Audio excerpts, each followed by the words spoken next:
Hey guys, and welcome back to my channel. My name is L. Lauren, and I am the author of the story you're about to listen to. This week's story is part 2 of Beau and the Billionaire, where I clean up all the messes that I made in part 1. That's all I have to say. If you haven't listened to part 1, this isn't going to make a lot of sense to you, so I would suggest listen to part 1 before you come back over here. I'll leave a link in the description box for part 1, and I will also put this link in the description box of part 1. So, it's all connected. It's all connected. So, with that being said, I hope you guys enjoy it. Part 2. Chapter 18. Bello. Bello lifted sunglasses from covering his eyes and propped them on the top of his head. He squinted at his best friend as the autumn sunlight beamed into his eyes. "I told you we could go swimming in the fall here." The corners of his lips lifted into a smile. "I concede. You definitely win this one." The woman in the striped lounge chair beside him curled her painted toes and folded her arms behind her head, lifting her chin to the sunlight. "I can't believe you now have a pool in your backyard." "It's not my backyard technically." Bello rested his head back and closed his eyes. "You've lived here for almost 3 months now. I think it can be your backyard if you want it to be." "I'm going to move out eventually, Diana." "Ooh, why? Why are you moving out again?" "Because I want my own place. I want to be self-sufficient and not have someone else take care of me. I don't want to be like the rest of my siblings." I guess. Chances are your new place won't have a pool." Diana wrinkled the bridge of her nose, adjusting oversized sunglasses. "Or a housekeeper, or a really hot man living across the hall." "Wait, now, the chances of a hot man living next door or across the hall are much more likely than the housekeeper and the pool." Bello laughed, sitting upright as Marcus slid the back door open and stepped onto the concrete porch. He held 2 drinks in one hand and a plate of whipped tan dip surrounded by colorful sliced vegetables in the other. "Speak of the devil." Diana smirked. "Yes. I brought you the drinks you requested, and I prepared a snack in case either of you were hungry," Marcus explained. The sunlight warmed his bare chest as he approached the pair and set the plate on the side table between them. He handed each of them their drinks. "Thanks." Bello looked him over, lingering on the sagging lip of his jeans weighed down by his tucked shirt and cell phone. He sipped his drink. "It's good." Diana sipped hers with a nod. "Yep. Perfect," she agreed. "I made hummus for you both. I figured something light before this evening would serve you well." "Like made hummus?" The woman lifted her eyebrows, peering at the dip before grabbing a 2-inch long celery stalk. She swirled it in the hummus before tasting it. Then she groaned. Oh, this is good. Try it, Bello." "I've had it before. It's good. He cooks stuff all the time." "What?" Diana's eyes widened.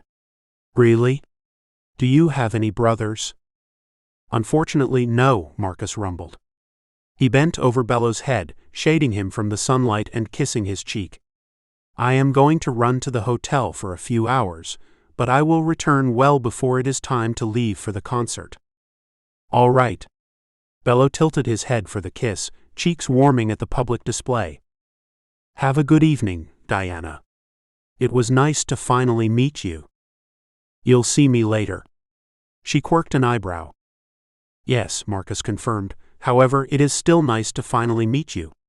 He disappeared back inside, and Diana looked at Bello. "Is he always so, formal?" "Yeah. It's his thing, I guess." Bello shrugged. "You know, the only people who feel the need to talk proper are people who are hiding dark secrets." No. I don't think he's hiding anything. I think he just values the English language." "Yeah, okay. Believe whatever you want." "I will." So Bello stirred his drink and sipped it again. "I know we were joking about the apartment thing, but I'm seriously thinking about staying here and getting my own place." Diana ate another celery stalk plump with hummus. "Stay here and do what?" "Well, I can keep working for Marcus maybe, or find another job so we can date without the awkwardness of working together. I was also thinking about going to school. Like college. You'd be the first in your family, wouldn't you? Yeah. I would. I want to go, I think, but I still don't know what I want to go to school for. I didn't particularly like any of the subjects we learned in high school. Well, there are more options when you go to college, right? You could study psychology or art or anything you want. What do you want? In general or concerning school? She shrugged. In general. What do you want in general? The problem is, I don't know what I want in general. I don't want to have to move back in with my dad because I'm broke. I know the circumstances are weird, I guess, but this whole situation could be like a blessing in disguise. I never would have left home had Marcus not met my father. True, but hun, I think you need to think about what you want to do for the future before you make a decision on school. School is expensive, you know, and you want to pick the right field if you're spending all the money. Yeah. Bello picked up a damp head of broccoli and nibbled it. Hey, you know some businesses give money to employees who go to college and work at the same time. Do you think Marcus's business has a program to help you with school expenses while you work for him? It might, but I don't work for the hotel. I work for Marcus. Okay. Doesn't he own the place? Have him put you on the official payroll. I don't think he can just hand me a position. Besides, it would be even more awkward, because then I really would be indebted to him for everything. So, back in the old days, he would be considered a patron. Patrons refer to artists. I'm not an artist, and I really don't want him to give me anything more than he already does. Okay, fine. Fine. Do you at least like being a personal assistant? Honestly? He dipped the broccoli in the sauce. I love it. I do a lot more than get him coffee or whatever. I basically handle all the advertising for the hotel. I've learned a lot about running a good business from helping him get things done. Then, why don't you go to school for business administration or advertising? Or hell, do both? I don't know.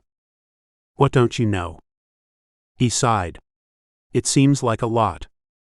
It seems like a lot because it is a lot, but you can do it. You're a lot smarter than you think you are. I guess, Bello whispered, tearing the raw broccoli into smaller strips and eating each floret one by one. You really need to start thinking about your future, though. I mean, seriously, Bello. Besides coming here, you haven't really made any decisions, and technically you barely made this one. Okay, I get it. He frowned. No, I'm serious. I know it sounds harsh to hear, but it's true. I love you, and this is why I'm telling you the truth. You have to do something. If you want to go to school, then do it. No more of this maybe or maybe not shit. I get it. What would Marcus say? About what? About you not knowing what you want to do. What would he say? I don't know. He'd probably say I could do anything I wanted. He's encouraged me to go to school too. Then it's settled. You're going to school, so you need to look into making it happen. Bello inhaled a deep breath, stretching his lungs, and sighed. Fine. Fine, I'll look into it for next year. I'm going to make you promise. Damn. I promise. Okay. Pinky swear, cross my heart, hope to stick needles in my eyes or whatever. Very good. Diana clanked her glass against Bello's. Now tell me about Solomon. Right. Bello recovered and smiled. I don't want to tell you too much, because I don't want you to make a judgment on him before you meet him, but he's in school as a biology major. He's young? No, he took some years off before starting at the university. He works at the Maasai Club and has a part-time research job as well. He's a nerd. See? This is why I didn't want to tell you too much. He's not a nerd either. He's a good cook like Marcus, but he goes through girlfriends like crazy. So he's a serial dater? Something's wrong with him. No, no, no. I'm not telling you anything else. I'm done. Wait.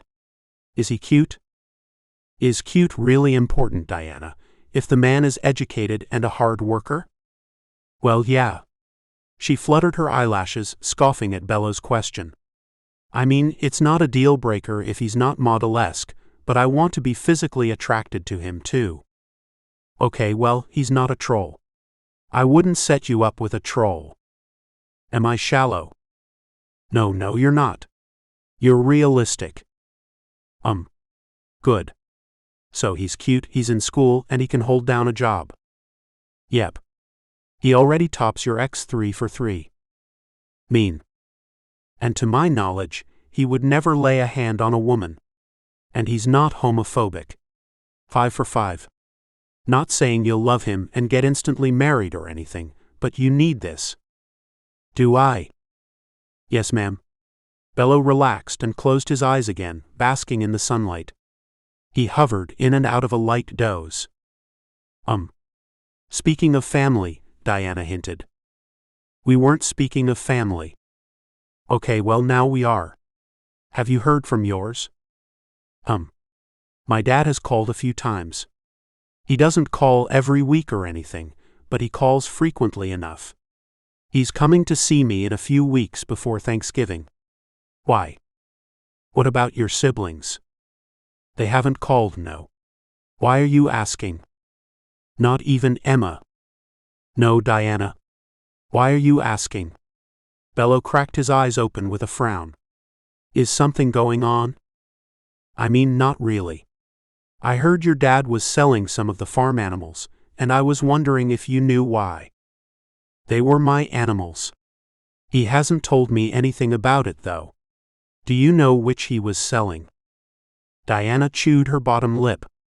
He sold a few of the cows and one of the horses, I think. None of the chickens. She shook her head. I haven't heard anything about the chickens. Bello nodded, squinting down at his lap before up at his friend again. Do you know which horse? No. I'm surprised he didn't tell you about it. Bello's heart began accelerating in his chest. It's probably nothing. He would have told me if it was a big deal. Yeah, you're right. His pulse thundered in his ears. It's just farm animals. Sometimes you have to sell them. Especially when there's no one else to care for them properly. Yeah. Diana touched Bello's forearm, squeezing his hand and pressing her thumb to his pulsing veins. It's probably nothing but routine downsizing. I shouldn't have mentioned it. No, I'm glad you did. I'm glad. I promise. Okay, good. She studied his features. He plastered a smile on his face. When should we start getting ready for tonight? Diana tugged her lips to one side, creasing her cheek. Good question. Well, I need to shower, fix my hair, and pick my outfit. I'll need an hour for each of those things. High maintenance. Bello chuckled. Marcus won't even be back for at least 4 hours, so we have plenty of time, honestly. Good, then I want at least another hour of sun before we go inside. Diana scooted down in her lounge chair and rolled onto her back, loosening her bikini top and letting the strings fall away. I hate tan lines. You'll still have them on your bottom half. True, do you mind? I don't, but I think the neighbors would if they saw your bare ass through their second-story windows. Diana laughed. Fair. Then she crossed her arms and rested her head on them, closing her eyes as the sun warmed her creamy skin. Chapter 19. Marcus. Tires crunched gravel as Marcus's vehicle cruised into the garage, and he killed the engine. He had stayed an extra hour at the hotel due to misrecorded check-in times and accidental overbooking. After the frantic problem-solving, he found sanctuary in his vehicle on the drive home and in the covered garage as he sat inside preparing himself for a night of casual socializing. Marcus didn't socialize. He wasn't invested in the current popular musical artists, and he didn't enjoy crowds or being away from his home late into the night. However, seeing Bella's face light up with anticipation soothed his reservations, and he adjusted the collar of his shirt as he strolled inside his house. He dropped his keys on the chest of drawers next to the staircase and jogged to the second floor, tapping his knuckles against Bello's door. "Are you ready?" Bello cracked the door open, after a few minutes of loud shuffling around and giggling. A strategically cut band shirt draped the slender man's form. Horizontal cuts showed off his lean abdominal muscles and his clean-shaven chest. He paired the top with fitted skinny jeans. They constricted the long muscles of his thighs and bunched at his knees and ankles. "Hi." "Almost. You're overdressed." Bello giggled, tracing his fingers down the line of buttons in the center of Marcus's chest. He bent his neck and kissed Marcus's lips. "Am I?" "Yeah. You're going to look like someone's father." "I do not believe I look like anyone's father." Bello smirked. "Wearing this you do. A tucked-in collared shirt to an outdoor event? At least change to jeans, please." He batted his long eyelashes. "And something besides shining loafers, too. Maybe a pair of kicks." Marcus rested a hand on the back of Bello's neck, dragging him into a second kiss. He browsed his lips and traveled his jawline to the shell of his ear, where he planted another kiss. His skin smelled like sunlight. "I can change to jeans and a more casual shirt." "Good." Bello snaked away from him after the second kiss, nibbling his thumb. "I hope Solomon and Diana hit it off, so we can have some alone time at the concert. I thought the sole reason for her visit was for you and her to spend time together?" "It was, but we spent plenty of time together all day, and we will spend more time together tomorrow and the day after until she leaves. Tonight it can be you and I. It's Halloween weekend, after all. We should do something fun like dress up at least." "Dress up?" "Yeah. Naughty dress up. What if my favorite outfit of yours is your birthday suit?" Bello's cheeks bloomed with color. "Well, you need to think of a second favorite outfit, because maybe I want to dress up." "All right. They have puppy dog tails as butt plugs." Bello wet his lips. "Oh." His cheeks turned a deeper shade of red. "Why are you blushing? Dressing up was your suggestion." "I know, but I wasn't really thinking. I was thinking more like a rich man and his maid, or a professor and student." "Is it really dressing up if my costume is a rich man?" "Technically, no." "So then professor and student?" "Who is the student?" Marcus slid his hand down Bello's shoulders and gripped the torn sides of the other man's shirt, dragging him closer and fitting their hips together. Bello's thigh rubbed over the crotch of Marcus's pants. "It depends on what the subject is." Bello sighed as he was pulled closer again. He draped an arm across Marcus's shoulders. "The subject could be knife play." A hungry growl grew in Marcus's throat. "I do not think knife play is a good subject." "Why not?" "I want to try it. It is something you enjoy, so I want to try it with you. Give me a chance to also enjoy it." Marcus clenched his jaws. "You are sure?" Bello nodded. "I researched it. We need to make sure your knives are sterile, and there is a difference between blood play and knife play. Something about the width of skin, and slicing the top layer or making nicks don't make you bleed." "Yes and yes." "Are you into blood play too, or only knife play?" Bello tilted his head, exposing the length of his neck. "I am interested in light blood play. Perhaps one would refer to it as accidental blood play." "Ah. What specifically interests you?" Bello rubbed his thigh along Marcus's crotch again, as his cock hardened in the confines of his pants. "Hang on," Marcus mumbled. "Where is Diana?"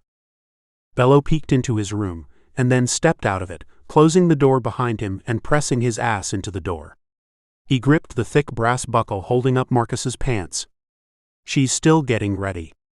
Bello tugged at the buckle. "What interests you?" "Ah." Marcus closed his eyes as warmth rushed to his face. His skin burned. "Well, I suppose I enjoy small beads of blood like red pearls decorating your skin." "My skin in particular?" "Yes." I suppose this is morbid, but blood against your skin, Marcus growled. It rattled his whole body. He slipped his fingers through the jagged cut holes in Bello's shirt, thumbing over his nipples. They stood erect against Marcus's rough fingers. Bello sucked his bottom lip. But accidentally? Yes. Tell me what you want to do to me. Bello, your friend will be ready at any moment. I know, but I want to hear it. Ah, no. Marcus kissed Bello's cheek. I will meet you both downstairs in a few minutes. Let me change clothes. He ground his hips against Bello's thigh, cock growing against him. Bello sighed, hunching his shoulders and nuzzling his face into Marcus's chest. I want you, Bello whispered. I want you too, but we can't right now. Marcus reluctantly snaked away from Bello and disappeared into the master bedroom. He stripped out of his slacks, draping them over the bed and trading them with dark wash blue jeans. He exchanged his collared shirt for a patterned button-up shirt with rolled sleeves. He left the shirt open, exposing his fitted undershirt and the landscape of his chest. He slipped on a clean, unworn pair of canvas sneakers, met Bello and Diana downstairs, and drove them across the city to the historical recreational park. He parked several blocks away and walked along the sidewalk to the park entrance. Bello and Marcus walked hand in hand, with Diana on Bello's side, maintaining a steady conversation. They met Solomon inside the park, and Marcus greeted him with a half-hug. Brother Solomon, he rumbled, grabbing his hand in a handshake and bumping shoulders with him. Brother Marcus. Solomon grinned, dark eyes sparkling in the rising moonlight. Brother Bello. And Diana, right? Solomon greeted Bello with a hug, and he hooked his thumbs in his belt loops when he looked at Diana. He glimpsed her body with a quick once-over before focusing his attention on her face. Oh, hello there. Yes, I'm Diana. She extended her hand. The apples of her cheeks bloomed with color. Solomon shook it, and there was a beat of silence before Bello nudged Marcus. Ah, so which bands are you interested in hearing most in particular? Solomon's easy grin faded into a pleasant smile as he continued watching Diana. He cleared his throat, ducked his head and looked at Marcus. Youthful panic filled his eyes. Definitely Wolf. He's one of the main bands, right? Him and Lil Breezy, yeah, Diana chimed in. I think the order is Lil Breezy opening for Wolf. Then there's a dozen hummingbirds. Solomon snapped his fingers. Yeah, Wolf produces them. I know. He also produces Pixie Attack. Ah, for real? Solomon quirked a dark eyebrow. Yeah, for real. Pixie Attack's a little too burn your bra angry for me, but I like 'em. Solomon shrugged. You like them? Diana blinked slowly. Yeah. I like the empowering stuff.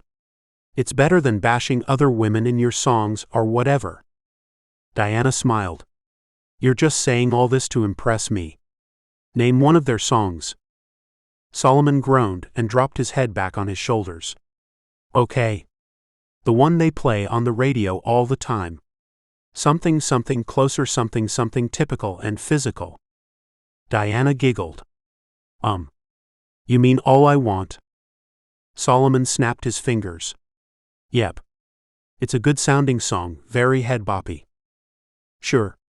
Diana giggled again. If you say so. I do. Solomon shrugged his shoulders up, eyebrows wrinkling, and a flicker of nervousness shined in his eyes. So, how about we go find a good place to view the stage? Diana pressed her lips into a warm smile and looked at Bello. Do you guys mind? Oh, not at all. Do you mind? Bello looked at Marcus. Not at all. What are y'all gonna do? Solomon glanced between the two men. I'm not sure yet. Bello placed a hand on Marcus's chest and another on his shoulder. The food smells good. I would like to see the offerings. Food. Diana lifted her nose to the air. After the first band, we have to get something to eat. We can't leave here without trying the food, Diana insisted, patting Solomon's shoulder. You're on, he agreed and took her hand, leading her through the crowd. When they disappeared, Bello turned back to Marcus, squinting his pool blue eyes. Food really? Always, Marcus's lips tugged into a smirk. I believe the food stands are to the left of the concert area. All right. Bello laced his fingers with Marcus's and circled the growing crowd on their way to the pop-up restaurants. What are you in the mood for? Nothing in particular. I would like to taste everything available. Oh, you're one of those people? Those people who want to judge all the food. It's not a cooking contest. You don't have to taste everything. I am aware of this, but I still want to order something at every stand. Also, no one will be insulted if you don't pick their food. Bello's eyes widened, and he accented his words with a sweet giggle. I am aware of this too. What would you like to try first? Taco truck. Oh, there's a vegan one. Marcus wrinkled the bridge of his nose. Vegan? You asked. I know you're a hardcore meat eater with a family from some mysterious place in Europe, but vegan and vegetarian foods aren't terrible. Romania. What? The place in Europe is Romania. Okay. You're saying it like it's a big deal. Is it? He lifted his eyebrows. I suppose not. Ah, my mother is Romani. Bello squinted one eye at Marcus. I don't. Gypsy. My mother is Romani gypsy. Like the ones who travel in the campers? Marcus's features distorted more. Yes, but gypsy is generally offensive. It's simply the term most commonly used. Her husband is Romani too, but my father isn't. He identifies as a black man. Oh. Bello nodded. Okay, so vegan tacos? The corners of Marcus's lips turned downward, and he bit the inside of his cheek. With furrowed brows, his eyes darted around the area, and doubts flickered in his brain. Ah. Yes.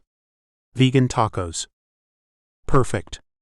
Bello's dark eyebrows relaxed against his forehead, and he tugged Marcus across a paved lot to the vegan taco stand. A long-haired man greeted them, and Bello drummed his fingers on his chin as he studied the menu. Can I get the buffalo cauliflower and ranch tacos? How many do you want? Each taco is $2.50. Bello looked at Marcus. How many? 3. Both Bello and the long-haired man nodded. All right. It'll be $7.50. Marcus handed the man the exact total in exchange for a faded receipt. Thank you. They'll be right out, the man promised. Bello stepped away from the window, grabbing napkins and plastic silverware from a serving station. He folded the napkins and leaned one shoulder against the traveling stand, resting his weight on one leg. You know, you could have told me about the Romania thing a lot sooner. I suppose yes. Why didn't you? Marcus shrugged, scuffing his feet against the ground as he hooked his thumbs in the band of his jeans. I don't care where you're from. I told you, my parents came here with nothing. I get it. There are cultural things a lot of people wouldn't understand. Yes. Marcus's shoulders sagged with relief. One for one? My dad has weird saint statues and things all through the house, but we've never been very religious. Ah. Like, we have saint candles and we don't even burn them, we just have them all over the place, and they're really colorful too. Your turn. Ah. Marcus clenched the corners of his lips, squinting into the distance as he cycled through childhood memories, searching for one without profound implications. Ah.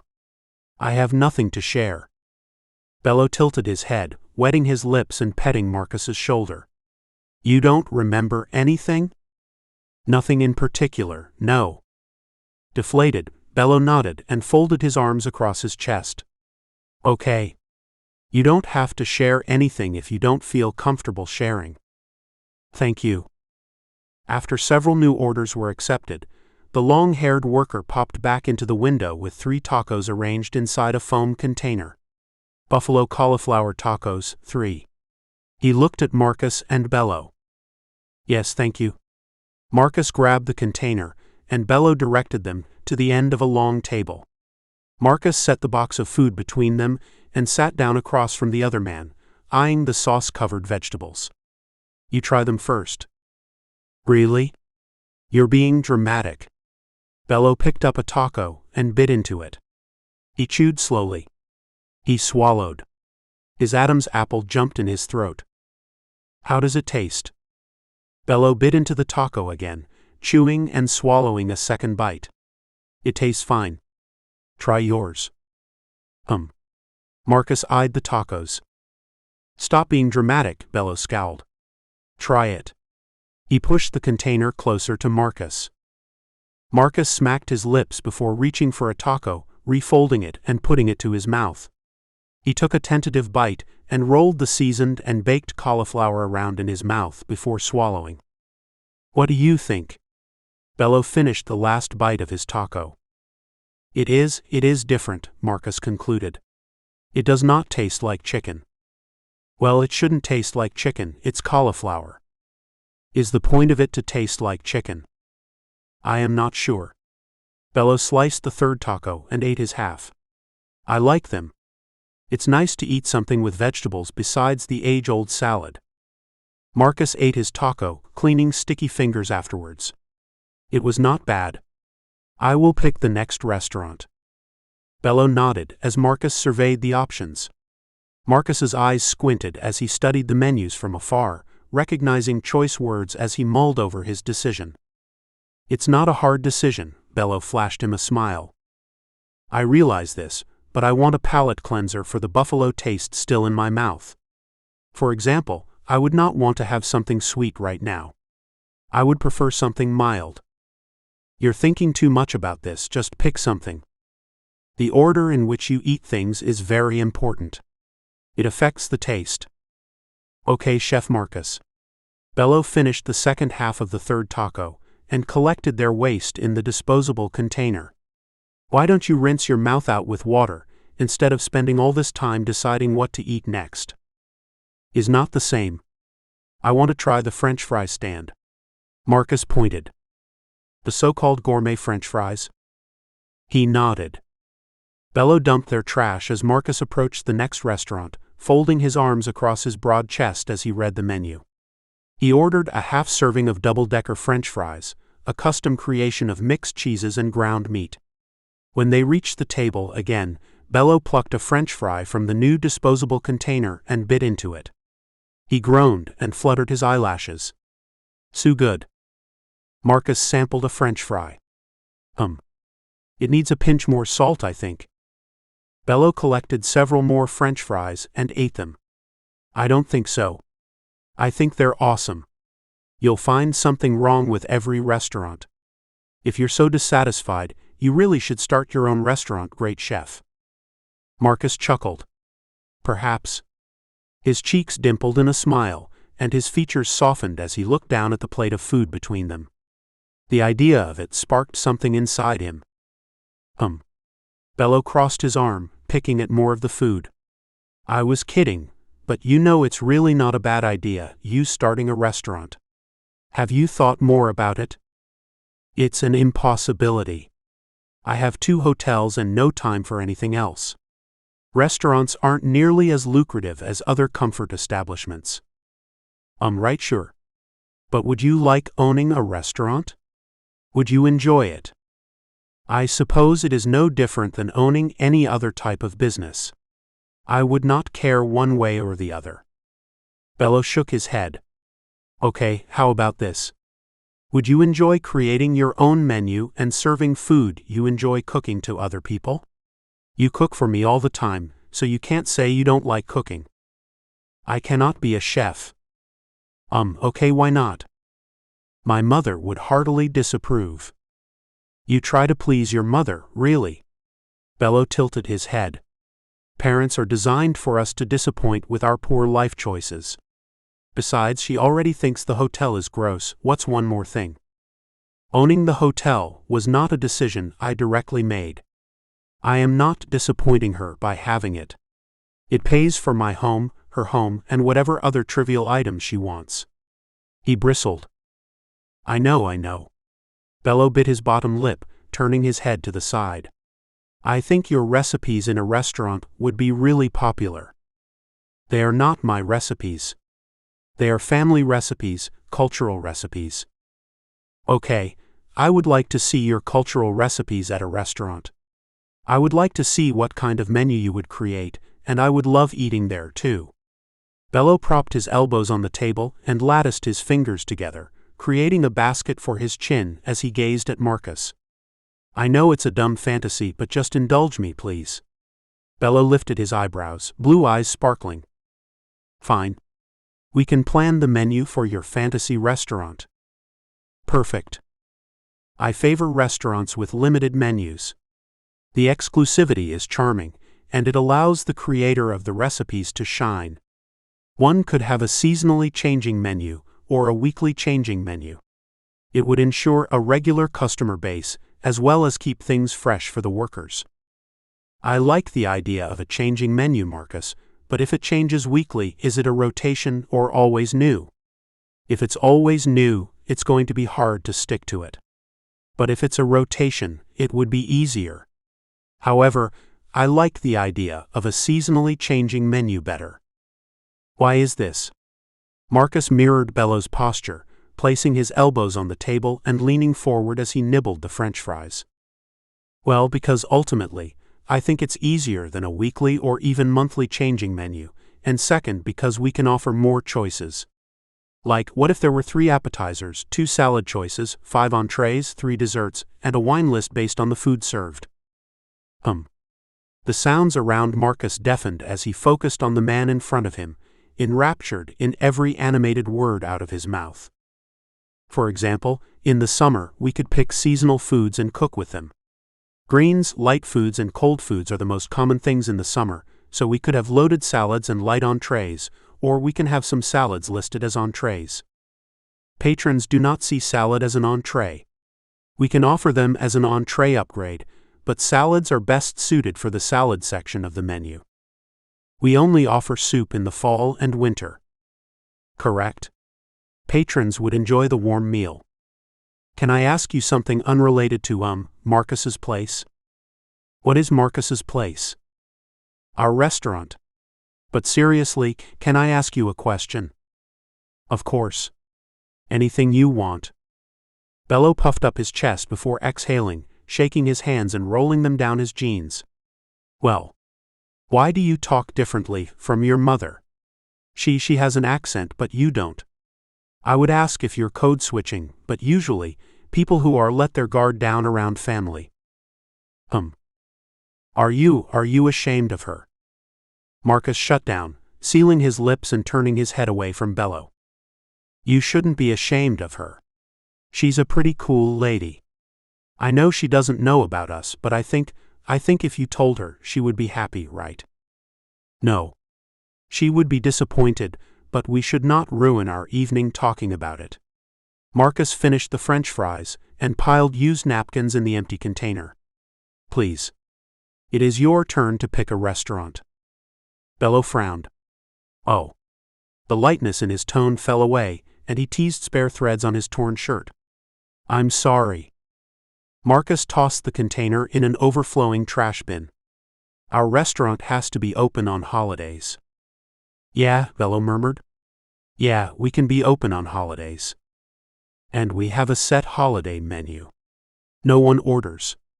It is more akin to a buffet-style dining experience, with dishes I remember from my childhood. I like it. And on holidays, we will only be open for dinner, as opposed to other dates where we can be open for lunch during the weekdays and potentially breakfast and brunch on the weekends. Sunday brunch? Are we going for family style or for like gourmet? My heart says both, but my mind is telling me to pick one. A smile touched Marcus's face.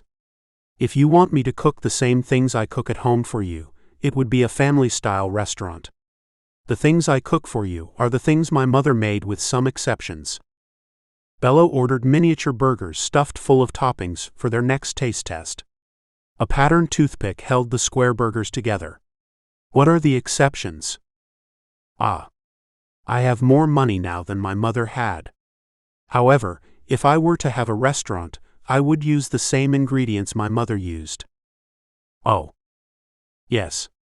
For more authenticity. I do not want to dress it up, so to speak.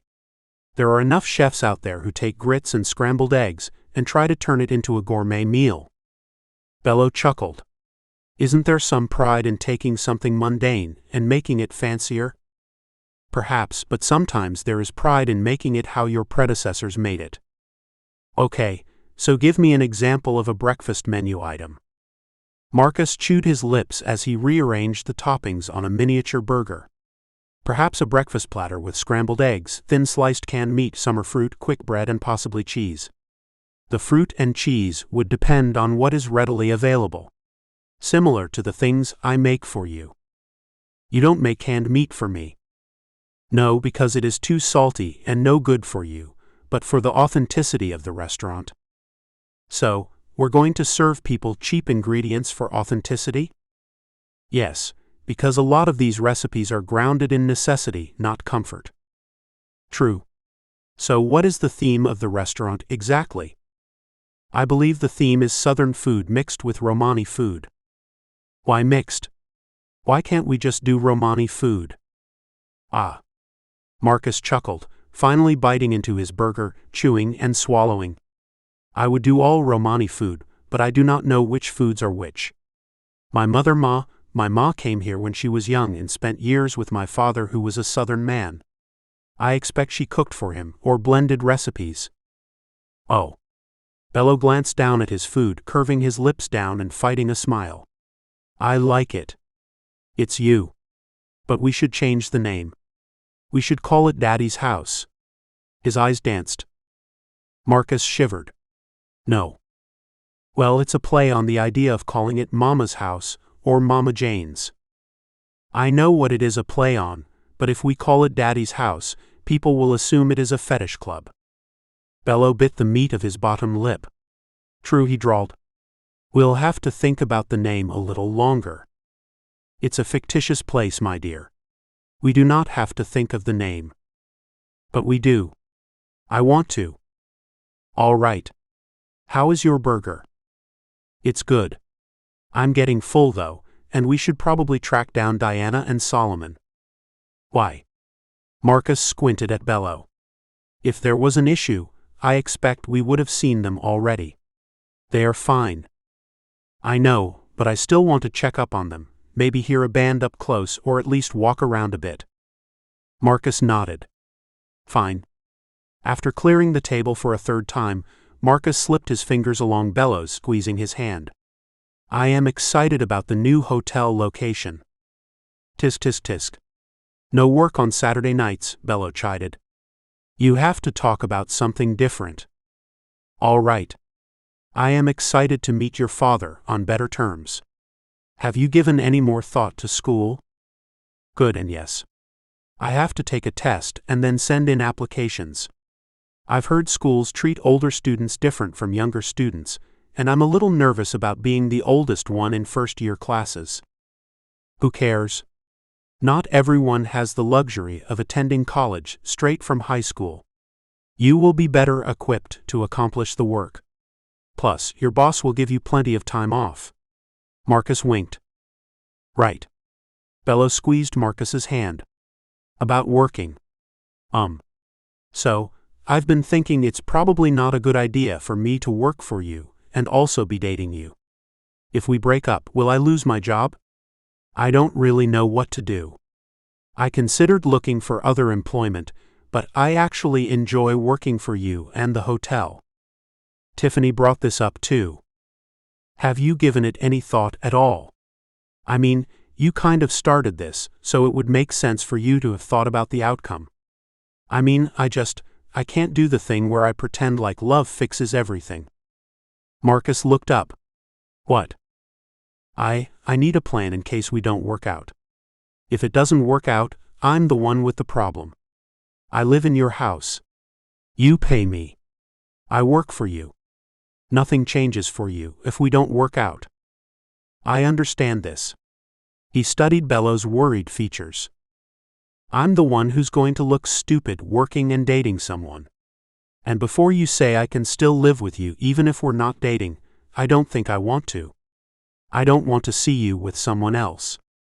Ever. Marcus rolled his tongue in his mouth. I understand this too. I need a plan. Like a real one. One where I won't always directly answer to you. I need to be more than your personal assistant. You already are. I guess yeah, but I want to work under Tiffany instead of you. I think this would be better, so if we break up, she's my direct boss, not you. He reviewed Bello's words. I thought we couldn't talk about work on Saturday night. This is different. You were talking of the vague work future. I'm talking about our future, our relationship. I think I should answer to Tiffany. I also think I should have a real job title. I should be, like, the advertising coordinator, so I have something I can put on my resume if I stop working for you. I think these things are reasonable, yes. Bello sighed, shoulders relaxing as tension rolled from them. Okay, good. This would make me feel better about, us. Tiffany and I can look into it on Monday. Do you have a preferred salary? Like an hourly rate. An advertising coordinator would not be an hourly employee. Marcus kissed Bello's cheek. Do some research on what other people of your similar position are getting paid, and then you and Tiffany can have a meeting about it. He nodded. Okay, I will. While we are on the subject of our relationship, I also very much enjoy what we do together. I love how you don't. We're in public. Bello's cheeks colored, and he nudged Marcus. We can go somewhere private. No, he shoved Marcus again. We're finding our friends first, and then we can decide what to do next. Yes, I remember the plan. Chapter 20. Marcus. As they approached the crowd, the level of noise around them increased, rendering deep conversation impossible, so they walked in silence through the sea of people in search of Solomon and Diana. Bello spotted them first and tugged Marcus along, murmuring constant apologies as he weaved through people.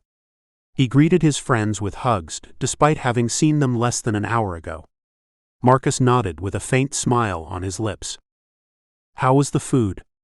Diana projected her voice over the erratic music and the cheering crowd. It was good, Bello responded. How are you guys? We're good. She bobbed her head, accenting her words with a fluid smile and hugging Solomon around the shoulders. After this song, we're going to find some food. What are you guys going to do? I'm not sure. Marcus? Perhaps walk around more unless you wanted to see a particular band. He handed the question back to Bello. No, I'm good. Well, we've got your number. Though we were thinking about going somewhere after this, like a sit-down restaurant or something, and Solomon wants to show me around the city. So you guys can leave whenever you want. You don't have to wait on us. Cool. Bello hugged Diana and kissed her cheek, whispering something in her ear. He hugged Solomon as well, but skipped the kiss and whispered words before moving back to Marcus. What do you want to do? He yelled. Marcus leaned in, touching a hand to Bello's neck and kissing his jawline. I would appreciate being able to speak to you, without yelling.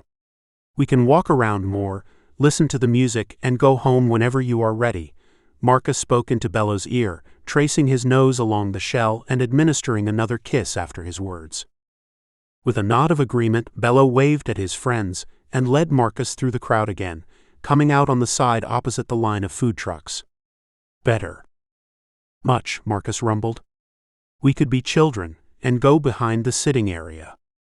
And what? Make out? Yes, precisely. Bello shook his head and laughed. You're going to get too excited. Me. Yeah, you. Last time we talked about sex, we ended up in a seedy hotel room. I have a solution for this time. Let's not talk about sex. For some reason, I really don't think your solution is going to work. Bello guided them away from the majority of the people, traveling the paved track until they came upon secluded park benches illuminated by a neon orange light. Bello swiped his hand over the bench before he sat down. Marcus joined him, draping an arm on the back of the wooden bench and relaxing into it. Marcus's legs spread apart lazily, and he rested one hand on his thigh while the other stroked Bello's shoulder. I enjoyed the seedy hotel room. I know you did. I is making out on a park bench, going to bother you. Why would it? Bello shrugged. I don't know. You're not out with your mother, so I wasn't sure what all was allowed and not allowed. My mother isn't here. We can kiss on a park bench if you want to. Okay. Bello twisted his body and fit himself against Marcus, resting an arm over his and denting his nails against his neck. He kissed the corner of Marcus's lips. I want to try hot wax. Marcus shivered. I have candles, he rumbled, clenching his jaws after the words fell from his lips. Have you done it before? The wax? Bello's fingers walked up the line of Marcus's neck, raking through his short hair, scraping his scalp. I have. Both ways. You can pour it on me first if you are nervous. Bello sighed, tipping his head. Yeah. I also want you to tie me down. Yes, Marcus whispered, voice light as his excitement grew. And I want you to pick it off. The wax. I want you to pick it off with your knives. Bello's words punched him in the gut, and his stomach somersaulted with excitement and anticipation. Yes. We can do that, Marcus growled, eyelids drooping closed. When? How about tonight? Bello continued, rubbing his hand along Marcus's thigh. Yeah. Yes. He cleared his throat. Tonight would be lovely. Bello chuckled, planting another kiss against Marcus's lips. You are easy to excite. Thank you. We can leave whenever you are ready. We've barely been here an hour. We're staying for at least 3. You can't even call it going somewhere, if you don't even stay for 3 hours. This is fine. So, you're not much of a music person, are you? Not particularly. I have an appreciation for modern music, of course, but my mother played traditional music in the home. Traditional Romani music? Yes. It is really, twangy but pleasant all the same. Are there traditional dances too?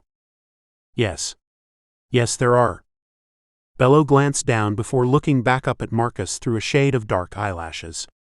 You know my next question. Yes. Marcus clenched his jaws. Yes, I know them as well. No, I will not dance for you. Bello laughed, a toothy grin spreading across his face.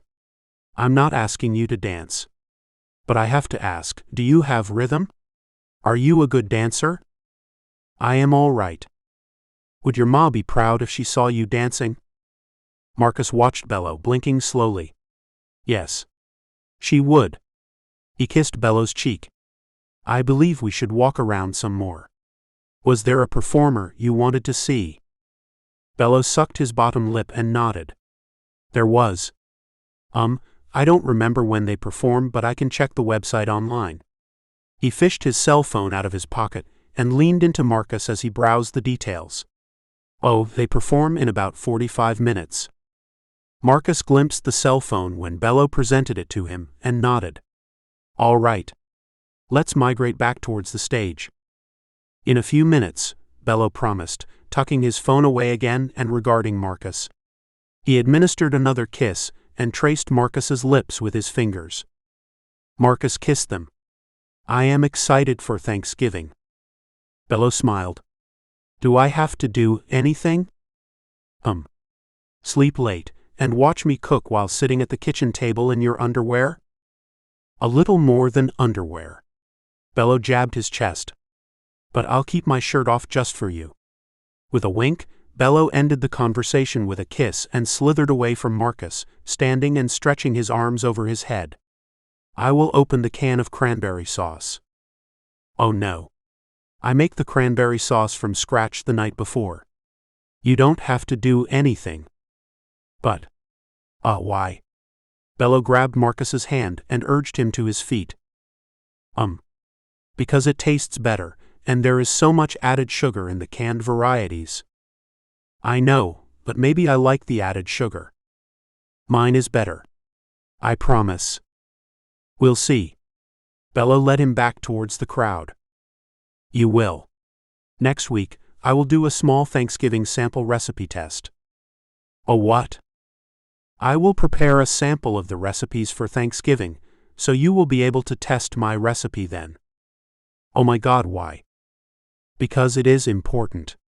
There should be no surprises on Thanksgiving Day, so to make sure everything turns out properly, you do a recipe test. So Thanksgiving is like a chef's Christmas? I am not a chef, but I do enjoy cooking for Thanksgiving. He rubbed his thumb over Bello's knuckles, memorizing the terrain of his skin. Your ma doesn't think you cook. Correct? So before I was here, what did you do for Thanksgiving? Marcus shrugged. I prepared various dishes for my friends. And? Did you go to your mother's house for the day of? Not usually, no. Yes, so what did you do? Wait. Did you stay home by yourself? Were you alone on Thanksgiving? Bello blinked, freezing mid-stride. Marcus. Marcus sucked his teeth. What is it? You spent Thanksgiving alone. There were plenty of things to do. Alone is relative. No, it's not. Bello's blue eyes watered, and he pressed his fingers to his lips. Don't. You are making this into a larger deal than it is. I did not mind spending Thanksgiving alone. I enjoyed it. He shook his head. No. No one should spend Thanksgiving alone, ever. Marcus, he whined, this makes me so sad. Well, it shouldn't. Marcus bristled. Don't cry over it. I'm not, he sucked in his breath. I'm not. I'm just thinking of you alone in your huge house. Mrs. Potts and Chip off with their families and you alone, eating by yourself. It's upsetting. It's really not. It's not. You're working yourself up over nothing. Marcus's frustrations grew as he watched Bello work through various levels of emotions. Sadness swallowed his usually playful blue eyes, and redness strained the corners as he fought back tears. Faint red blotches dotted his skin where he had physically held himself together. It's not nothing. It's not. Bello. It's nothing. Listen to me. He gripped Bello's shoulders and lifted the other man's chin. I wanted to spend my time alone. I picked it. It's okay. He met Bello's gaze. I picked it. But why? Why would you? Who would pick to spend holidays alone? Because I do. I like the quiet. He kissed Bello's trembling lips. But this year, I am excited to spend my Thanksgiving with you, so this is why we will be having the recipe testing next weekend. Bello sucked his bottom lip. Okay, he murmured. Okay. Good. Marcus stroked his cheek before releasing him and taking his hand again. He turned away, but Bello's eyes bore into the back of his head. Over here. Marcus resumed walking toward the crowd. Yeah. They blended into the crowd on their way to the main stage, and held hands through the set change and during the bulk of the new band's show. At their halfway point, Bello leaned into Marcus. We can go when you're ready. Do you want to see the end? Sure, if you want to, yeah. Bello lifted his shoulders and tilted his head, sealing his lips together in an enigmatic smile. I want to see the end. I quite like their sound, Marcus concluded after studying Bello's minute movements. It is still early in the evening, and there is plenty of time for festivities. Festivities, Bello repeated, cheeks coloring. Yes. Marcus kissed his cheek and tucked his hand in Bello's back pocket, grabbing his ass through the fabric. The band returned to the stage after their short intermission, drumming out 3 more songs before concluding their performance. The sweaty lead singer cupped the microphone and panted into it, as he thanked the crowd for attending.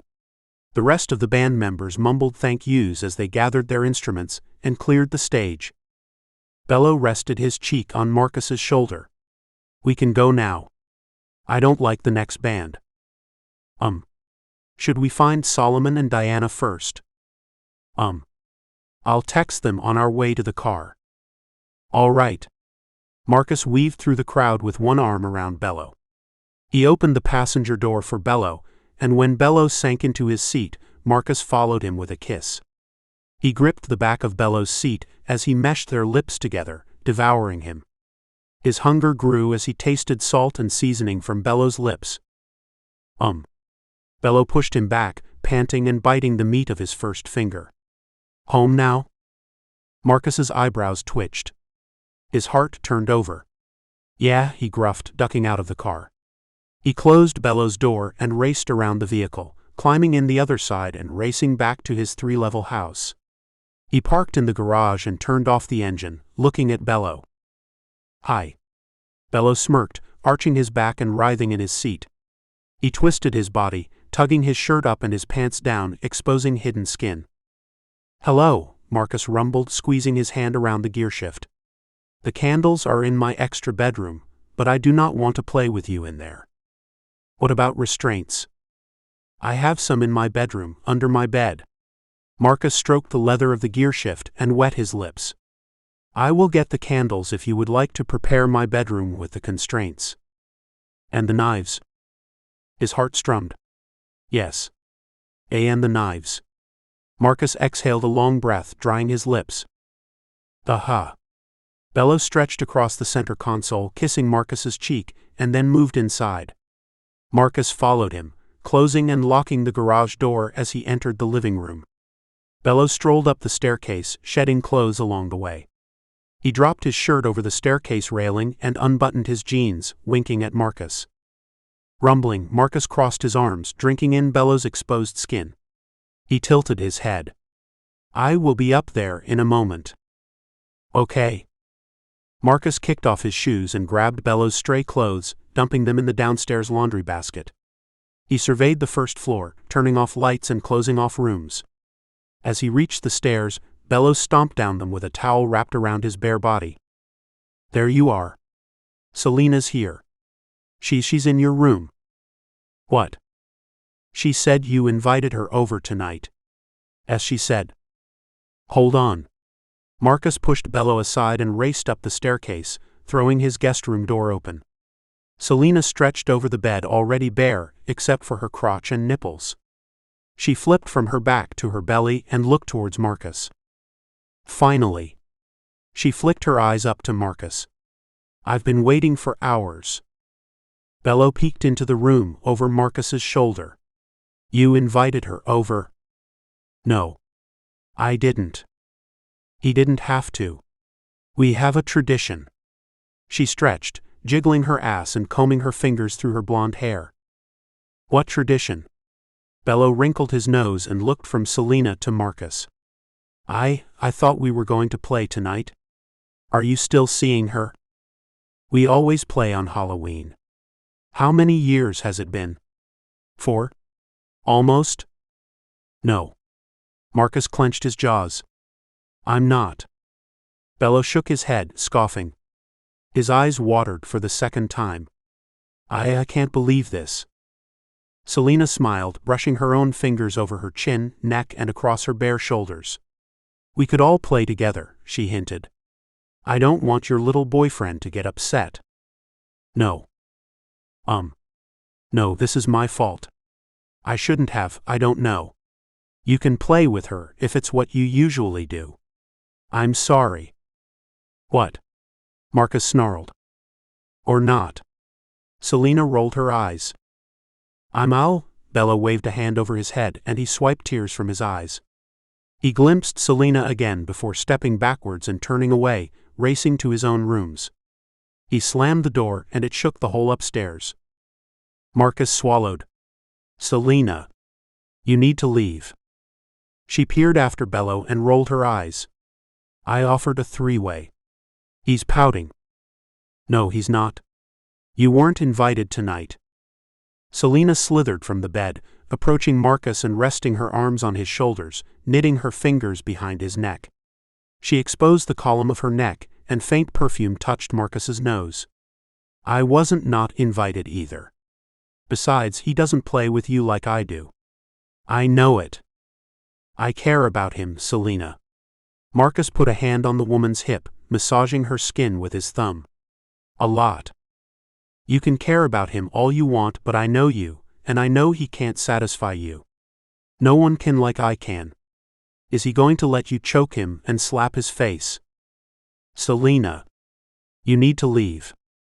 She pouted, brushing her lips across Marcus's, but he had no response. Now. He unhooked her arms from around his neck. Now, he repeated, voice firm as his eyes bore into her. I enjoyed playing with you, but it was nothing more than you and I enjoying ourselves. I care about him. It's different with him.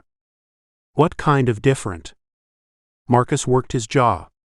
I think I love him. Selena's lips curled.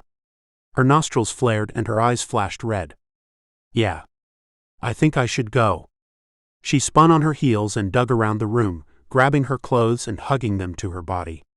Chest heaving with soft sobs, she barricaded herself in the bathroom. Chapter 21. Marcus.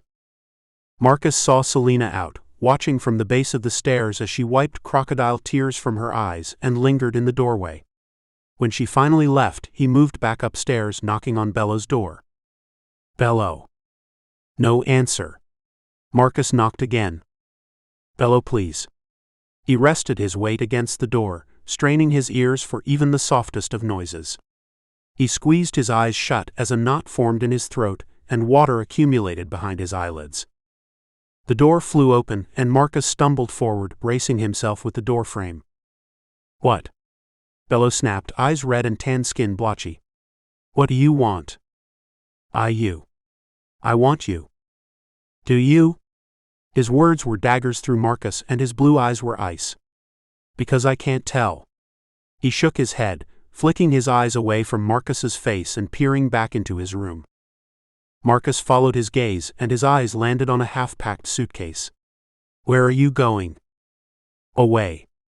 A hotel maybe, but I don't want to stay here.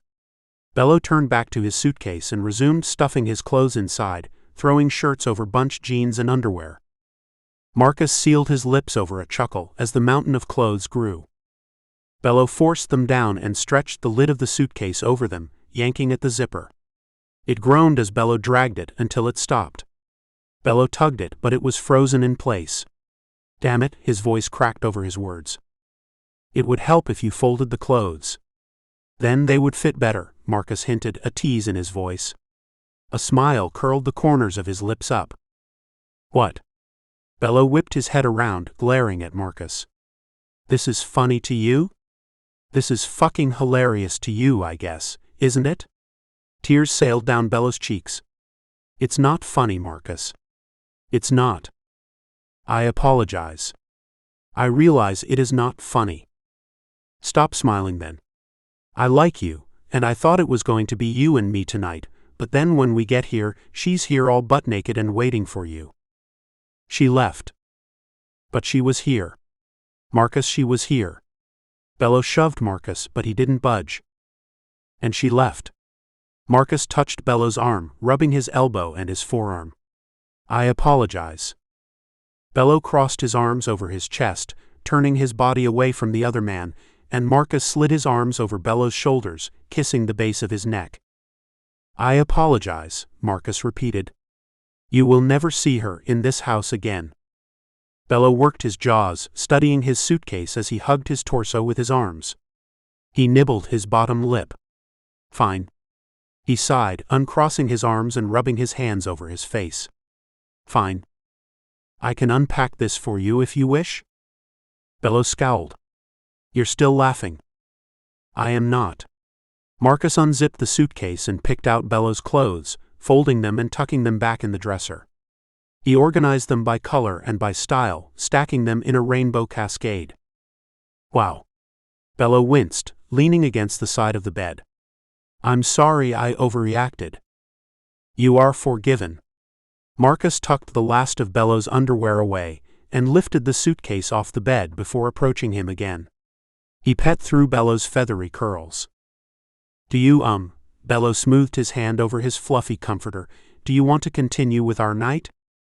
I would love to, but I am not confident we should.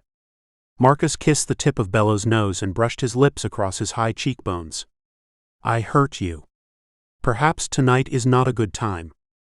Bello's eyes lidded, and he lowered his chin to his chest, licking over his lips. I guess. His voice fell.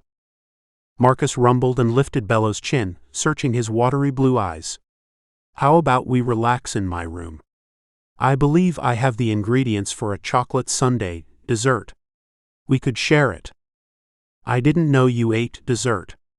Bello offered a weak smile, rubbing his hands over his shoulders before moving past Marcus to the exit. He paused with his hand on the door handle and turned around again. Can you make sure she's gone? I know she's gone. I watched her go. Change clothes. I will make our dessert. He squeezed Bello's shoulders and kissed the corner of his lips. A moment. Reluctantly, Marcus left Bello's bedroom, jogging downstairs to the kitchen. He scooped whipped ice cream into a bowl, drizzled it with chocolate, and sprinkled the chocolate with nuts and homemade whipped cream, sweeping it into shape with a spoon. The ice cream rested in the freezer as Marcus washed dishes and wiped the counter, and after 5 minutes he carried the sundae upstairs with 2 spoons, knocking on Bello's door. Yeah. Bello opened his door without delay, greeting Marcus with his bare chest and a pair of loose-fitting joggers on his bottom half. Hi, Marcus leaned against the frame. I was wondering if you would like to join me for dessert and cartoons? Bello lifted his chin, eyeing the mountain of sugar. You watch cartoons? He stepped barefoot into the hallway and closed the door behind him, following Marcus across the hall. Occasionally. I enjoy older cartoons the most. Marcus placed the bowl on the bedside table as he stripped unceremoniously out of his clothes. He kicked his shoes off and ripped his shirt over his head by the hems, tossing it aside, and dropped his jeans to the ground, stepping out of them. Bello whistled, and Marcus glimpsed the other man over his shoulder, cheeks and ears warming. Goosebumps puckered his hair follicles. Thank you? What cartoons do you like? The one with the Space Family is my favorite, followed by the one with the Stone Age family. Marcus eased himself into the bed, dragging Bello closer and fitting the comforter around them both. He wrapped an arm around Bello's torso and grabbed the ice cream, sitting it in his lap. Oh, the Flintstones? I love them too. If you grab the remote, I have recorded episodes. Bello smiled, browsing through the recorded television before landing on the first aired episode. He pressed the play button and kissed Marcus's jawline. You're cute. Bello stabbed the ice cream with his spoon. Thank you. The Flintstones episode played as they ate their ice cream and commented on the modern improvements of animation. Bello alternated between bites for himself, bites offered to Marcus, and kisses. Marcus tasted the bitter dark chocolate syrup on the other man's lips and the sweet sugary ice cream on his tongue.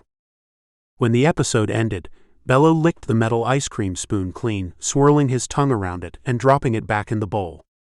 It clinked against the sides, and Bello leaned his head against Marcus's shoulder, running cold fingers up Marcus's chest. Would you like to watch another episode? Marcus set the empty ice cream bowl on the end table. Bello swept his fingers over Marcus's nipples.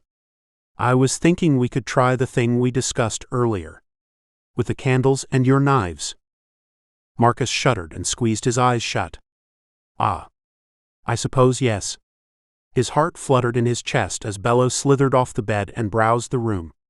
The slender man traced his fingers along Marcus's dresser. Where do you keep your candles? Bello batted his eyelashes and tipped his head to the side, exposing the long column of his neck and the shape of his muscled shoulders. Dresser. Last drawer, Marcus croaked. Saliva evaporated from his throat as Bello browsed his drawers, sliding the bottom one open. He lifted a slender red candle from the drawer and waved towards Marcus. Altar candles. He lifted an eyebrow. These are altar candles. Bello bit his bottom lip. The kind you find in church. So they are. Marcus smirked. Bello's lips parted, and he slipped his tongue between his teeth, biting the tip as he cradled the wax stick. Do they feel differently? Marcus shrugged. Not especially. He placed 3 tapered candles on the top of the end table and grabbed matches from the drawer too before closing it. He sat on the edge of the bed with the candles and matches in his arms, chewing his bottom lip. "You are nervous?" "A little. I've never done this before." "Is it going to hurt?" "The wax?" "The pain depends on how far away from your body the candle is." Marcus grabbed one of the tapered candles and the packet of matches, striking it against the strip. Brilliant flame crackled the edge, and Marcus tipped the candle as he lit the wick. "What else do you want?" "This is your fantasy." Bello combed through his hair, and the apples of his cheeks filled with color. "I want you to tie me down too." Marcus tested the wax on his wrist, lifting the candle 15 inches above his arm before tipping it. It congealed on his skin. "All right." He tested it again a little lower, wincing the second time. "How does it feel?" "Warmth and a little burn." "Spread over my bed." Marcus stood, placing the lit candle in a black holder on the bedside table and grabbing silk ties from under the bed. Bello eased back on the bed, stretching over it. His lean muscles stretched as he arched his back, pointing hip bones to the sky. The slope of Bello's spine left a triangle of space between his body and the bed. Marcus snapped the band of Bello's underwear. "You must not want these." Bello's cheeks flushed again. They're replaceable."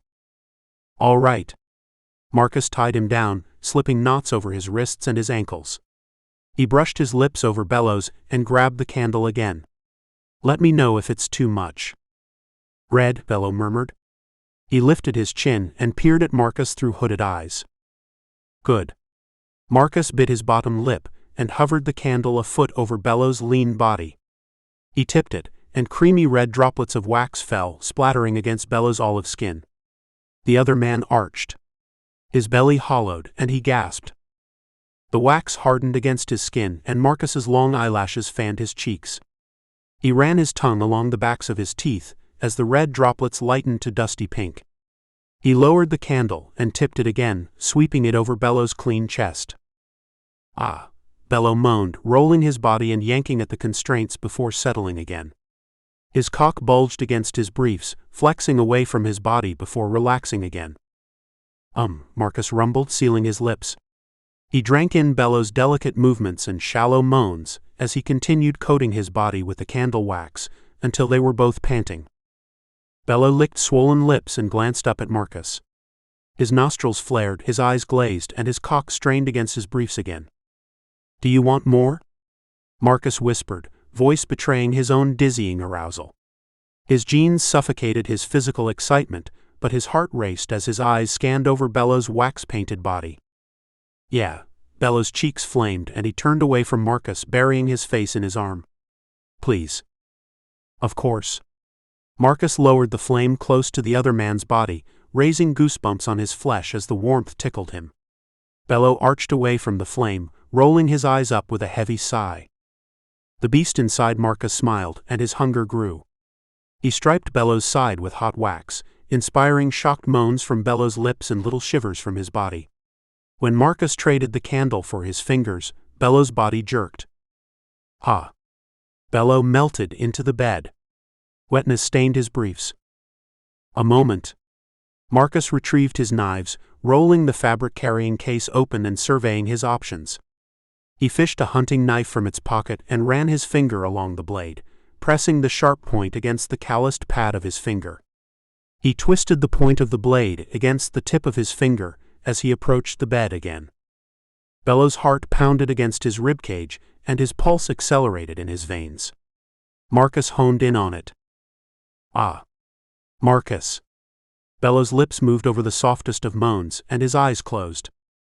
Marcus traced the back of the blade over Bello's smooth thighs, fitting the sharp side under his fabric briefs and sawing them from his body. He exposed Bello's firm cock to the open air, and the head shined with moisture. Throbbing veins teased Marcus. "Ah." Bello opened his eyes again. He bucked his hips as Marcus ran the back of the blade along velvety skin. He jerked against his restraints again. "Oh God," he moaned, rolling his eyes up. His cock pulsed, rewarding Marcus with a bead of clear precum. Marcus swept it up on the back of his blade and tasted it. It was his first taste of Bello, and it was intoxicating. His mind raced and the beast inside him roared. His pulse pounded in his ears. Wetting his lips, he stretched over Bello, planting one hand on the bed between Bello's lean arms and nestling his cock against one of Bello's trembling thighs. He touched the point of the blade to Bello's skin, and redness spread from the point of contact. "Fuck," Marcus whispered. "Ah." Bello nuzzled his face into Marcus's arm. His muscles tensed again. Marcus scraped the blade across his skin, approaching the first pink droplet of wax. He worked the blade between the wax and Bello's skin, peeling it away from the man's body without incident. He rubbed Bello's irritated flesh afterwards and pressed his lips to him, laving his tongue over his skin. He continued showering Bello with affection as he picked off pieces of dried wax. Bello shuddered as he completed his chest and moved between his legs. Marcus tongued his navel and leaned back, stroking the blade along Bello's skin again. He teased him, denting his flesh with the point of the blade and the back of it. Bello lifted into the spark of pain, hungry eyes daring Marcus. Bello rolled his hips off the bed, greeting Marcus's knife. His cock dribbled with precum, and it rolled down the shaft, pooling in the curls of his pubic hair like milky beads of candle wax. "You are so sexy," Marcus whispered as his eyes narrowed to slits. "Thanks." Bello gasped. Another dribble of precum. Marcus trailed the knife through Bello's curly pubic hairs and along the slope of his hips. "See, can I cut you?" Marcus choked over his words as soon as they left his mouth. "Sorry." "And no, yeah. Yeah, you can." Bello squeezed his eyes shut as his face turned a deep shade of crimson. The swatch of crimson painted his shoulders and chest too. "Oh," Marcus groaned. He fisted the bedsheets and nodded, turning the blade over in his other hand. "Yes. Let me know if it is too much." His voice was foreign to him as he turned the blade from the blunt side to the sharp side and touched it to Bello's skin. He sliced the top layer of his skin. Bello lifted his hips even as he sucked his stomach into his spine. "Oh," Bello moaned, jerking against his restraints a second time. The cut ended before the start of his dark hair, and Bello convulsed when the blade retreated. "More please," he gasped, licking his dry lips.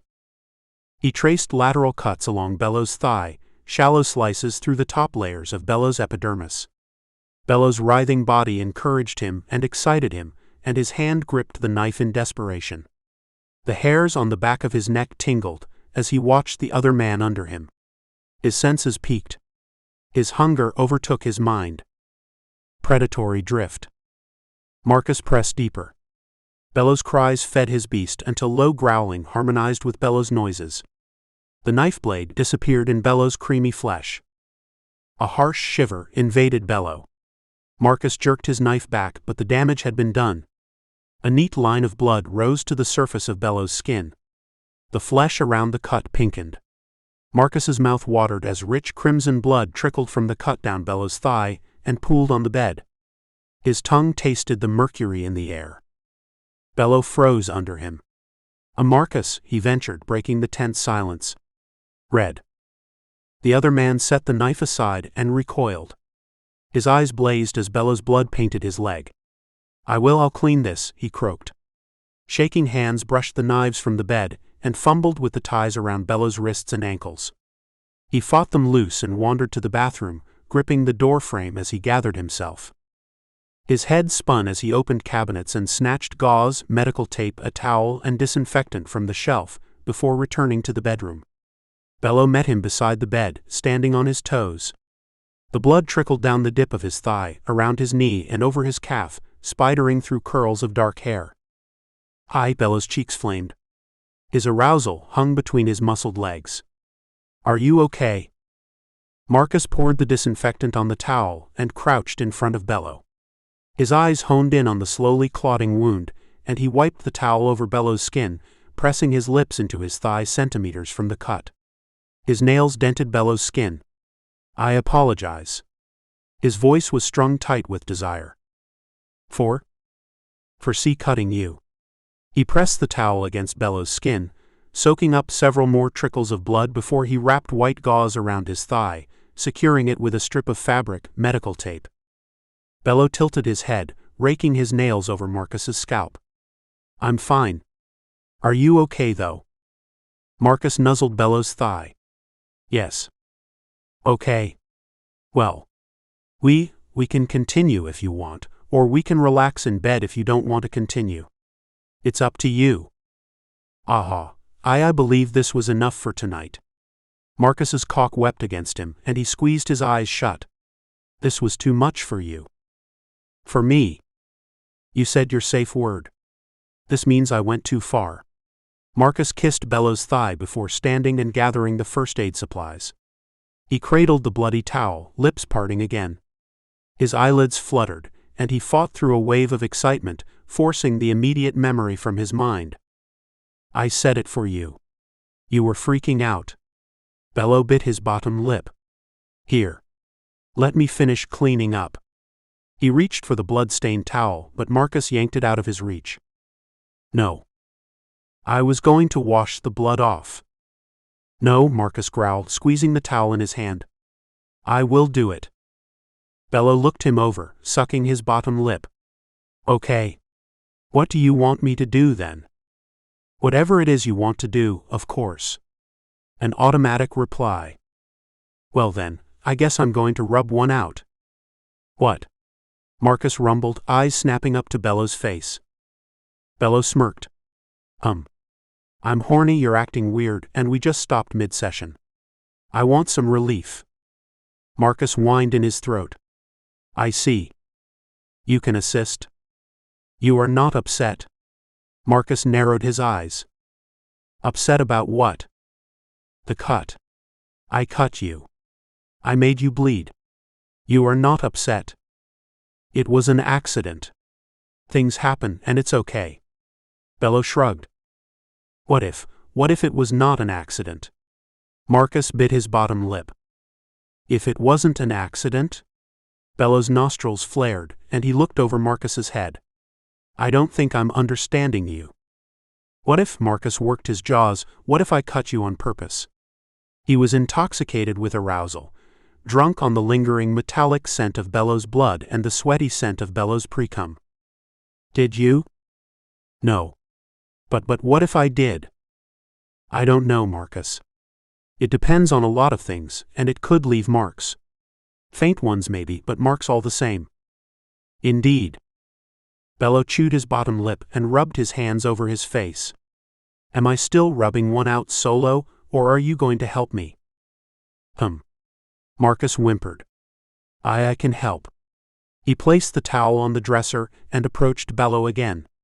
His fingers traced the underside of Bello's cock, strumming over firm flesh before he wrapped his hands around the other man. And yours. Bello motioned to Marcus's arousal. At the same time, Marcus ducked his head and inched Bello closer. Their chests connected, and he wrapped his hand around both of their cocks, mashing them together and stroking them in unison.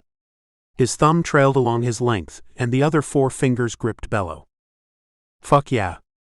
Bello draped his arms on Marcus's shoulders, lacing his fingers together behind his neck and burying his face into him. He meshed their bodies together, and his thighs trembled against Marcus's legs as Marcus continued stroking his cock.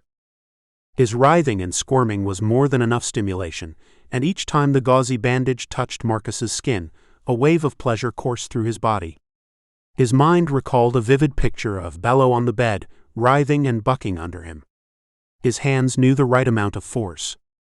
The memory of his hungry cries accented his sweet moans. Bello taking pleasure from the painful incident bred hopefulness in the pit of Marcus's stomach, and restless anticipation everywhere else. His cock begged for release, and his precum mingled with Bello's, drying white on the back of his fingers. Marcus, I'm close, Bello whispered, accenting his words with a kiss. Fuck. I'm so close. Your hand feels so good. Yes. Marcus's lips barely moved, but the one word tumbled from his throat. Bello humped his hand, carrying himself to his orgasm. His cock throbbed against Marcus's cock and in Marcus's tight fist. Oh yeah. Bello squeezed his arms around the other man's neck and smashed their hips together as his orgasm took him. His hips pushed into Marcus. Oh fuck. Keep going, please. Marcus obliged, stroking him through his orgasm as his own raced up behind Bello's. Bello's throbbing cock, the flood of moisture, and still seeing flashes of Bello under him behind the safety of his eyelids pushed Marcus to his climax as well. He stiffened under Bello's movements, and his abdominals clenched with each wave of pleasure. Fuck, Marcus grunted. Damn. His shoulders curved and his muscles sharpened. He squeezed them both, milking every drop of cum from Bello. Ah. Bello arched on his toes, thighs trembling before he retreated. His spent cock hung between his legs, gradually softening. Marcus touched his hip. Can I get you anything? Bello shook his head, a smile forming on chapped lips. No. Do you want to discuss what happened? Is this what they call aftercare? I read about it on the BDSM website I got the checklist from. Marcus's cheeks burned. Yes. This is what is considered aftercare. I want to make sure you are okay, especially since you said your safe word. Bello moved around the bed, collapsing in it and rubbing the space beside him. Lay down with me. You can clean tomorrow. With a sigh, Marcus placed the gauze, disinfectant, and tape on the dresser beside the towel and eased into the bed with Bello, wrapping his arms around him and cradling him close to his body. Bello rested his head on Marcus's shoulder. Let me apologize again for drawing blood. Bello traced circles along Marcus's skin. Are you apologizing for drawing blood or for liking it? Marcus bit the inside of his cheek, gnawing soft skin as he mulled over his answer. Be both. Bello nodded. Silence enveloped them and Marcus cursed himself. After a few long minutes of silence, Bello spoke again. I liked it. The cutting. Bello nodded. It feels good and I trust you. It's grounding. Is it? Yeah, like something primal. It's different from anything I've ever done with other boyfriends, but I loved it. I love everything we do together. It's just different. He nibbled his bottom lip. How is it for you? Different as well. Are you satisfied with what we've been doing so far? Is it enough for you? I mean, are you satisfied too? Marcus's lips trembled and his heart throbbed in his chest. Yes. Very much. Chapter 22. Bello. Bello and Diana spent the rest of the weekend ducking in and out of the Halloween music festival, with Solomon and Marcus at their sides. After the closing of the festival on Sunday evening, Bello kicked his feet up on the outdoor patio table and sipped from a steaming mug of coffee. His laptop sat on his lap, and his best friend sat beside him with one arm covering her eyes. So the truth is, Solomon is amazing and super cute, but I just don't think long distance is going to work for us. You know what I mean. I'm there, he's here, and I'm not the type of girl to sit by the phone all night waiting for my man to call me while he's off having fun. You like him, don't you? I think we're better as friends. Bello shrugged. Okay then. Diana uncovered her eyes and squinted at Bello. That's it. You're done ragging me. Yeah. I'm kind of in a situation here. Bello pinched his forehead. Marcus said I could speak to him and Tiffany Monday about my job position, but he said I have to do the research and come in there with some kind of plan, and I don't know. You don't know what? I don't know how to negotiate for a job. I mean, I've never done anything like this before, and he's my boyfriend and she's his best friend, and I'm really nervous about this. I can tell. What are we nervous about? Shoot. I can help. Okay, well, to my knowledge, they don't even have a marketing position, so I'd have to pitch this as why they need me to handle all of their marketing, right? Sounds right. So, what should I call the position? Diana puckered her lips. Marketing manager? Marketing manager sounds so boring. Well, you don't want some fantastical name. It's simple and to the point. Marketing manager. And then if you ever need an assistant, it's an easy fit. Marketing assistant manager. I guess. Bello tapped on the laptop, sighing. I should list what my job involves, I think. You should. And you should do some research on how much people in your position get paid. The key here is to ask for more than you want, and if they can't afford it, they'll go down. What if I shoot them so high they freak out and don't want to hire me? Well, you're already hired, so they won't randomly fire you. Plus, you've already proven your worth to the company. The man chewed his bottom lip, studying the blinking cursor on his laptop screen. I'm nervous about this. Don't be. You already have the job. Now you're negotiating better terms. You also know you're going to get it. I mean, come on, have you seen the way Marcus has been looking at you all weekend? No. Diana rolled her eyes. He looks at you like you're God. No, he doesn't. Yeah, he does. It's cute. You deserve a man who really cares about you. Right. Thanks. Bello scrunched his face, closing one eye and tensing his lips. Can I tell you something?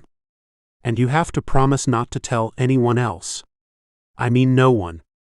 You can't even tell your cat. Oh. This is juicy. Promise. I promise. I won't tell a soul. Not even my cat. Okay, well. Bello licked his lips. Marcus is a sadist. Like sadist? Are there different types of sadists? I mean, kind of. There are sexual sadists and then mentally deranged sadists. Sadists who like seeing other people unwillingly experiencing pain. Some sadists are turned off if the other party consents to the pain, and they only like it if they're overpowering someone else. Bello swallowed. I think Marcus likes it when I'm also into it. Are you sure? Yes. I mean, I think I'm sure, yeah. He's polite about it, and we have a safe word and everything. And he doesn't push you too far? And no. He hasn't pushed for it at all. I found his toys and I got curious. Define found his toys. He had some things hidden in his closet and some things in the second bedroom, and I found them. What things? Well, Bello scrubbed the back of his neck. He had knives and candles in his bedroom. Knives? Like? Real knives? He nodded. Sharp ones. And candles? No, I mean, what happened when you found the knives? Oh. I wanted to talk about it, but he freaked out and went for a run. Then, I found one of those lists on the internet and we talked about it. Kink lists? Okay, this is good. But he hasn't pressured you to do anything? No. Everything we've done, I suggested. We haven't even done a lot. We had a thing in a hotel a while ago, and then Friday night we played in his bedroom. Y'all haven't fucked? Bello's blue eyes sparkled. Oh no. We fucked. But I mean like kinky stuff. We haven't done a lot of kinky stuff. He's taking it slow. Good on him. I have a question though. If he's a sadist, does this make me a masochist? I don't know. Do you like what you guys are doing? Yeah. I do. I like it a lot. I like his reactions to how I respond. It's primal. He combed his fingers through his hair. I like the way he looks at me when we play too. There's no disgust, just gratefulness and boyish excitement and passion. So you describe the components of love. He's in love with you. I really think it's too early for us to talk about love. Is it? My mother always said once you find the right person, you'll know. If it takes over a year to get engaged or think about a future with that person, then it's not the right person. Fair. Have y'all talked about the future? I mean, not necessarily. I feel like the job negotiation is future talk. Anything else? No, just help me work out this plan for what I'm going to say tomorrow. Well, scoot over and I will. They worked on Bello's resume and pitch for the rest of the afternoon, and after a home-cooked dinner from Marcus, Bello and Diana disappeared into his room and planned his outfit for the next day. She huffed and puffed about his clothes, his shoes, and his accessories, before compiling a modest but professional look. Bello slept terribly, and woke with the sun the next morning. He worked out for an hour, showered, and hovered around Mrs. Potts as she prepared him a light breakfast. Marcus had already left. Bello nestled a coffee in the crook of his arm, as he tucked his laptop and his notes into his bag, and grabbed his keys, exiting the house in a flourish. His nerves grew on the drive to the hotel, and by the time he arrived, he bounced in his seat. His heart raced. Trembling fingers adjusted his collar and the line of buttons down his front before he ducked inside, approaching Tiffany's office. The door hung ajar, but he knocked anyway. "1 second," Tiffany called. Bello waited, squeezing the handle of his bag and picking at his nail beds. When Tiffany opened the door, he held his breath and glanced into the room. Marcus sat on the edge of a clean desk opposite a large desktop computer. "Hey there," she greeted him, a smile spreading across her features. "Come on in. Marcus told me you wanted to talk to us about your position?" Yes," Bello squeaked. "Okay." She moved around her desk and sat down in her office chair, motioning to the wingback chair in front of her. "Take a seat." All right." His cheeks burned, and he squeezed the cushion of the chair, stumbling as he wedged himself between the two pieces of furniture. His knee bumped her desk. "Ouch. Sorry." "I'm sorry." "It's all right. I'm not sure how this works, so I guess I'll just start talking." "Sure." She leaned back in her seat, resting her arms on the edge of her desk. Marcus put his hands in his lap, fixing his dark gaze on Bello. His gaze burned Bello's skin, and Bello fumbled with the printed pages of information as he yanked them from his bag. I have these." He dropped a cream folder of information on Tiffany's desk, and the contents scattered across the surface. "Oh my God." Mortified, Bello jumped to his feet, gathering the papers in a messy pile. "I'm sorry. I shouldn't be doing this." Tiffany glanced from Bello to Marcus and back to Bello again, pressing her lips closed. "Tiffany," Marcus rumbled, "can you give us a minute?" "Actually, yeah. I'm going to go down and grab last night's numbers and take a look at them. I'll be right back." She moved past them and exited the room. Bello dragged his eyes up to Marcus's face. I can't do this." Marcus sighed, pushing himself up from the corner of the desk and approaching Bello. "Why not?" He cradled his face in his thick hand, stroking his jawline and over his lips. "I am nervous." "I'm too nervous," Bello whispered. "I'm sorry. This was a bad idea. I should stay your assistant or whatever." He shoved his folder of information back in his bag. "I'm going to go." "No." Bello paused. "Why are you doing this?" "What am I doing?" "Giving me this job, encouraging me to ask for more. Why are you doing all this?" "You don't have to. I'm not qualified. I don't even know what I'm doing. I don't have an education or anything. Like, I looked it up. Marketing directors or whatever, they have education, college degrees. I don't have any of it." Tears pooled at the bottom of his eyes. "I want to go home. I should have never come here." Marcus scowled. "Do you really believe you should have never come here?" Bello shook his head, thumbing the nylon strap of his bag. The tears brewing at the corners of his eyes sailed down his cheeks, and he swiped them away with a frown. "I don't know. I just—" Sighing, Marcus crouched in front of Bello, grabbing both of his shaking hands and clasping them together. His steady hands covered Bello's, and he peered into the other man's face. "Do you trust me?" "Of course I trust you. I let you cut me." Bello's voice dropped to a whisper. "Yes. Do you trust me also when I say you can do this?" A whimper grew in the back of Bello's throat. "Do you?" Marcus lifted his prominent chin. "I can't do this," Bello repeated, balling his hands to fists and digging his nails into the meat of his palms. The stinging pain grounded him. "What part can't you do?" I can't stand in front of you and ask you for more money. I can't negotiate. I'll take whatever you guys think is best. It's fine. No. Marcus. I can't. Bello.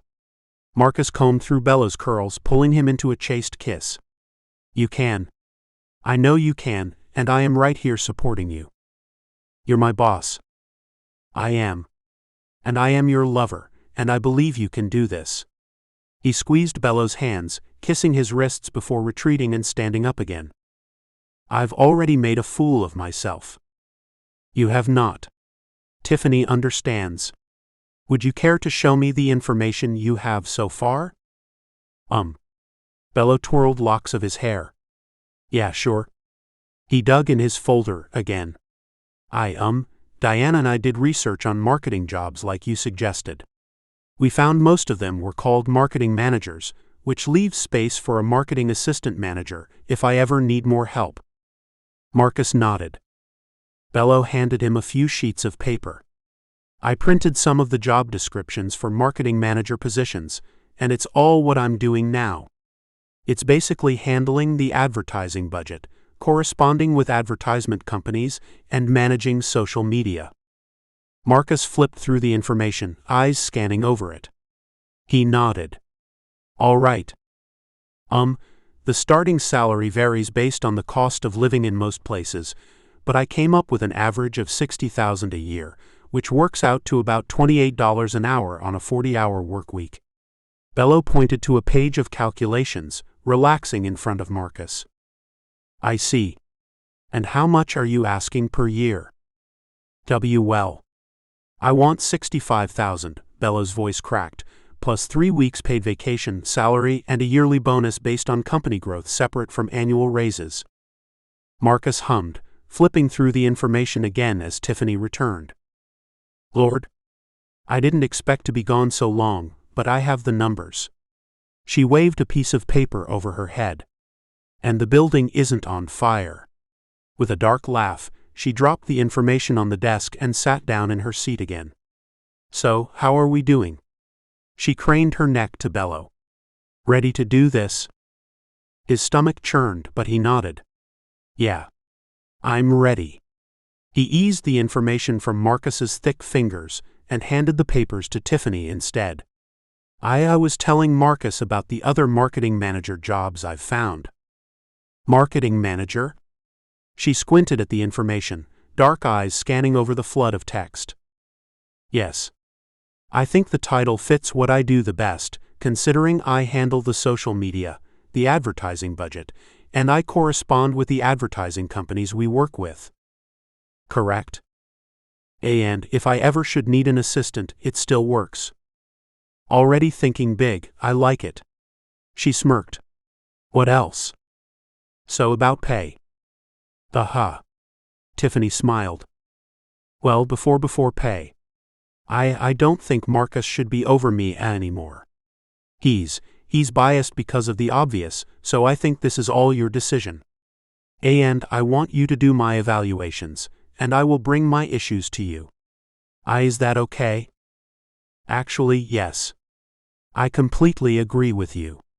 I want you and Marcus's relationship to work, and you're right, he's going to be biased when it comes to you and your work. Plus, it's better for the other employees too. So I'll grant it. I'm excited to work with you. A wider smile. Now about pay. All right. Bello inhaled a deep breath. Okay, so most marketing managers get around $60,000 a year, which is something like $28 an hour on a 40-hour work week, but I usually work over 40 hours, and I work around the clock, so I was thinking $65,000. Tiffany nodded, digging a notepad from her desk and scribbling numbers down. I also want 3 weeks of paid vacation time, and a yearly bonus in addition to a yearly raise. And I want a salary, not an hourly wage. $65,000 as salary.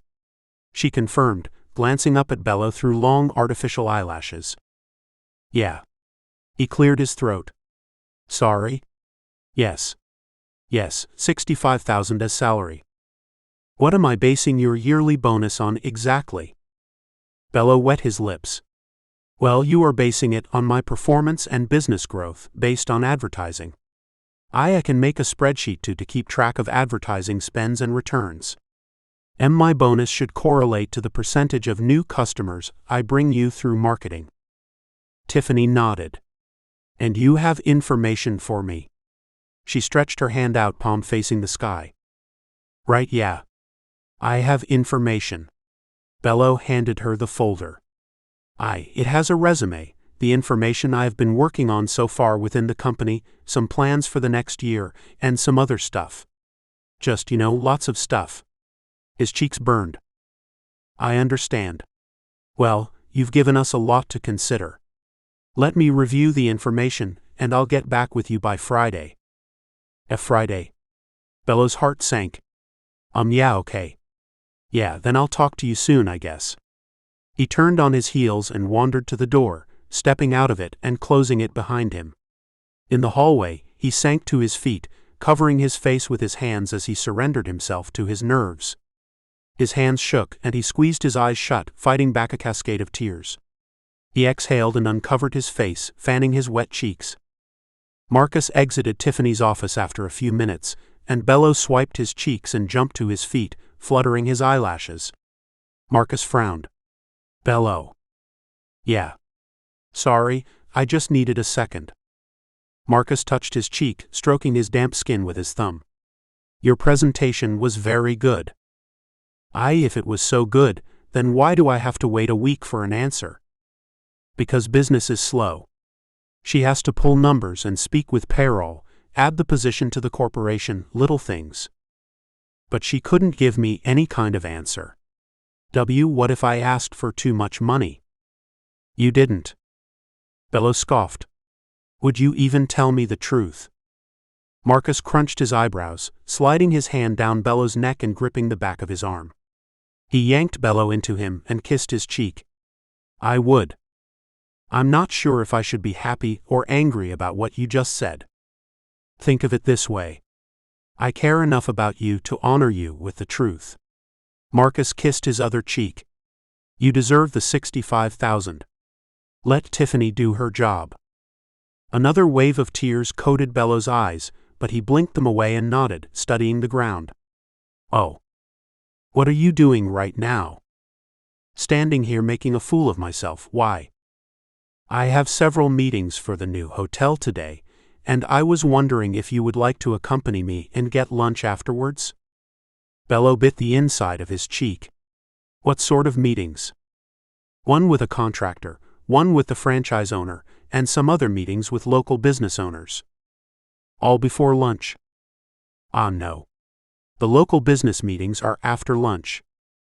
Oh. Well, yeah, I can go with you. Lovely. Marcus administered a third kiss. You look nice today. Then he retreated. I will meet you downstairs in 30 minutes. Bello blushed at the compliment but nodded. Okay. His eyes followed Marcus down the hall, until he turned the corner into the main lobby of the hotel. Bello glanced around and ducked into the bathroom, splashing water on his face and blotting his face with a damp towel, erasing tear stains and cooling his inflamed skin. He exited the bathroom and entered an empty office space, reviewing forwarded messages from the company as he wasted the last few minutes before meeting Marcus in the parking lot.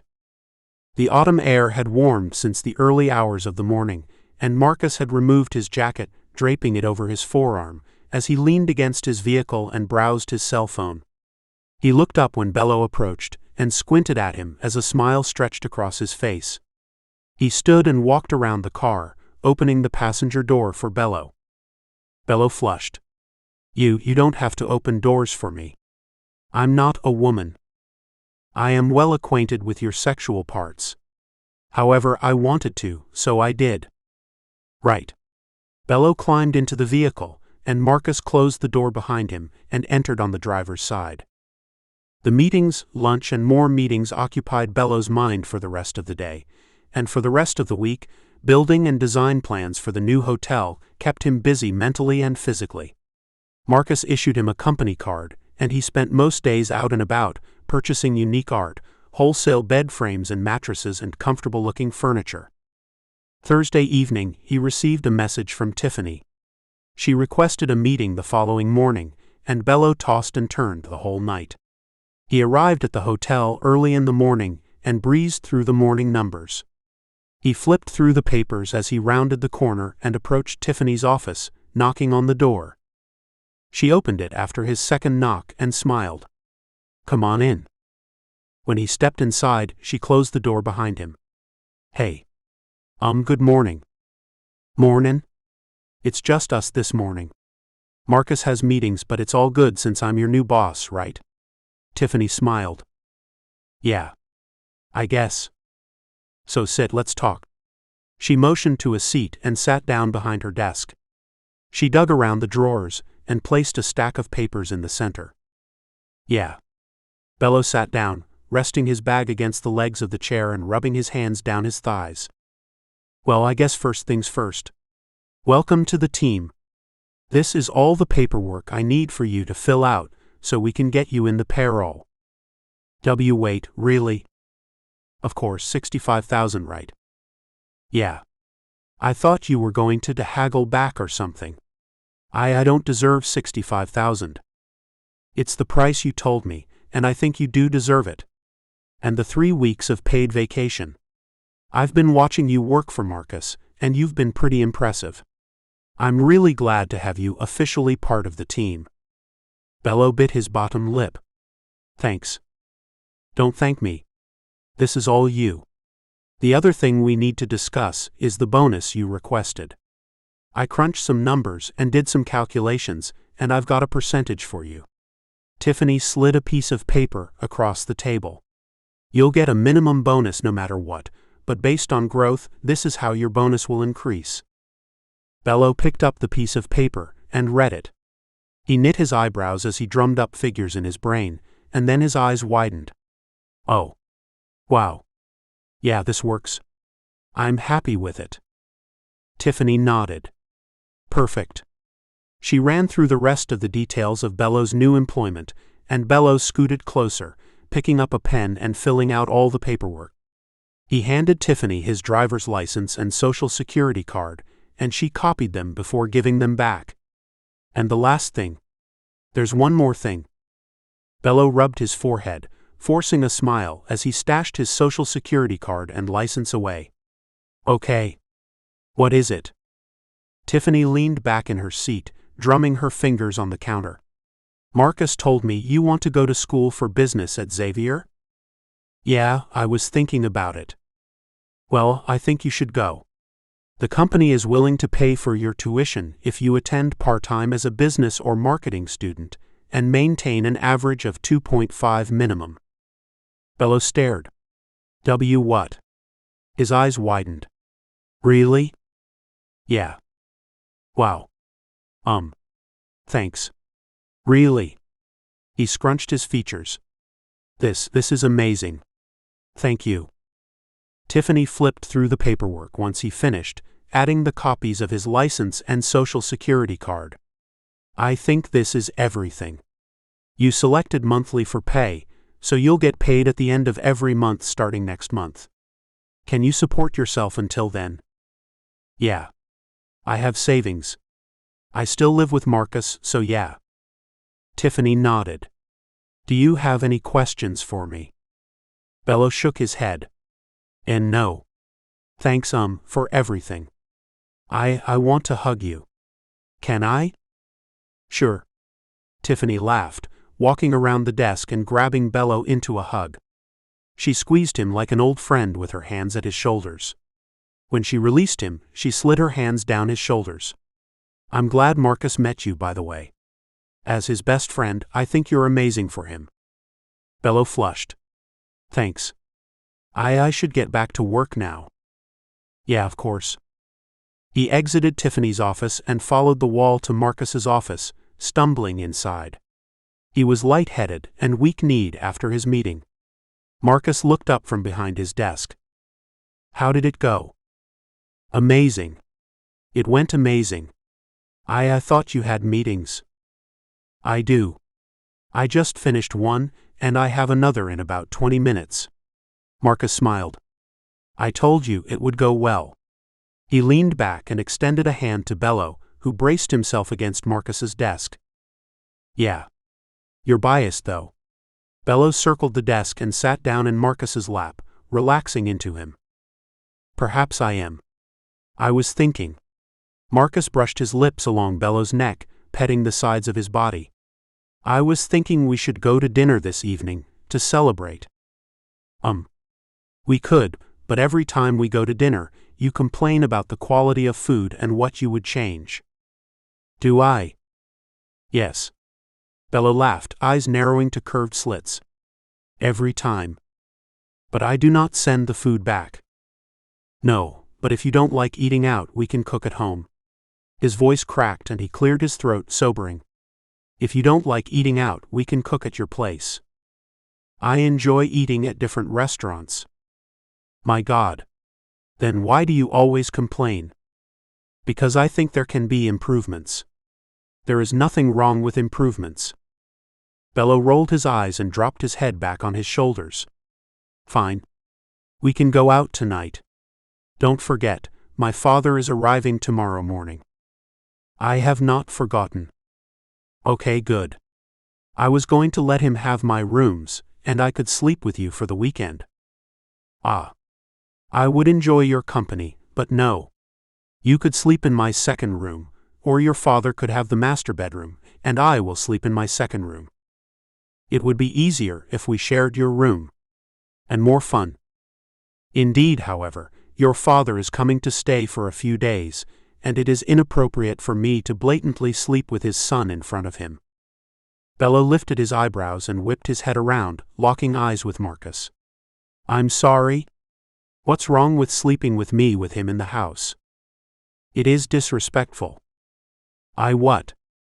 It is disrespectful. We can have our fun tonight, but I will not disrespect your father by having sex with his child while he's in the house. I don't even know what to say right now. I can't decide if you're being insulting to me, or if you're actually traditional or something. I am sort of traditional. In my family, marriages are often arranged by the parents. Then, the fathers of the two parties will meet and discuss the arrangement. The father of the groom is expected to pay the father of the bride for the bride, which would be the total cost of her care and a little more, considering he is taking an asset. I'm not an asset. Bello blinked. I realize this. I am not saying you are. I am simply stating tradition. There is no sex before marriage in my family either. And no homosexuality. Right, which is why your mother has no idea you're gay. Marcus tapped on his computer screen, dismissing Bello's comment. You heard me. Some of my family's customs I appreciate. I know we have already broken the no sex before marriage rule, but I still want to give due respect to your father.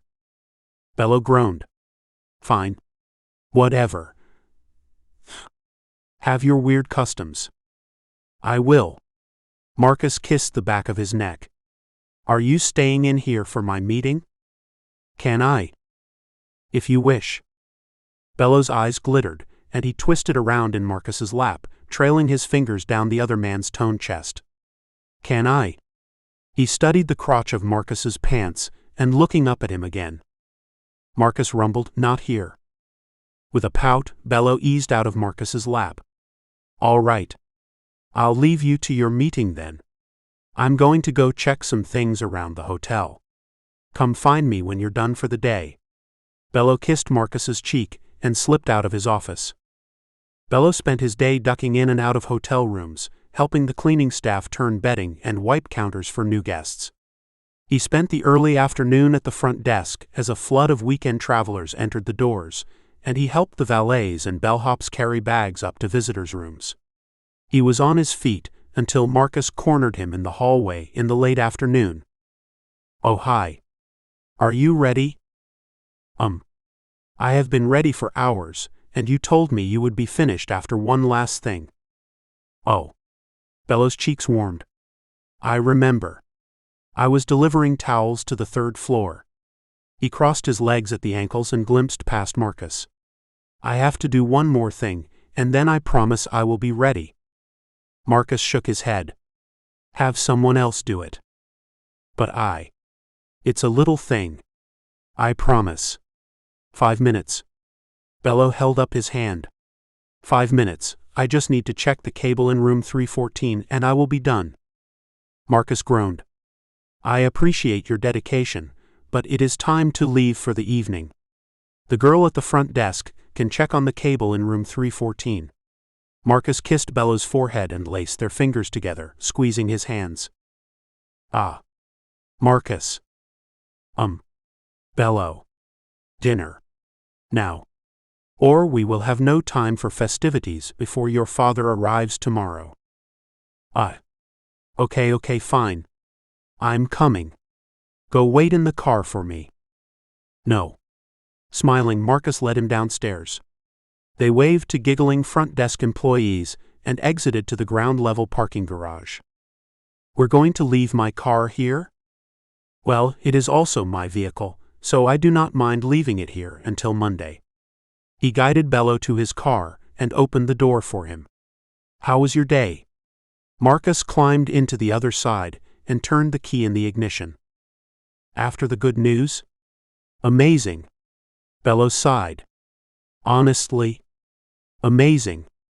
I love being able to get up and work with you all day, even though we don't see each other most days. Oh. Yeah. It's better than working for a stranger. I know I'm helping you achieve your goals.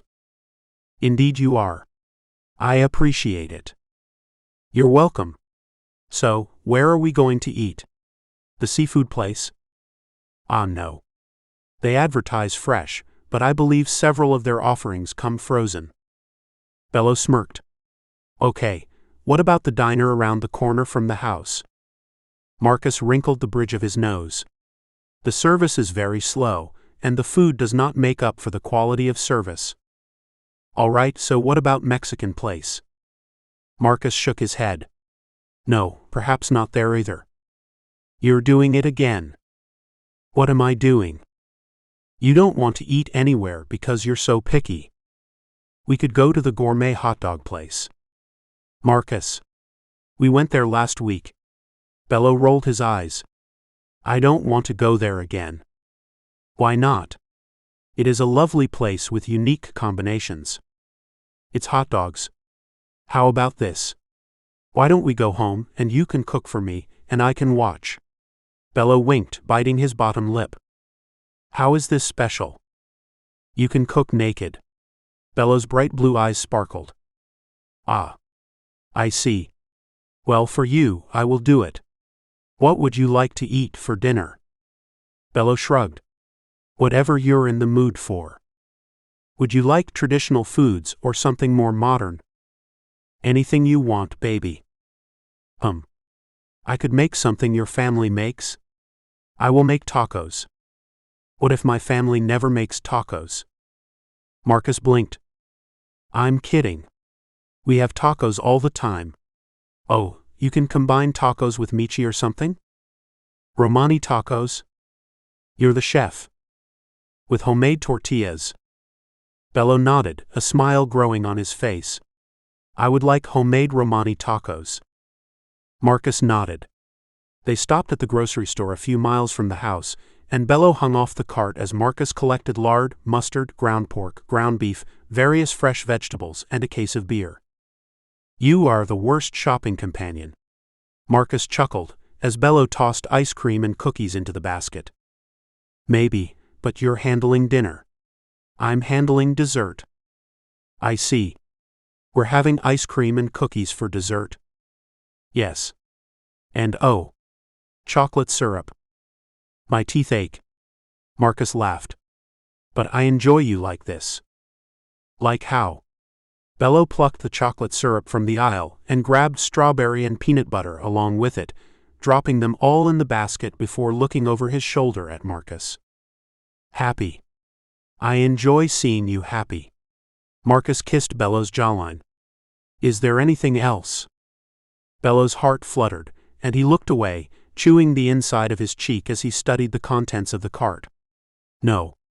I think we have everything. Very good. Marcus wheeled the cart to the front of the store, purchased all the goods, and loaded them into the vehicle. Bello supervised. Once inside the house, Bello tucked the ice cream into the refrigerator and leaned against the kitchen island, eyeing Marcus. "I'm ready. For you to start cooking for me." He pushed off the counter and sat down at the kitchen table. "Ah. You're waiting for me to get undressed?" Bello nodded, an expectant grin stretching his lips. "I am. 1 for 1. What?" Marcus scooped flour into a stainless steel bowl. 1 for 1. Whatever you want me to remove, you have to remove it first. What? No. You said you wanted to do something nice for me. I did, and I am cooking for you. What more do you want? You to be naked, obviously, Bello scoffed. He wet his lips before standing again, grabbing the hem of his shirt and yanking it over his head, touzling his feathery curls around his face. He flexed his abdominal muscles as he studied Marcus before he quirked his lips. You're the traditional one, not me. Then he tossed his shirt aside. Marcus watched him, pausing over his mixture of dry ingredients and drinking in all the newly exposed skin. His jaw ticked. Yes. You're not even listening anymore, are you? Bello smiled, dropping his shoulder and exposing the long column of his neck to Marcus's hungry eyes. He fumbled with his belt and folded his slacks off of his body. They slid down his legs and pooled at his feet before he stepped out of them. He was bare except his loose cotton briefs hiding a bulging cock. You're not finished, Marcus croaked. You haven't started, Bello returned the challenge, putting the table between them as Marcus abandoned the tortilla mixture and focused all his attention on Bello. No. Correct? Should I get dressed again? Chuckling, he grabbed his shirt. No. Come over here. Bello discarded his shirt again and tiptoed across the room, approaching the kitchen island and Marcus. Marcus dwarfed him in height, but he filled the room with his strength. The air between them was electric, and Marcus drew Bello to him. Yeah. Good. Marcus dug in the drawers, retrieving a knife and slipping his fingers under the leg hole of Bello's briefs. He stretched it, and Bello winced as it cut into the crease of his ass. He lifted higher on his toes, pushing his hips into Marcus's hands. Marcus slipped the knife between Bello's thigh and the cotton fabric of his briefs, with the sharp side towards the fabric. It cut the fibers, and Marcus ripped them the rest of the way. The blunt side of the knife dented Bello's flesh, pressing a pale welt against his skin. Bello trembled as his shredded briefs trickled down his thighs. His cock greeted them, standing at attention with a clear bead of pre-cum moistening the head. Marcus swiped it away and tasted it, groaning. Ah, Bello moaned, turning his face away as warmth crept to his cheeks. His cock hardened more at Marcus's groan, then relaxed again, smearing a streak of pre-cum across his stomach. You said it's 1 for 1. It will be. Marcus lifted Bello onto the counter beside the bowl of flour and pushed him back against it. The granite was ice against his back, and he gasped, rolling his eyes back in his skull as Marcus bent him in half and yanked his cock through his thighs. His firm ass cheeks parted, exposing his hole, and his face warmed even more. Bello squirmed against the counter, but the more he squirmed, the tighter and heavier Marcus's grip became. He bruised Bello's tanned skin, and Bello panted, surrendering after his struggle became futile. His ass hung off the side of the counter, and his cock jerked again as Marcus's lips browsed the backs of his thighs. Oh, Bello thunked his head back. His muscles shuddered and his toes curled. Marcus tongued his balls, and he erupted in a low moan. Oh fuck. Marcus growled in response. Pre-cum leaked down the shaft of Bello's cock, and Marcus lapped it away, swirling his tongue around Bello's sensitive flesh. Bello groaned. Marcus dipped lower, passing his tongue across Bello's hole. His muscles jerked again, and he struggled against Marcus as pleasure overwhelmed him. Marcus's grip tightened again. Ah. Fuck, your tongue feels good, Bello gasped, turning his head to the side and pressing his blazing cheek into the counter. He glanced down at Marcus, and another wave of pleasure shot through him when their eyes met. Oh God. Marcus licked Bello's skin and bit him, denting him with perfectly aligned teeth and sharp canines. Goddamn. Marcus, Bello moaned, curving his shoulders forward. His ass squirmed against the counter. His hole relaxed as Marcus's thumb traced it. You like this? Yeah, Bello sighed. Marcus wet his fingers and rubbed him again, working 2 fingers inside him and seeking out his prostate. A guttural moan slipped from him when Marcus found it. Oh yeah. All right there. Bello turned his face away, hiding his embarrassment behind his curved shoulders and bent knees. Marcus obliged, fingering him and pressing his thumb into the space just under his balls. He coated the backs of Bello's thighs with soft kisses and sharp bites, returning to the center of his body and sucking his cock into his mouth. Bello moaned again. Oh. Ah. Okay. Fuck. He melted into the counter as Marcus worked him over, sucking his cock and fingering his ass. Bello jerked against the other man's tight grip, relishing the weight of Marcus's arm over him and his rough fingers against him. Marcus's dragged Bello to his orgasm with his harsh but sweet treatment, fingering him even as he tightened around him. He swallowed every drop of Bello's cum. Ooh. Marcus retreated, releasing Bello's arms and legs with a rough jerk. He slapped his ass. Bello rolled his eyes before peering at Marcus and wetting his lips. Get up so I can finish cooking, Marcus growled. Oh. Bello chewed his swollen bottom lip. I can return the favor. I am fine, but I do need for you to move so I can continue cooking. Marcus washed his hands and returned to his bowl of flour, adding the wet ingredients as Bello gathered himself on the counter. He rolled off of it, standing on weak legs. Marcus stirred in scoops of lard and a splash of water, and whipped it into a dough. Then he let it set, as he warmed grease in a cast-iron skillet. I want you to fuck me, Bello blurted out, bracing himself on the edge of the counter, crossing his legs at the ankle and stretching his exposed torso. His hips stung, throbbing with the promise of an even rougher session if Bello requested it. Marcus poured the tortilla batter into the warm grease. Right now. And no. Later but soon. I want your cock inside me. Marcus nodded, a smile playing on his swarthy features. All right. I like it when you pin me down and have your way too. He nodded, focusing on the tortillas. When they were finished, he frowned. What? I should have made the tortillas last instead of first. Now they are completed, and will be cold by the time I am finished the rest of the food. Bello chewed his bottom lip but smiled. I'll eat these and you can make more. He pinched off a piece of the fluffy tortilla, popping it into his mouth. I suppose, Marcus mused, unpacking the other groceries and dumping the ground meat into a separate stainless steel bowl. He mixed it with spices and rolled them into balls. As they cooked, he sliced vegetables and browned them. Warm spices filled the kitchen as Bello continued nibbling the tortillas. You should serve these at Marcus's place. The name is still terrible, my dear. Bello smiled at the pet name. It's still in the brainstorming phase, but you should sell these. You do not know how they will taste yet. I don't, but they smell amazing. In a small bowl, Marcus mixed mustard with more spices and added water until the sauce dripped. Thank you. Reserve your judgments until I am finished. He kissed Bello's forehead and prepared the tacos, folding a new set of freshly made tortillas, stuffing them with sliced michi and roasted vegetables, and coating the entire contents with a drizzle of bright yellow mustard dressing.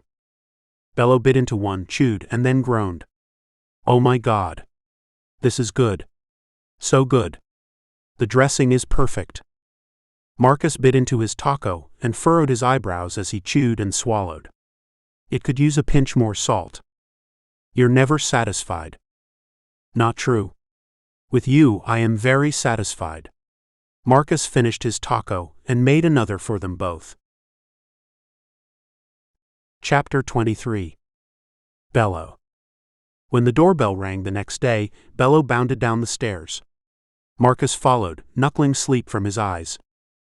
I'll answer it, he promised as socked feet slid across the hardwood floor. He flicked his eyes around the room, smiling up at Marcus, still descending the stairs before he opened the front door. Bright morning sunlight spilled into the room, and Bello's bedroom curls whipped around his head as he leapt into his father's arms. The older man dropped the handle of his suitcase in favor of embracing his youngest child, kissing the man's cheek. "Daddy." Bello squeezed him around his neck. "You're here." He relaxed his grip and stepped back, still with one slender arm draped across the man's shoulders as Marcus reached the first floor. "Mr. Gonzalez," Marcus rumbled, lifting dark eyebrows and extending a hand to Bello's father. The man shook it. "Call me Fernando." "Fernando." Marcus smirked. "It is good to see you well." "You too." He looked back at his son, and his weathered features softened. "I've missed you." Bello rested his head on his father's shoulder and sighed. Standing between his father and his lover, he was content in a way he had never been before. "I've missed you too." "I will get your bags," Marcus prompted. His muscles flexed under his dark skin as he grabbed the side handle of Fernando's bag. "Is this the only one?" "There's more in the car." Fernando hiked his thumb towards his old vehicle, and Marcus ducked his head, slipping past the pair of them and strolling outside. The sun illuminated his dark skin, and Bello wet his lips, drinking in Marcus's backside as the other man dug around in the car for Fernando's belongings. Fernando clucked his tongue. "Tell me what you've been up to, mijo." "Jay just working, actually." "I work for him for Marcus." "Well, not technically for him. I'm the marketing manager." "What do you do?" "Well," Bello sucked his bottom lip. "I basically handle the advertising budget for the current hotel, and I'll handle the budget for the next one too." "He gave you this with no education and no references?" Fernando raised an eyebrow. "Yeah. I mean, I started out as a personal assistant like I told you, but we were discussing things, and well, since I do so much," Bello's cheeks burned as he stammered over his words. Marcus set the rest of Fernando's bags inside the foyer. He started as an assistant, but he reorganized the marketing budget and target quickly and efficiently. Not everyone needs a 3-page resume to perform a task, and your son is a natural at organization and budgeting. "Is he now?" "Indeed," Marcus rumbled. "He is an asset to our team." "And you're not just blowing smoke up his ass because y'all are sleeping together, huh?" "Daddy." Bello gasped. "I'm sorry, Marcus. You don't have to answer if you don't want to." He shouldn't have asked. "It is okay." Marcus touched Bello's shoulder and kissed his other cheek. "I will admit, I initially offered Bello a job for my own selfish reasons, but he has proven to be an impressively hard and dedicated worker. He has a position in my company, whether or not he and I have a relationship. However, I do hope our relationship continues." Bello's cheeks burned at Marcus's diplomatic reply and the shower of compliments, and he shook his head. "Yeah. Marcus isn't my boss anymore anyway, so it's fine." "Oh. And the company is paying for me to go to college next fall." "Is it now?" His father raised a skeptical eyebrow and turned to Marcus. "It was the co-owner's idea. He can study whatever he wants to study." "Well then." Fernando rubbed Bello's shoulders. "I should take you to celebrate." "Ah. Let me treat you both." "You are my guests," Marcus interjected, eyes softening at the corners when he looked upon Bello. Bello leaned into his father. "Okay. We could make it a tourist day, and let Marcus be our tour guide? I haven't seen much of the city except for the hotel, the park, and the Maasai Club. There is an art museum I believe you both would enjoy, and after we can have dinner at a local restaurant." Marcus lifted his eyebrows. Bello winced. "Okay then, sure. We can have dinner at a local restaurant." "What is it, mijo?" "He's picky. He says we're going to have dinner out, but he's going to hate all the options." "I am not picky. I simply want the best." He kissed Bello's cheek and ducked away. "If you will excuse me." As Marcus disappeared up the stairs, Bello turned back to his father, flashing the older gentleman a smile. "I think the art museum sounds fun." Fernando scrutinized Bello, pushing him back and scanning over his exposed skin, lingering on spots with faint purple bruising. What are these? He motioned to a spot on Bello's arm and another on his leg. Nothing. Bello wrinkled his nose. I bumped myself at the hotel, I think. You think? These look painful. They're not, Daddy, it's fine. Bello kissed his father's jawline. So, you have a choice of where you want to sleep. I have an extra room on my side of the upstairs, but Marcus offered you the master bedroom and offered to sleep somewhere else. Sleep in the master bedroom? That's nice of him. Fernando grabbed his suitcase. I thought so. Oh, Marcus will get your bag when he comes back down. I should get dressed too, actually. Are you hungry? No, mijo. I'm fine. His father gave a tired smile. Okay, well then I'm going to rush up and get dressed. I'll be back down in a few minutes. There's a TV in the den and books in the downstairs office. Sure. Fernando nodded. Bello strolled up the stairs after Marcus, slipping into the master bedroom. He undressed and moved into the bathroom with Marcus, ducking into the shower next to the brawny man. Hello, Marcus rumbled, flicking his dark eyes up at Bello when he entered. What is it? He doesn't seem happy. Does he seem unhappy to you? Marcus squeezed liquid soap onto a sponge and lathered it, sliding it over Bello's body. It is too early for me to assess. I think he's disappointed. Bello bit his bottom lip, lifting his chin as Marcus coated him with glistening white bubbles. He asked me about the bruises. Yeah. I said I bumped myself. What if he thinks you're abusing me? Would you like me to speak with him? Bello's eyes widened. Yeah. But how? What are you going to say? I will say I love his son. You're going to have to. Bello paused, eyes widening even more. You love me? Yes. Very much. I love you, and I am in love with you. Need there be any further clarification? Tears welled in Bello's eyes, and he covered trembling lips with his hands. Okay, he murmured. Okay. Okay. I should go check on my father. He swallowed around a knot in his throat and darted out of the shower, wrapping a towel around his waist and rushing across the hall to his rooms. He dressed in silence, cursing himself as he tugged worn jeans up his hips and slipped his feet into canvas sneakers. He dried his curls and returned to the downstairs, collapsing onto the couch next to his father. The man looked from the television to Bello. Mijo, your hair is unruly like your mother's. He curled a few thin locks behind Bello's ear. Thanks. He studied his lap, cycling through his thoughts before he looked at his father again. I really like Marcus. And I hope you will too. Fernando touched his son's chin. I will do my best. To like him? To tolerate him. There's no one good enough for you, but I'll tolerate him if you like him.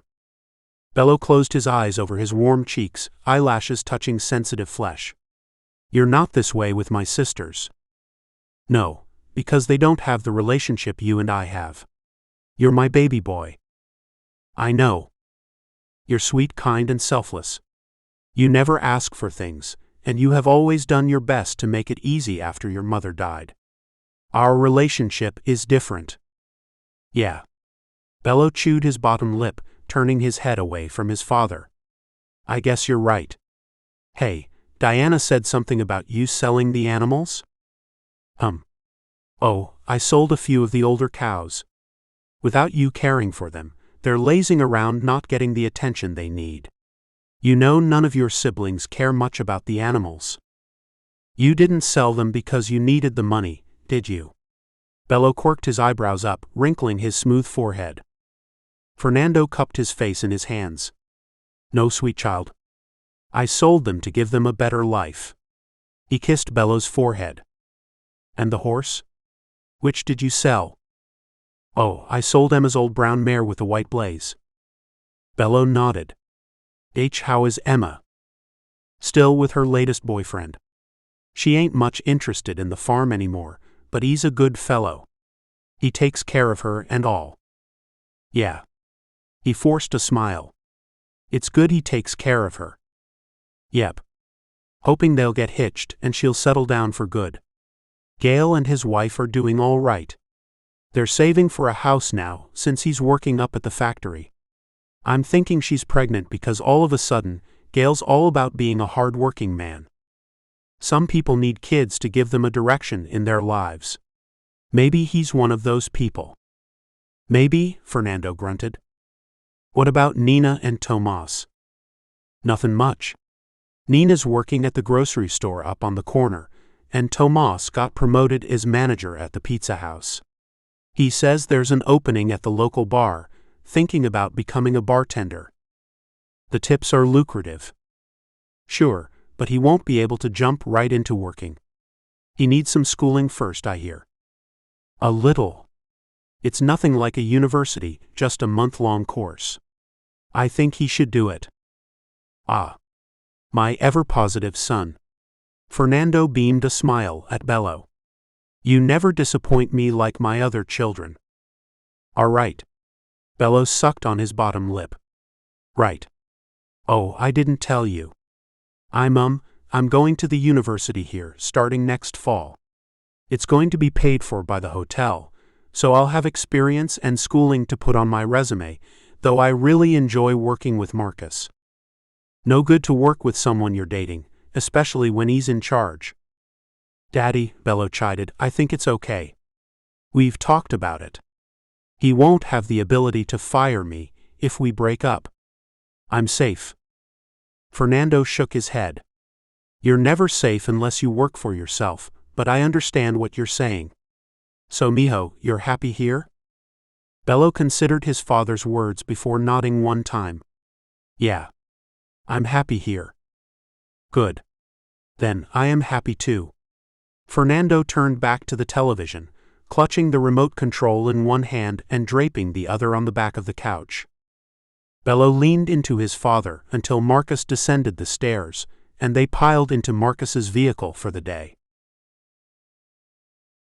Chapter 24. Marcus.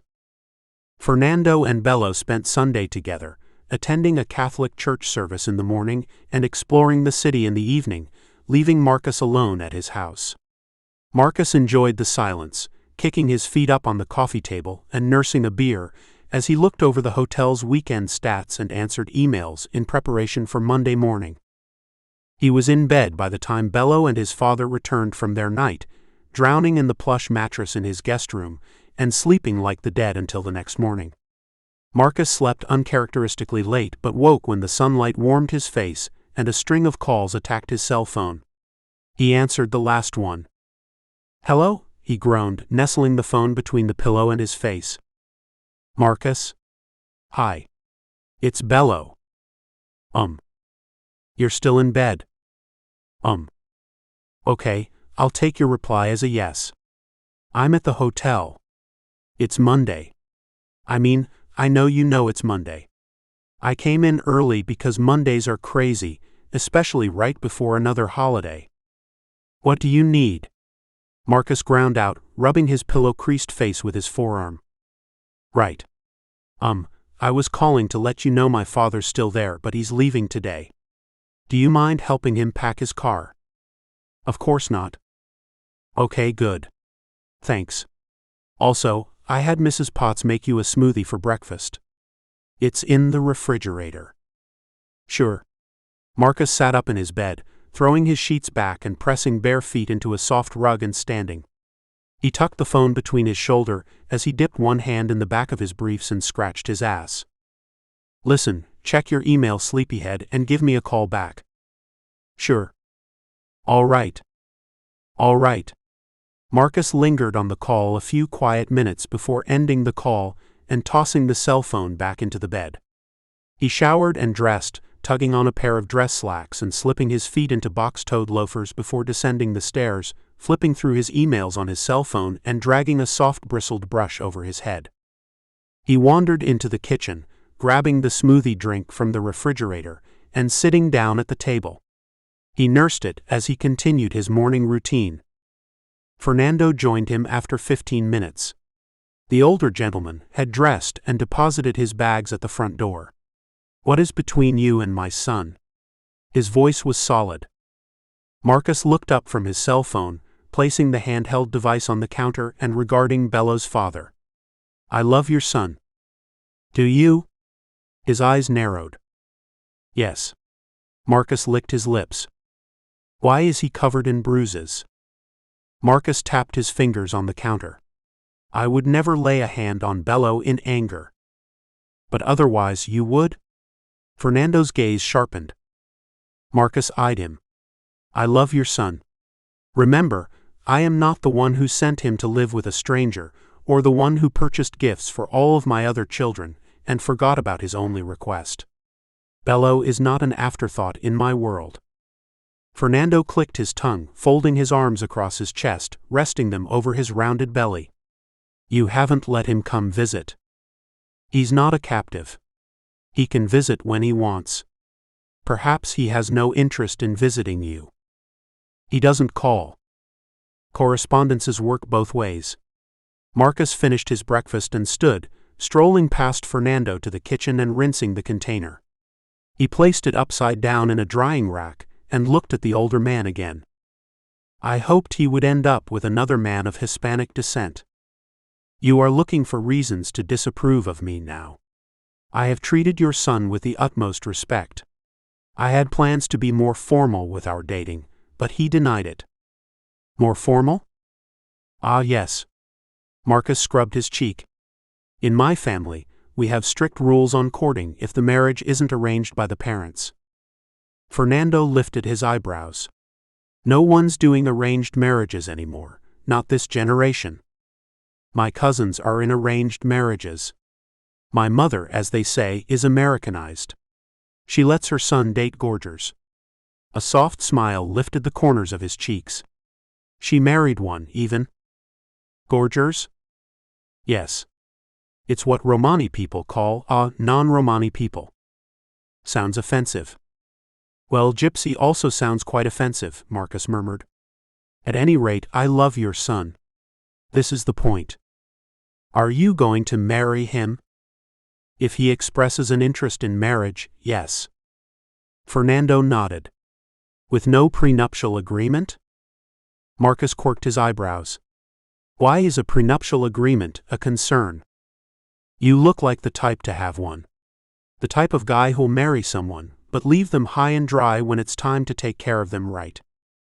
"I look like the type?" Marcus pressed his lips in a thin line. "I see. Well, Bello told me you were leaving today. He wanted me to load your bags in your vehicle for you." His eyes narrowed when he looked up at Fernando. His voice hardened.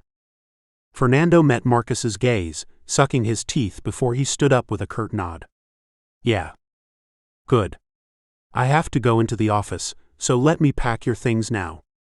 However, you do not have to leave right away. You can leave when you are ready." Marcus turned on his heels and exited the kitchen, collecting Fernando's bags and taking them out to his weathered vehicle.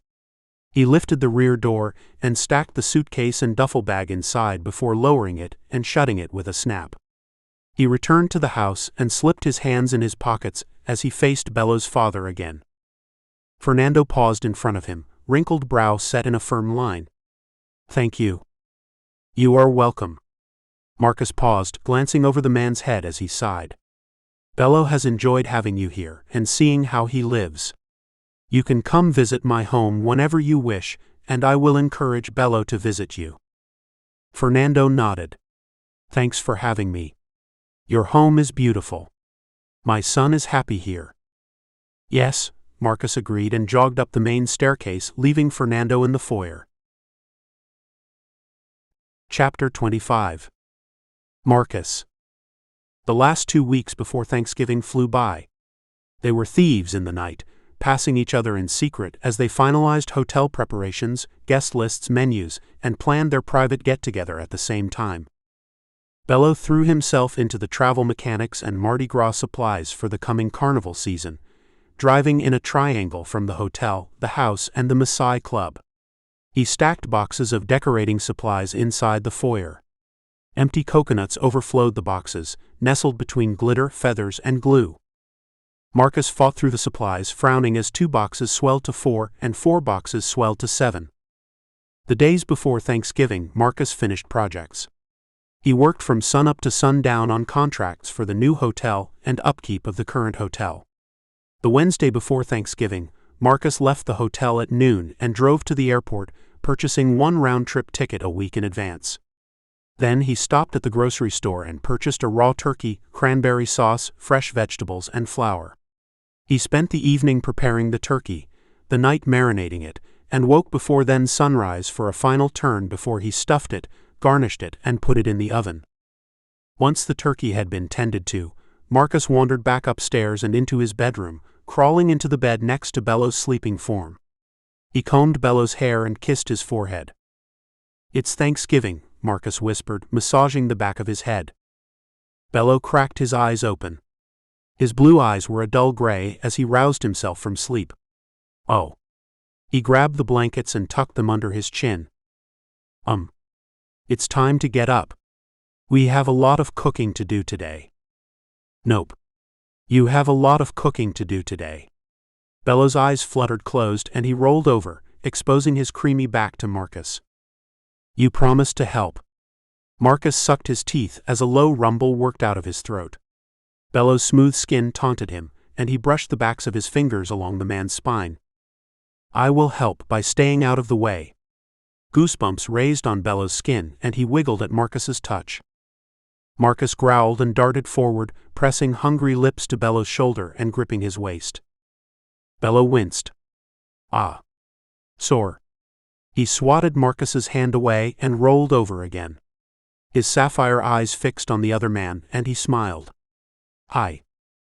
Marcus's beast purred. "Hello." He kissed Bello's lips.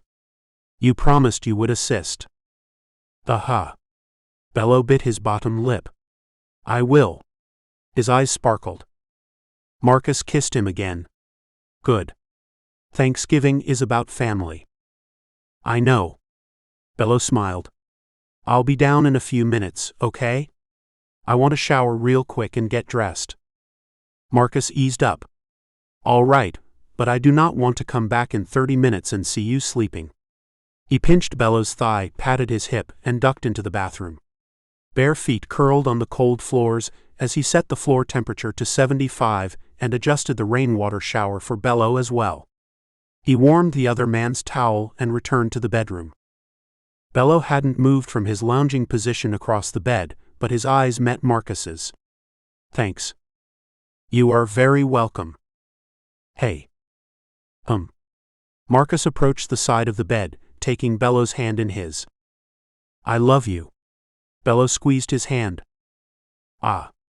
A grin spread across Marcus's features. "I love you too." Bello mirrored him. "Good." The eye contact lingered until Bello turned away. A smile dimpled his cheeks as he tossed the comforter aside and entered the bathroom. Leaving the door cracked, he offered Marcus a voyeur's view of his naked body as he brushed his teeth and washed his face before his shower. Marcus studied the purple bruises and red welts across his skin, and his beast purred. Satisfied. Bello was claimed, his whole body ravaged, and Marcus liked it. "I have something for you," Marcus called into the bathroom.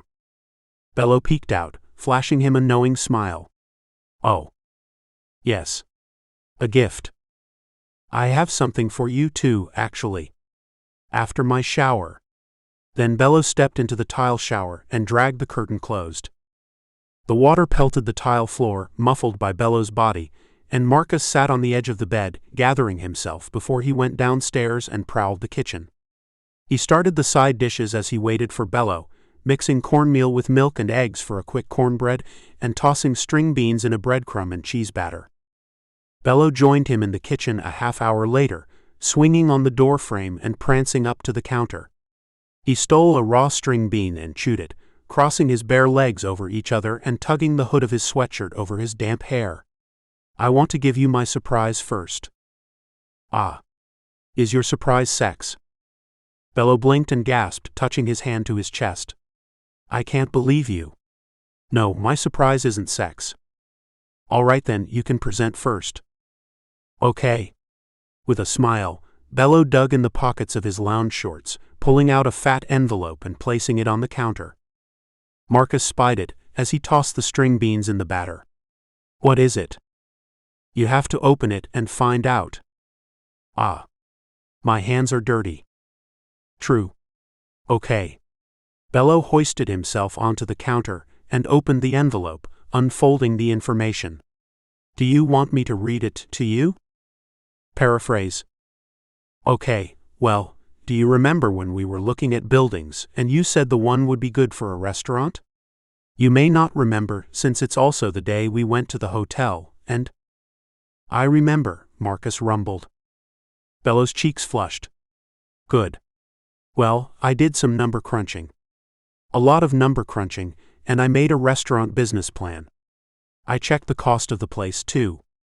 I spoke with the owners, and they're willing to lease it to us for the next 3 years.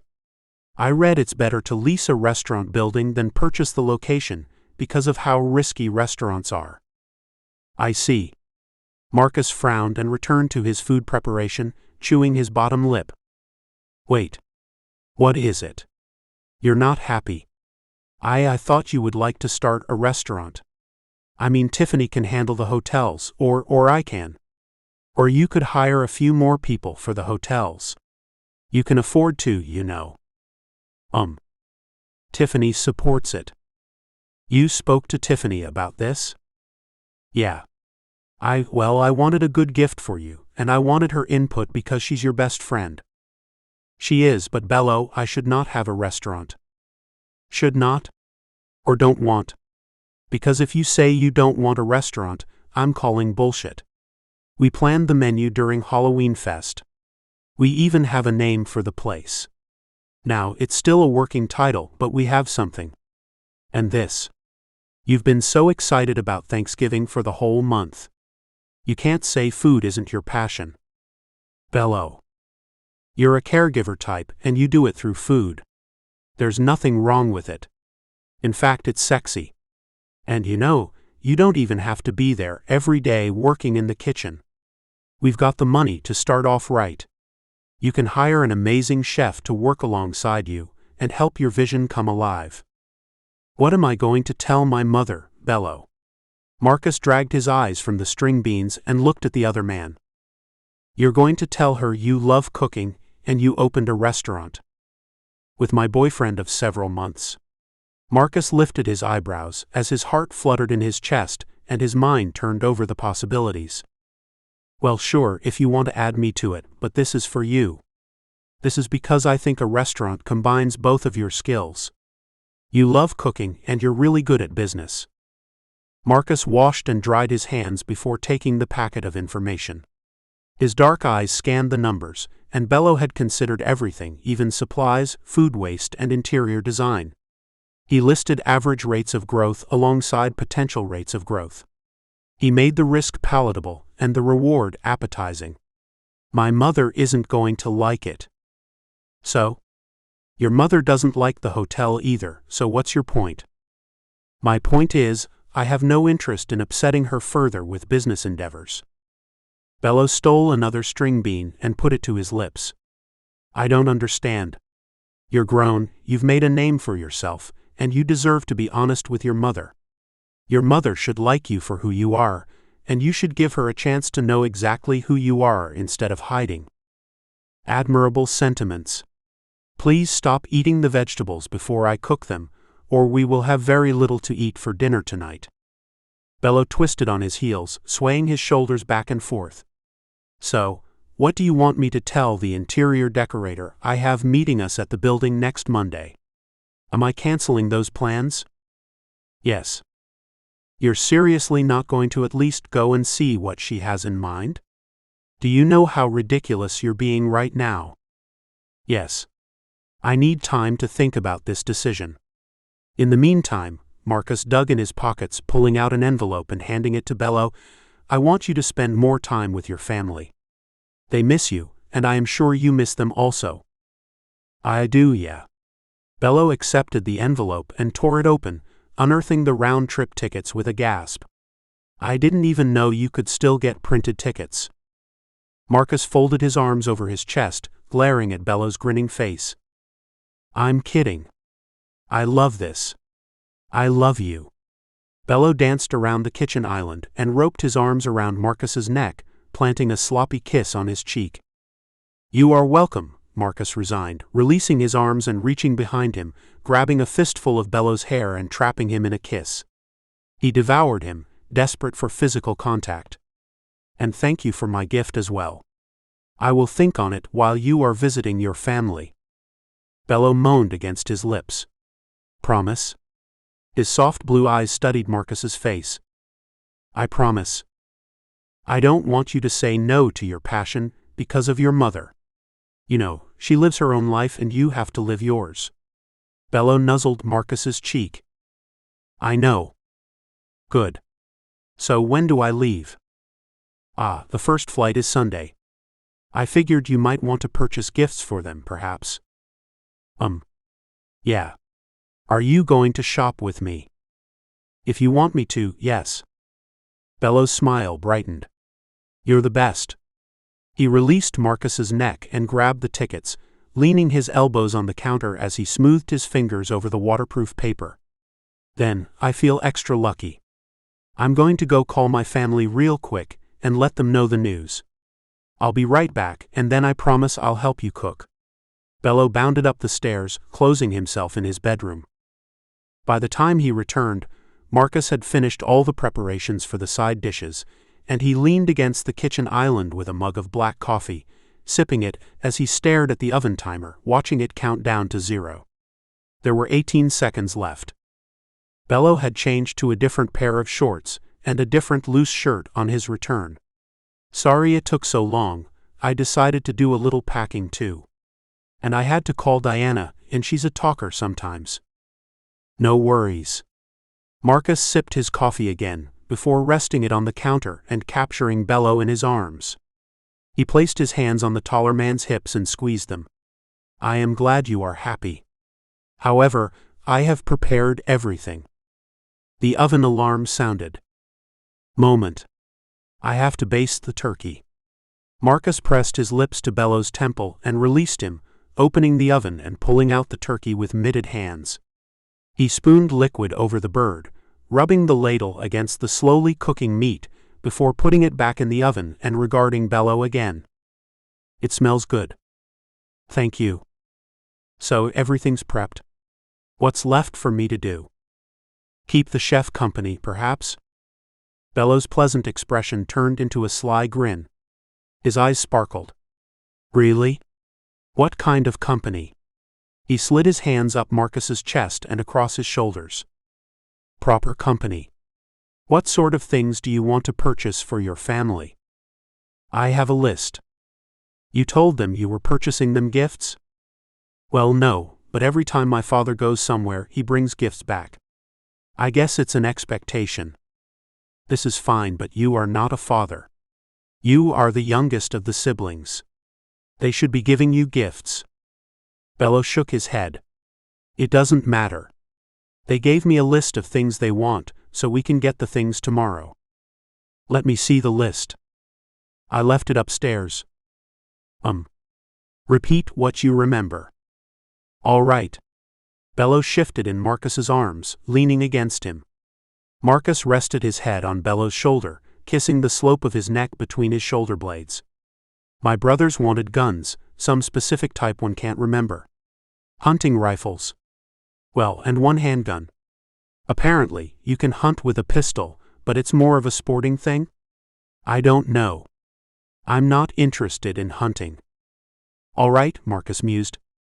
His earlier frown returned to his face as Bello moved on to his sisters. My oldest sister really wants some sort of designer handbag and shoes. The shoes have red bottoms. Louboutin. I know those. They are quite pricey. She sent me a picture of the ones she wants. My other sister wanted a dress. For what purpose? Bello shrugged. She called it a floor-length maxi dress. And it has blue and white stripes. Seersucker? Sure. Bello quirked an eyebrow. It's by a specific designer, too. I can't remember which. I think it starts with an A. We will see. Yeah, I have it written down upstairs. He pulled Marcus's arms around him and sighed. You'll call me when I'm home, right? Every day, if you want me to. I want you to. Chapter 25. Bello. Bello browsed the aisles at the specialty gun shop before raking his fingers through his loose curls and looking over his shoulder at Marcus. I don't understand how this whole gun thing works. He frowned as he walked along, eyes dancing over various sleek black firearms. To my understanding, whatever you purchase is legally yours unless legally transferred to your siblings, which means you assume all responsibility for the firearm should it be used inappropriately. Especially considering the required background check and more. If your siblings would not pass the check to purchase their own firearm, you likely should not gift them one. I'm sure they would pass. They don't have anything negative in their history. He traced the racks and turned the corner with Marcus following at his heels. Besides, they want hunting rifles anyway. Aren't the regulations on hunting rifles different from owning a handgun? I believe it is the same process, my love.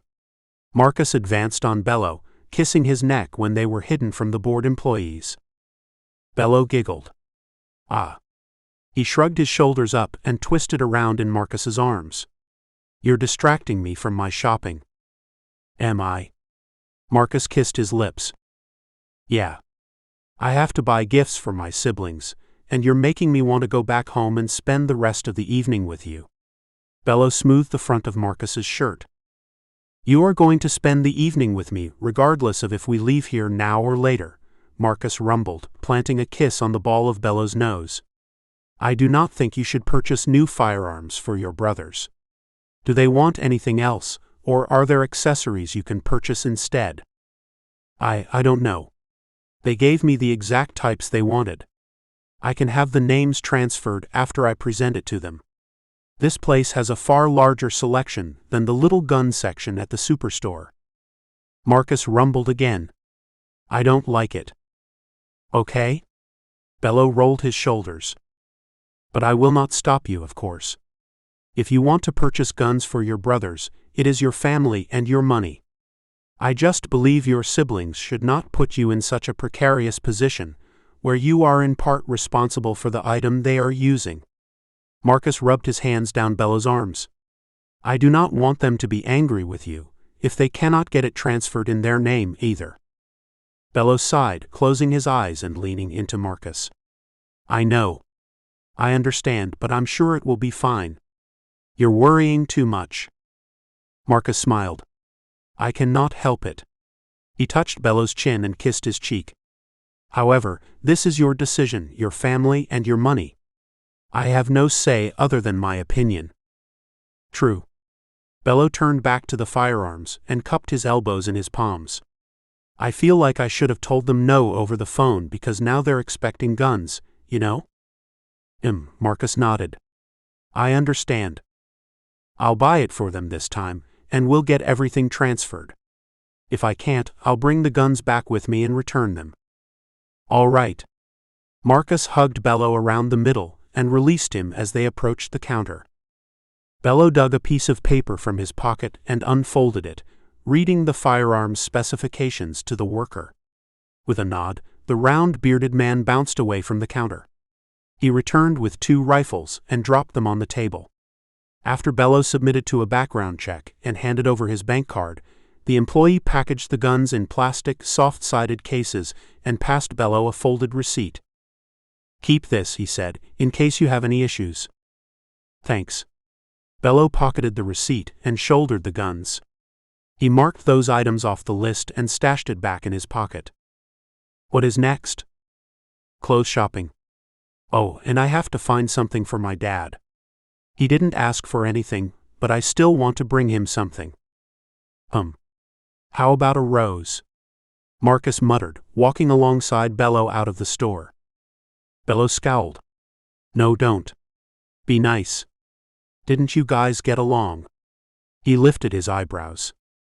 It depends on what you consider getting along. We have an understanding, but I will never be an acceptable partner for Fernando's baby boy. Marcus nudged Bello's shoulder, a half grin touching his face. I guess. Bello wrinkled his nose. They deposited the rifles in the trunk of the car and slammed it closed before driving to the nearby shopping center. They entered the first department store hand in hand. What would you like to shop for first? The dress or the handbag and shoes? Will they have all three things in this one store? Bello plastered himself against Marcus as his eyes widened, pupils dilating as they swallowed his surroundings. The vibrant colors and fragrant scents overwhelmed him. They should, yes. Marcus rubbed a hand down Bello's spine. And we should get things for you while we are here. If you are going to be a marketing manager, you need to dress like a marketing manager. This means suits. Every day. No. No wonder you were so casual about joining me today. You had your own secret agenda. You traitor. Marcus laughed. How is wanting my man to look good in a suit having a secret agenda? I don't think I have to answer your question.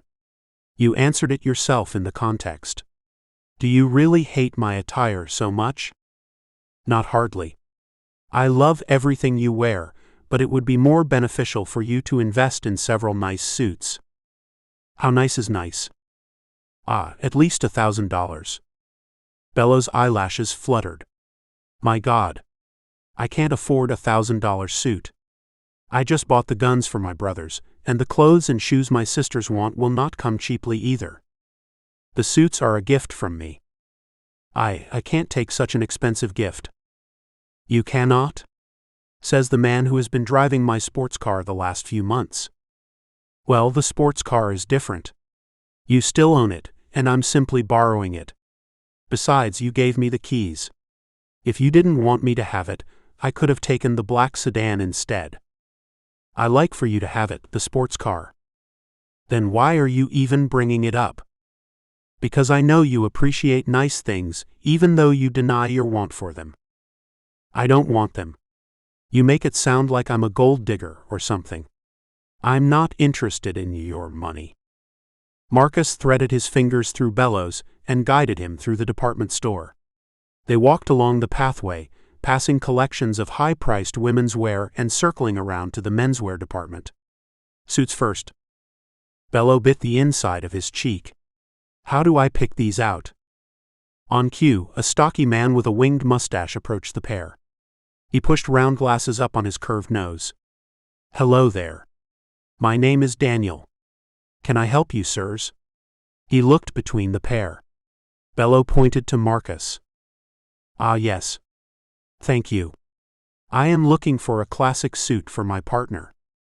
The stocky man nodded and rolled hazel eyes towards Bello, looking him up and down. Let's get a measurement on you, and then I'll pull some things. Daniel beckoned Bello over to a private area with a round platform, and pulled a tape measure from his pocket. Now lift your arms.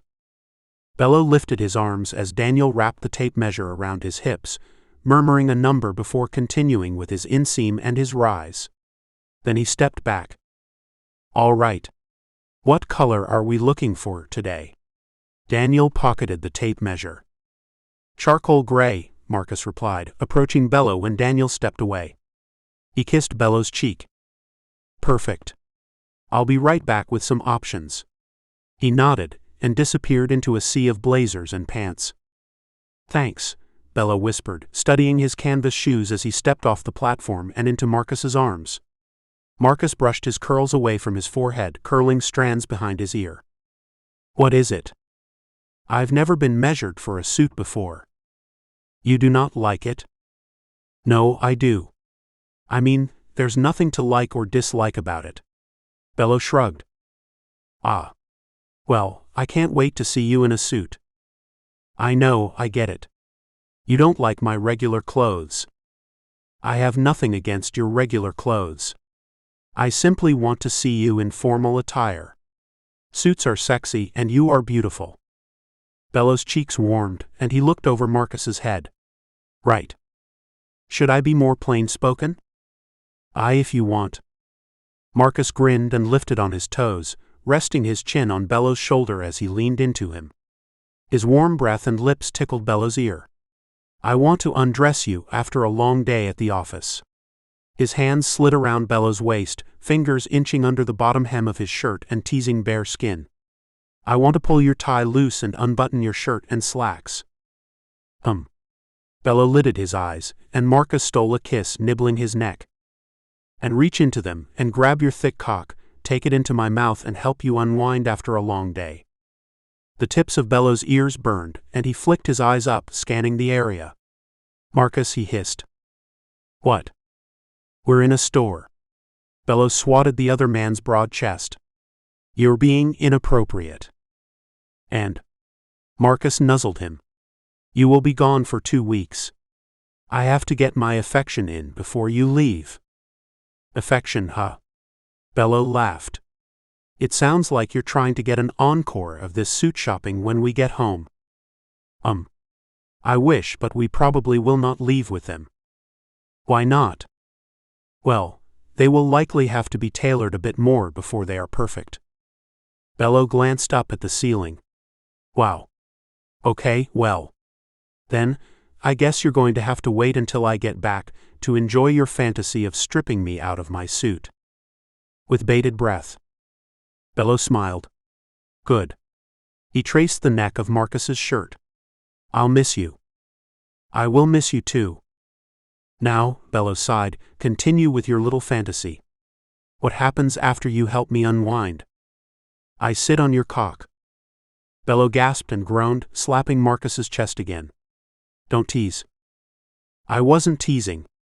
Marcus thumbed the waistband of Bello's jeans and retreated as Daniel returned with 3 suits hooked on his fingers. "Sorry about the wait," he hung the items on a metal rack. "Try these and let me know what you think." "Right. Thanks." Bello ducked his head, feeling the wool lapels of the first suit. "These are so expensive." Bello chewed his bottom lip. "You are not paying for them, so don't look at the price tag." Marcus helped Bello out of his shirt and jeans and into the first suit, adjusting the shirt collar around his slender neck and fastening the buttons down his lean chest. He tucked the tails of Bello's shirt into his pants with a soft rumble. "You're enjoying this, aren't you?"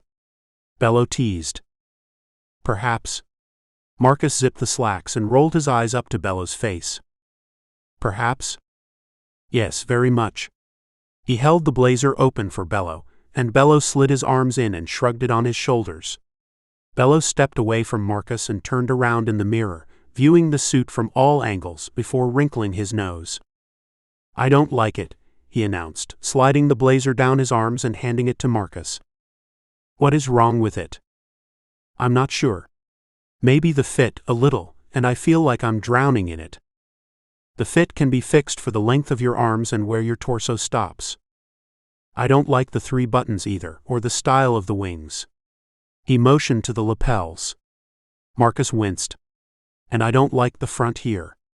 Bello waved a hand over his crotch. "What is wrong with it?" "It's puffy." Bello lifted an eyebrow. "Ah. It's pleated." "He brought you a flat front." Marcus plucked the second pair of pants from the presented options and handed it to Bello. Bello stepped out of the pleated pants and into the flat front pair. Marcus tucked his shirt and buttoned his slacks again, a devilish smirk returning to his features. "How do you like these?" "Why are you smiling?" "Nothing, love." "Nothing." Marcus squinted up at him. "Do you like these better?" Bello turned around in the mirror. "I think yeah." "Me too." Marcus hooked a finger in the front pocket of Bello's new slacks. "I think these look good on you." "Thanks." After Bello tried on all the options, Daniel returned to the room, questioning him on his likes and dislikes and returning with a new batch of suits.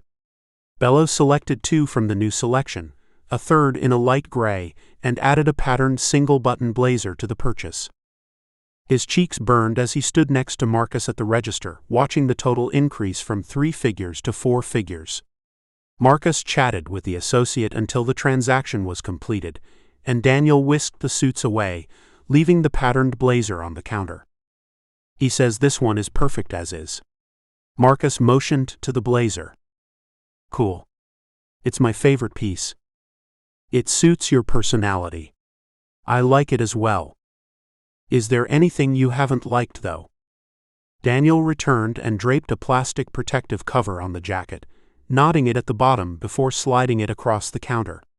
Marcus picked it up and swung it over his shoulder, fingers curled around the metal hanger. I did not like the color of the brown suit. It was too muddy with hints of green. Really? Yes, it must have been the weave. In the wrong light it looked green and clashed with your skin tone. Well, thanks for saving me from looking weird, I guess. Bello chuckled. It shouldn't take long to get the things for my sisters. Then we can go home, and you can enjoy me one last time before I go see my family. I like hearing you call my place home.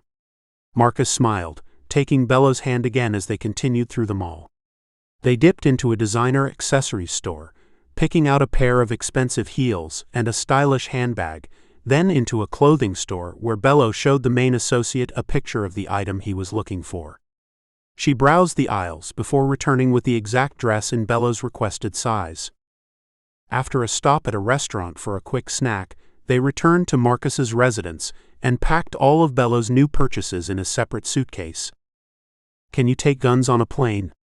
Bello snapped a hard-sided suitcase closed and looked at Marcus. Yes, but you must declare it, and it be a checked suitcase for obvious reasons. Oh. I didn't. Wait, how do you know? Because I called the airport and asked after you told me your brothers wanted guns. I'm assuming they also realized you could travel with guns as checked luggage.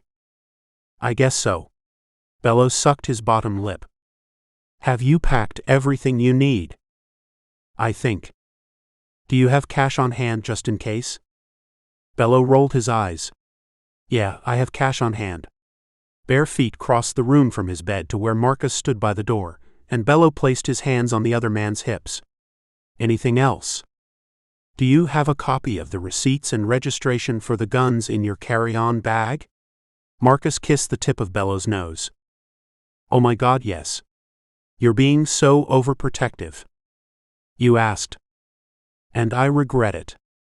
Would you like me to pack the car now? No. We can pack the car tomorrow morning. Right now, I want you to spend time with me.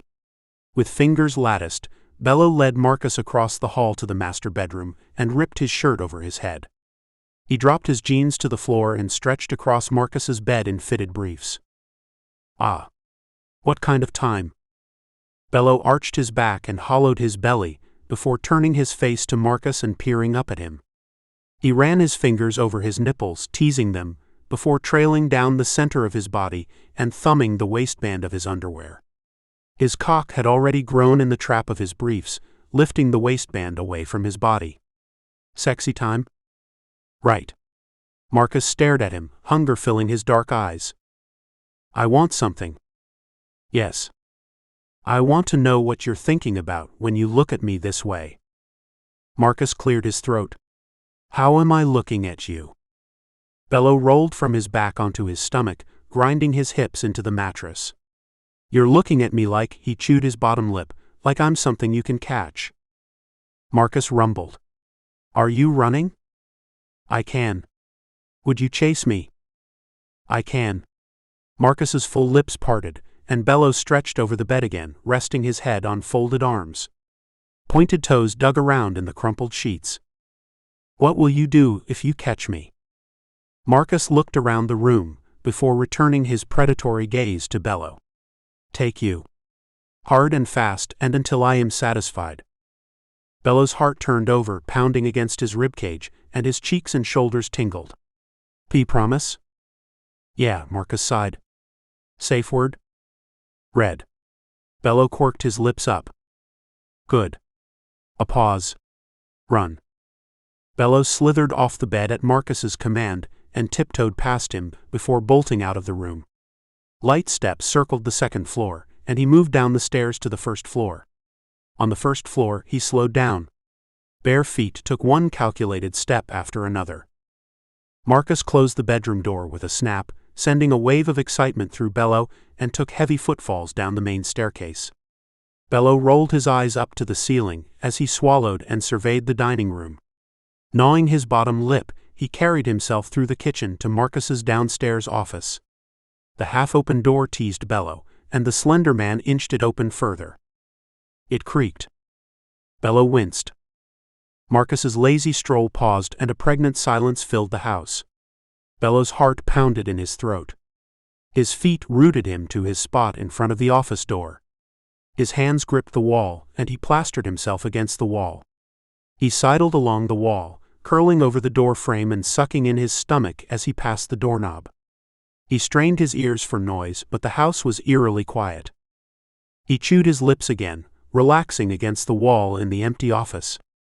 His heart rate slowed, and he closed his eyes, breathing at a steady pace as he planned his next movements. When he opened his eyes again, he approached Marcus's desk, tilting his head at the stack of information. Notes, plans, payroll charts. He stacked them and set them on the corner, leaving the rest of the space bare. "What are you doing?" a dark voice asked. "I'm just—" Bello's heart accelerated again, and his eyes widened as Marcus pushed the office door all the way open. The man tilted his head, and a little smile curled the corners of his lips up. "This is the only room with a creaking door." His dark eyes glittered. Bello's pulse thundered in his ears, and his excitement throbbed between his legs. He stepped behind the desk, putting the wooden furniture between their bodies. "Ah," he whispered, eyes widening. "What are you going to do now, Bello?" Marcus's tongue rolled over his name. Sickeningly sweet. Bello's heart fluttered. "I don't know." He approached a corner of the desk. Marcus didn't move, but he tracked Bello with his eyes. His rumbled comment came from deep within his broad chest. Bello froze in his spot, melting under Marcus's hard gaze. Marcus stepped closer. Bello inhaled shallow breaths. His mind panicked. Closer. Then the predator made his attack, using his reservoir of energy. He whipped around the desk, shoving it aside and lunging towards Bello. Bello darted away on weak legs. He ran from behind the desk, but Marcus was faster. He grabbed Bello's arm, yanking his slender body into him, and throwing him into the wall between two tall bookshelves. Marcus blocked him with his bulky body, placing his hands flat against the wall and caging Bello with bulging arms. Bello sucked in his breath as Marcus leaned into him. The other man scented him, licking up the column of his neck to his jawline and growling into his ear. Bello's legs were jello. "I am going to turn you over my desk and fuck you," he whispered, nuzzling the shell of Bello's ear. Bello welcomed the moment of affection, but then he fought against Marcus. He pushed against his broad chest and kneed his stomach. "No." Bello flicked his eyes into Marcus's face, and the other man's eyes narrowed to black slits, swallowing the soft yellow light in the room. His next words were slow. "Not your decision, kitten." He writhed in Marcus's arms, digging his nails into Marcus's skin. Marcus hissed, retreating and tossing Bello across the desk. He landed with a thud, and the wind sailed out of his lungs. For a moment, he was immobilized. Marcus left him there, exposed for a few seconds before he covered him again, towering over him with the same predatory gaze. Bello arched his back, throwing his head over the edge of the desk. His cock wet the front of his briefs, and his shoulders colored with his arousal. "Oh God," Bello whimpered. Marcus snarled, "Indeed." He ripped Bello's briefs from him. The fabric cut into his olive skin, marking him with faint welts. His cock kicked and a bead of precum rolled down his shaft. Marcus surveyed his prize, raking his dark eyes over Bello's body before returning to his face. Their eyes met, and a wave of excitement passed through Bello. His whole relaxed in anticipation, and his cheeks and the back of his neck tingled. Marcus's rough hands pet over his body, pausing at his slim hips. His thumbs pressed into him, massaging the bone before he continued, ripping open Bello's legs. He teased over Bello, plunging 2 dry fingers inside of him. Bello cried out, shoulders curving inwards. He groped at Marcus's arm, but Marcus caught his wrists and squeezed them, bruising his skin there too. "Fuck," Bello moaned as Marcus fingered him. His cock bubbled with more precum, and he squirmed against the desk, arching and bowing his back. His thighs danced, trembling around Marcus's arm. Marcus's fingers retreated, and he released Bello's wrists. Bello let out a sighing breath.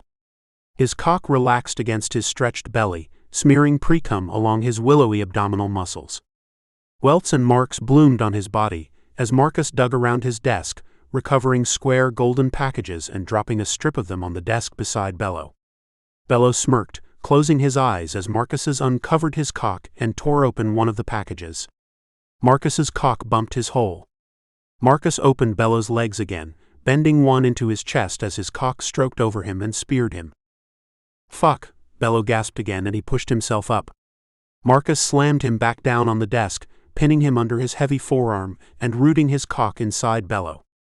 His hips rocked in circles. He kissed Bello's hard jawline, and the offering of sweetness comforted him. Bello gritted his teeth, breathing through his nose as his body adjusted to the assault.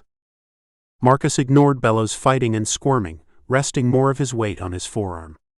Bello's shoulder blades flattened against the hardwood, and his chin pointed to the ceiling, exposing the length of his neck as guttural moans vibrated his Adam's apple. Marcus shifted on top of him, releasing his chest and sliding one hand up his body. Splayed fingers trailed up Bello's trembling belly and chest, crawling over his clavicle. His fingers curled around Bello's throat, thumb denting his skin. Bello fixed his gaze on Marcus. His heart jumped into his throat, and another wave of panic flooded his body. The primal reaction warred with his excitement, heightening his pleasure as shame colored his cheeks and shoulders. Marcus's hand tightened around his neck, constricting his airway and cutting off his steady flow of moans. Tears welled in Bello's eyes, and he squeezed them shut.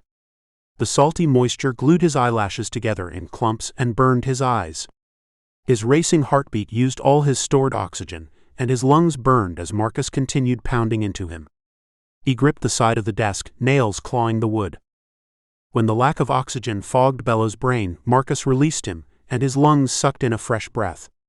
A sob bubbled from his lips as his cock lifted away from his body. A flood of precum came from him. "See close," Bello croaked, throat pressing into Marcus's warning hand. Marcus groaned, hips stuttering against Bello. "Goddamn," he whimpered and slammed into Bello harder. Bello's toes curled and his fingers balled into fists. He pounded the table once before spreading his fingers again, the sticky pads suctioning to the surface of the desk. Marcus tightened his hand around Bello's neck again, and Bello's pleasure spiked. Tears slipped down his face. He focused his gaze on the man above him. As his chest shrank from lack of oxygen and his pulse raced and slowed, Marcus's face showed a myriad of emotions. Darkness swallowed his eyes and his lips twitched. His jaw clenched. His hand tightened. Bello was lightheaded, dizzy from lack of oxygen and overwhelming pleasure. He lifted his ass from the desk, pressing his throbbing cock into Marcus's chest, and closed his eyes as the leash on his orgasm snapped. The pleasure spiraled through his body, and Marcus released his grip on his neck. His skin burned from the roughness, and the flood of fresh oxygen strengthened the power of his orgasm. "Oh. Oh my God. Oh fuck. Fuck." Marcus, Bello sobbed. His body twisted in knots. His hips bucked into Marcus as his cock pulsed, spraying Marcus's chest with glistening cum. He tightened around Marcus's thick cock, and his arms flew from on the table to around Marcus's shoulders as he launched himself into Marcus's arms, sobbing into his neck while aftershocks quaked his body. "I love you," Marcus murmured, kissing his cheek. Bello clawed his shoulders, and Marcus's muscles shuddered under Bello's touch. "Ah. Ah fuck." Bello clung to him as he came down from his orgasm, wrapping his legs around his torso and hooking his feet together. Marcus rubbed a hand down his back and lifted him off the desk. He stepped backwards with Bello's weight in his arms and collapsed in his office chair. Bello tucked his face in Marcus's neck, wetting his skin with a steady flood of tears. "How do you feel?" "Gee good," Bello sighed. "I am sorry." "No. You do not have to apologize, but we can talk about it if you wish." Marcus adjusted his position in the office chair, peeling the condom off, knotting it with one hand, and depositing it in the wastebasket beside his desk. He adjusted Bello's position too, and wrapped his arms around him, still petting his back. Bello chewed his bottom lip. His eyes floated around the room. I don't know what to say. Marcus lifted his eyebrows. I suppose the most obvious question would be if you enjoyed yourself. Yeah. Yeah, so much. I loved it. All of it. Bello squirmed. As the adrenaline wore off, the ache of superficial bruises settled. His hips, thighs, and chest burned, and Marcus's bruising fingers had left a necklace of fire around Bello's neck. Was I supposed to? Yes. You're good at figuring out what I like. Bello's ears tingled, and he turned his face away from Marcus as his cheeks flushed. I like it when you chase me down, and when you have your way with me all around the house. I enjoy it too, Marcus rumbled. What did you call it? He kissed Bello's jawline. You are a bit of a freak too, aren't you? Bello's cheeks flushed deeper, and he closed his eyes. Just with you. It's fun with you because I trust you. I know you will stop if I ask, so whatever you're doing is never scary. I mean, it's scary in a primal sense, but I always know I can stop it if I'm not having fun. Marcus nodded. I am glad you trust me. Yeah, Bello exhaled. Can I get you anything? Carry me upstairs. Marcus tilted his head. All right. He set Bello on the desk as he stood up, adjusting his clothes and tucking the rest of the condoms away. Were you really going to use all of them? Bello jutted his chin to the condoms. Yes, if you had not started crying. Next time, as long as you are okay, I will continue despite your tears. Marcus cocked his head to the side. Or perhaps because of them. Bello's lips curved down as he shook his head. You're perverse. And you are smiling about it. Yeah, because I love it. Bello bit his bottom lip. I've never had this much fun with a partner. So I guess I'm just as perverse, huh? I suppose yes. Marcus grabbed the torn pieces of Bello's briefs and threw Bello over his shoulder. Oh. Bello's stomach lurched as he found himself face to face with Marcus's tight ass. His cock pressed into Marcus's shoulder.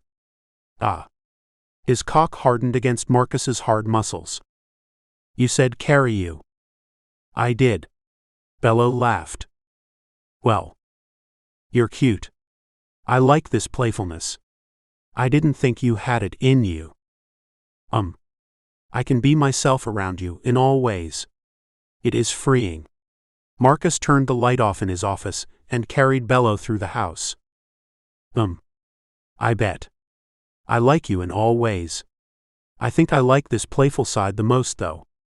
Do you? More than the side of me who chases you through my house. He carted him up the stairs, tossing Bello onto the bed in the master bedroom. Bello's stomach turned again. Hard choice. He folded his legs, trapping his half-aroused cock between them as Marcus moved around the room. What are you doing?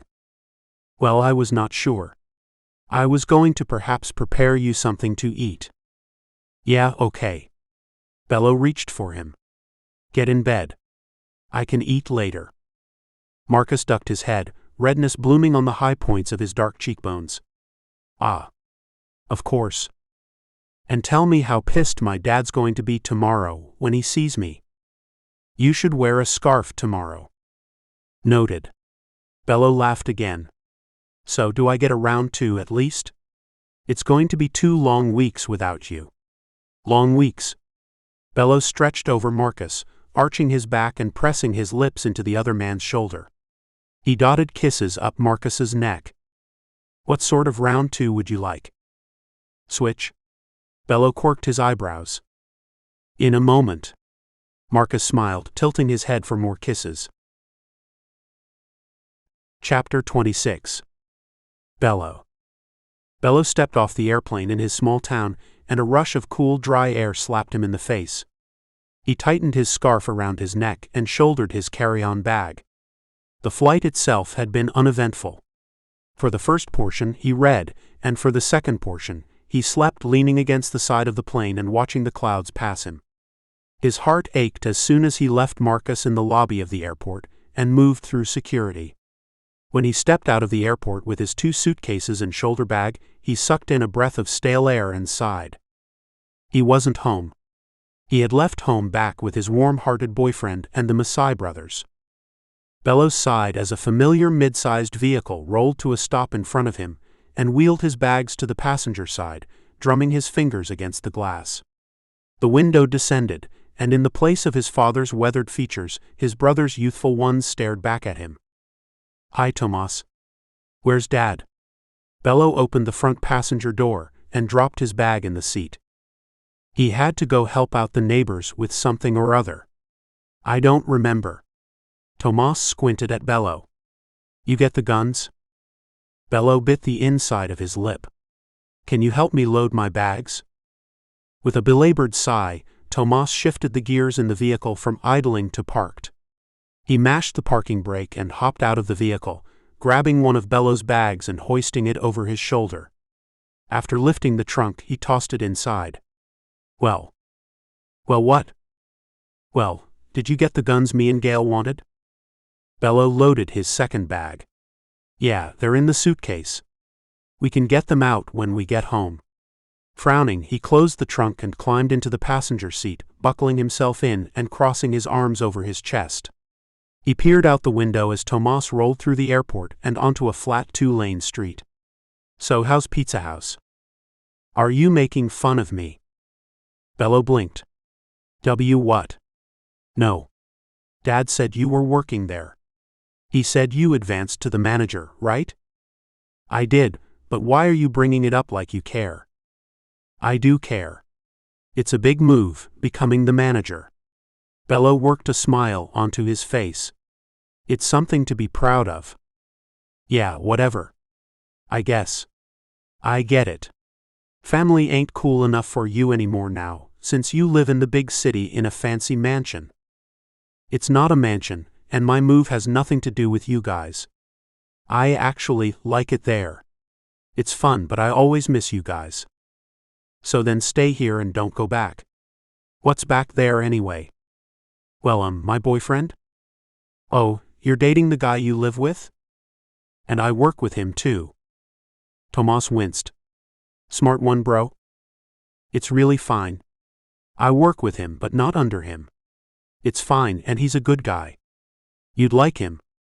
"Yeah, maybe. Why didn't he come down too?" "We've got a lot of work with the new hotel and this restaurant we're considering opening. Plus, the trip was a gift to me." Bello shrugged. "What about you?" He nudged Tomas. "What about me? How's Helena?"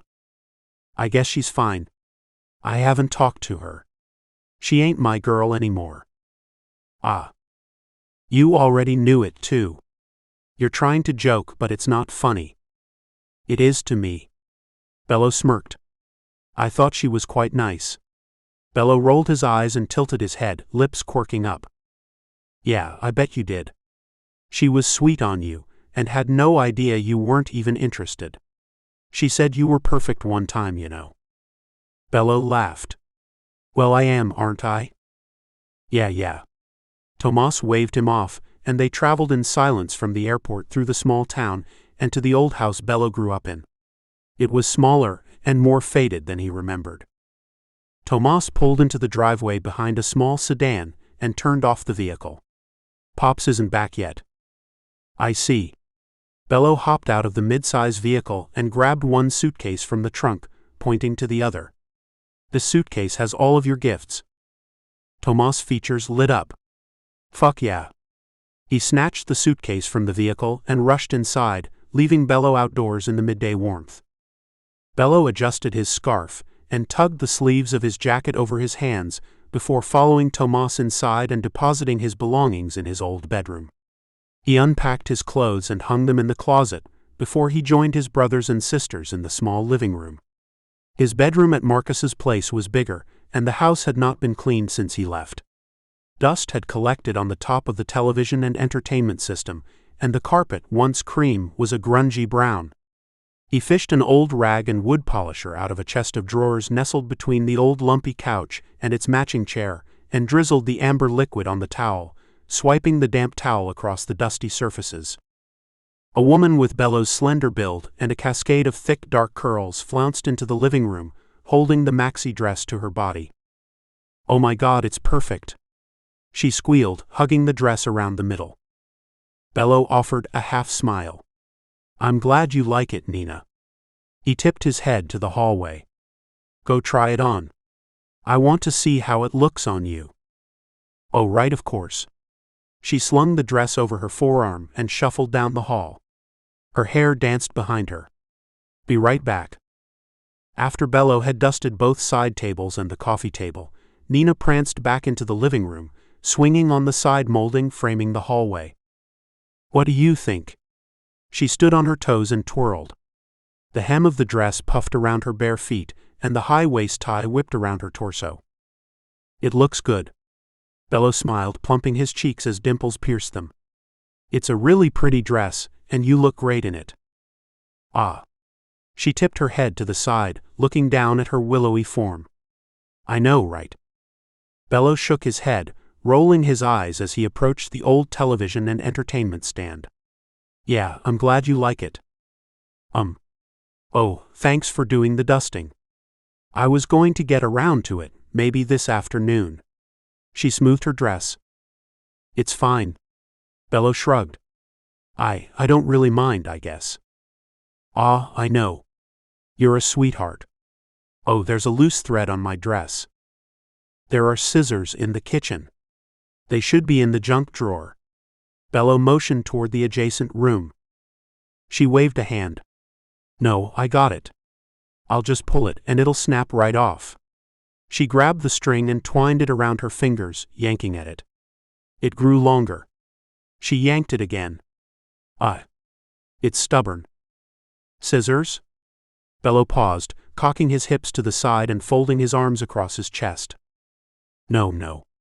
I got it." She pulled the thread again. It snapped, and the bodice of the dress unraveled, showing a peek of her ribs and the curve of her underbust. She gasped and snapped her hands to her body, shielding herself from Bello. "Oh no." "I told you to get scissors," he muttered, studying the torn dress. "I pull threads all the time. I'm a seamstress anyway, so really it's your fault. You bought a crappy dress. I don't know why you didn't check for loose threads before you gave it to me. A good brother would have checked." Scowling, she lifted her nose in the air and stalked down the hall again. Bello pinched the bridge of his nose and finished dusting. He tucked the old towel and wood polish away, rubbing his hands on his thighs, and moved into the kitchen. The antique wall clock under the crucifixion read 6:47, and the kitchen was void of the sweet aromas of cooked food. Bello groaned. He dug through the kitchen, recovering ground meat, flour, and a few wrinkled vegetables. With a sigh, he crumpled the ground meat into an old cast-iron skillet and tossed an assortment of warm seasoning over the meat as it sizzled. His oldest sister joined him once the meat had browned, and he had sliced the vegetables and added them to the skillet. "Bello." She hugged him around his shoulders and kissed his cheek. "I missed you, baby boy." "Hi, Emma." He returned her kiss.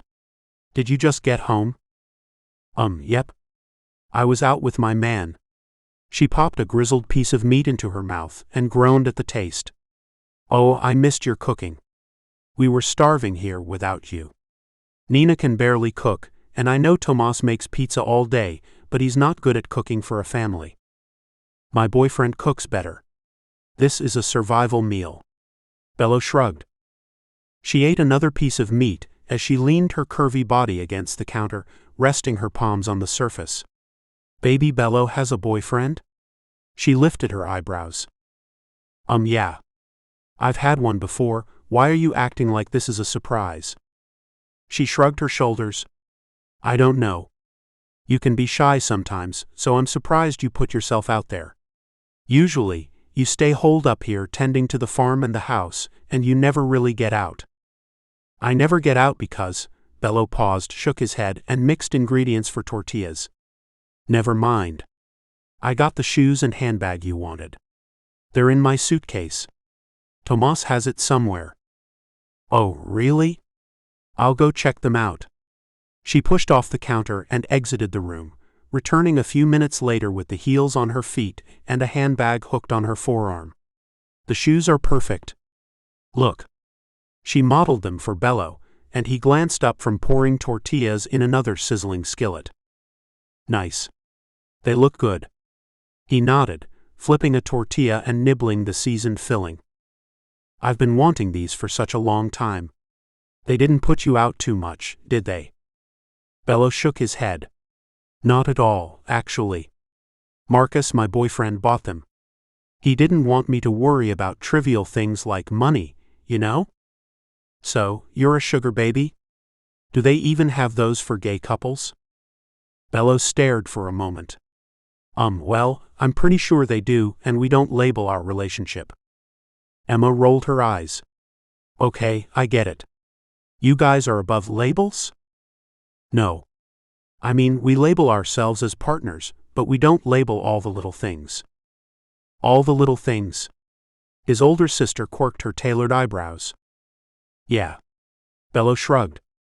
He likes buying me stuff and taking care of me, but I don't consider it a sugar daddy sugar baby type of relationship. He likes buying me gifts, and I am getting used to accepting things from him. It's nice. It is nice, isn't it? She strutted around the kitchen in her new shoes as Bello slid brown tortillas into a plate. They feel so good too. Good. Bello moved the meat and tortillas to the small kitchen table and sat down at it. He fixed himself a taco and bit into it. So tell me more about your man. Emma sat down across from him, snagging a tortilla and stuffing it full of meat and vegetables. She folded the corners and rolled it into a tight burrito, licking the juice from her manicured fingernails. What do you want to know? Everything. She bounced in her seat, biting into her burrito and clanking her heels on the ground. You have to be more specific. All right then. How did you meet? She drawled. You know how we met. We met when Dad stole a rose from his yard, and he made a stupid joke. He didn't realize I'd come back, so I surprised him when I arrived. Good surprise or bad surprise? Neutral surprise. Honestly, I can't remember. He offered me a job as his personal assistant, so I stayed and we got to know each other. Then I don't know. Are you guys in love? She propped her chin against her palm, smiling at Bello. Yeah. Yeah. He finished his taco, cheeks flaming. How did he tell you he loved you? Ah. Bello's cheeks burned again. I don't remember how he said it. What? You don't remember how your man told you he loved you the first time? Where y'all fucking when he said it? You know, if he says he loves you during sex, then it doesn't actually count. I know. He didn't say it during sex the first time. I think we were sitting around in the bed.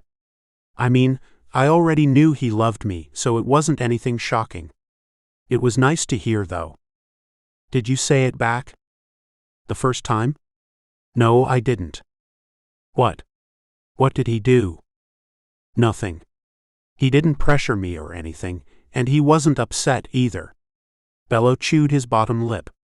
I said it back once I was ready.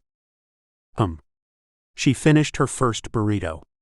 Well, you're just about perfect then. What would you call it?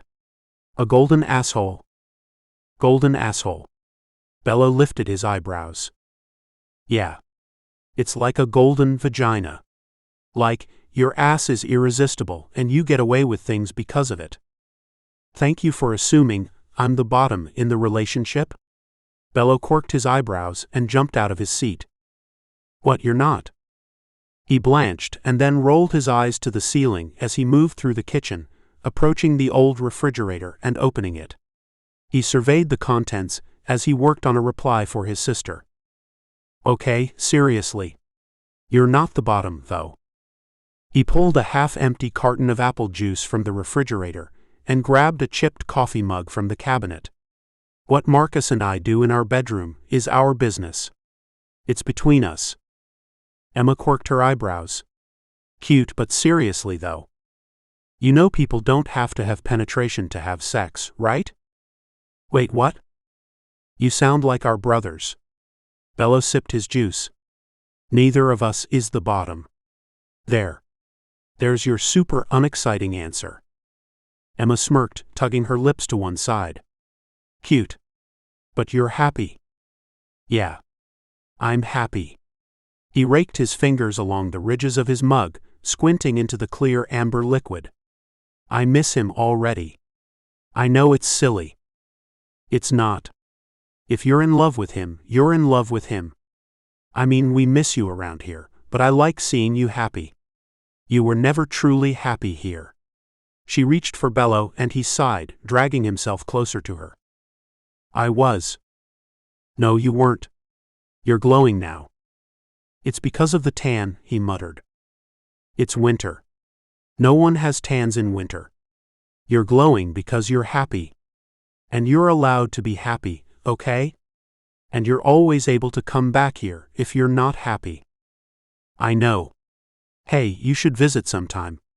I think you and Marcus would get along. Oh, she puckered her lips, we'll see. Bello snapped his fingers. For Mardi Gras. Come for Mardi Gras. You'll love it.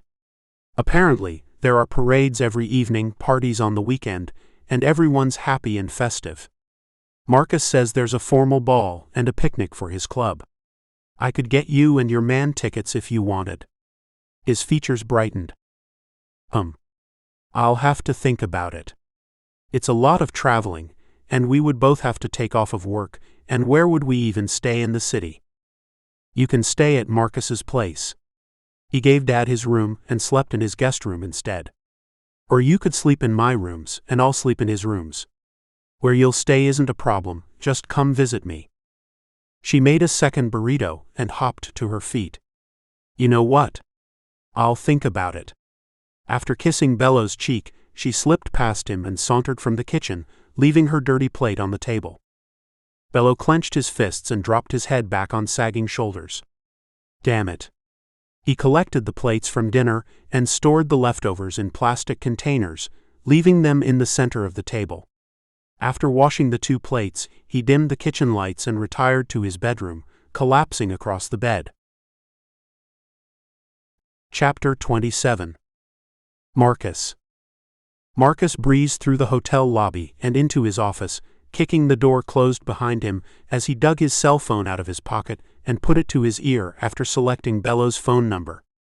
It ringed 3 times before a female voice answered. Bello's phone. Who's this? It's Marcus. Bello's our friend? He sat down behind his desk, knitting his dark eyebrows together. Bello's friend? He doesn't have any friends named Marcus. I see. Well, this may be the case, but can I speak with him? The woman on the other line drawled. Nope.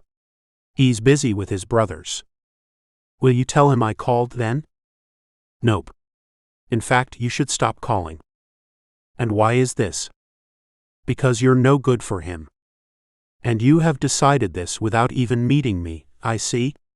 Which sister to Bello are you? None of your business, and yes, because I know my brother better than you do, and he's not into some rich, arrogant jackass who thinks he can be bought with money.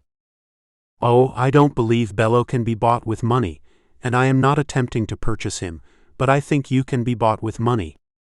How is your dress? Oh, the dress. The dress you helped him pick out? The one you knew had a hanging string and was defective. It's destroyed just like you wanted. Like I wanted? I still have the receipt. If it was a design flaw, you can return me the dress and I can get you a replacement. No, I don't even want the dress anymore. It looked stupid. I could purchase you something different, perhaps. No. Besides, this conversation is over. Don't call here again, Bello doesn't want to talk to you. I don't believe this is true. Will you let him know I called? Let me think about it, she paused. Nope, sure won't. Cheers. The call ended. Chapter 28. Bello. It had been nearly 2 weeks since Bello stepped off the airplane in his hometown and ridden in the passenger side of the family vehicle to his childhood home. He stretched out over his lumpy twin-size mattress, propping his feet on the footboard, and resting the return flight ticket on his bare chest, slicing the sharp edges of the ticket across his skin. The thick paper laid white welts against his olive flesh, and he sighed. Being at his childhood home had been uneventful. Bello cleaned during the day and prepared dinner in the evenings. With the exception of his father, his family had been more wasteful and ungrateful than he remembered them. He had done the bulk of his siblings' chores without complaint and thrown himself back into animal care. His leaner, city muscles ached from the unique labor of running a ranch. Bello had repacked his suitcases, prepared transportation for returning to the airport, but with not a single correspondence from Marcus, his heart ached. He peered at his quiet cell phone, blue eyes hardening, and looked back at the ticket, ripping it into tiny jagged shreds. He dumped the pieces in the wastebasket beside his bed and got to his feet, dragging himself into the bathroom. He showered, dressed, and cooked a large breakfast for his family, who whizzed through one at a time. Nina snagged eggs and salsa. Emma made herself breakfast tacos. His two brothers fixed heaping servings of eggs, bacon, and potatoes. Bello sat after Tomas left, making 4 tacos with the leftovers. He bit into the first taco as his father turned the corner into the kitchen. "Mijo," he greeted Bello, kissing the top of his curly head and taking a taco from the plate. "Are you still catching a flight today?" "No, Daddy. I'm staying here for longer, I think." Bello fixed his attention on his taco, avoiding his father's inquisitive eyes. Fernando nodded. "All right then. Do you want to come with me to the feed store? I know how you like to get extras for the animals." He bit into the taco. "You don't like it when I buy extras." "Well, we've got a bit of extra money at the moment, so you can get a little extra." "Daddy, you don't have to spend your money on the extras. I can buy them myself. I thought you hated it when I spoiled them." Fernando nodded. "I don't like it when you spoil them, then they only listen to you and give me a good headache whenever I try to work with them." Bello smiled. "I can't help it. Anyway, when are you leaving?" "I have a few things to do today, but I can go with you." "The stuff you do on the computer?" Bello's smile faltered and he quirked his eyebrows. "Yeah, Daddy. My job, you know. I have to do the marketing stuff for the hotel. It's opening in less than 3 months now. As soon as the building is finished, it's going to be a mad dash to the finish line. I'm getting a little nervous, actually." The older man squeezed Bello's shoulder. "Well, I don't know much about running a hotel, but as your father, I'm telling you it's going to work out how it's supposed to work out." "Thanks, Daddy." Bello wrinkled his nose. "When are you leaving for the feed store?" "A couple hours." "Why don't you let me know when you're ready?" "Okay, I will." With a decisive nod, Fernando grabbed another taco and exited the kitchen. Bello finished the final one and rinsed the plate. He worked well into the afternoon before jumping in the old mid-size vehicle and accompanying his father to the local feed store, picking up fertilizers and livestock supplies. He walked the aisles, drowning in the heady smell of hay and grass. They loaded the back of the vehicle together, and Bello spent the rest of the afternoon working outside with gloved hands and weather-beaten cheeks. Tomas brought pizza for dinner, and Bello collapsed in bed with throbbing muscles. After a dreamless sleep, the incessant ringing of his cell phone woke him the next morning. He rooted through his thin bedsheets and put his cell phone to his ear. "Hello," he groaned. "Bello." Tiffany's voice filled the receiver. Oh. "Hi, hello." He bolted upright, raking his fingers through his wild curls. "Hey, Tiffany." "Hey, how are you doing?" "I'm good. I'm sorry, I meant to call you yesterday and I forgot. I'm going to be staying here for a little longer. Since you weren't here this morning, I figured as much. Is everything okay?" "Honestly? Yeah, everything's okay. I'm just enjoying being home with my family for a while. I was thinking maybe, would you be okay with me staying until after Christmas?" Bello chewed his bottom lip as he climbed out of bed and pulled on a pair of lounge pants, yanking the drawstring tight around his waist. "I don't see why I wouldn't be okay with it." There's nothing in your job description preventing it. Okay. I'm really sorry I didn't call you. It's no problem. I'm glad you're okay is all. All right. Thanks. Bello paced his tiny room. How's everything there? Everything is going all right. I'm pregnant. What? Really? Congratulations. When's the baby due? Late August is the estimated time frame. No one can predict exactly, and we want to do this thing naturally. Of course. You'll be back in town for sure after Christmas, right? I'm going to take some time off once the baby is born. Or well, at least work remotely. I want to be home with my baby as long as I can. Fair. I should be back after Christmas. I want some more time with my family is all. I understand. We miss you here too. Yeah. I miss you guys too. I should get to work, but thanks for calling. It's no problem. I'm glad you're okay is all. All right. Thanks. Yeah. So, I'm going to let you go because I need to get back into my work. Of course. I'll be in touch.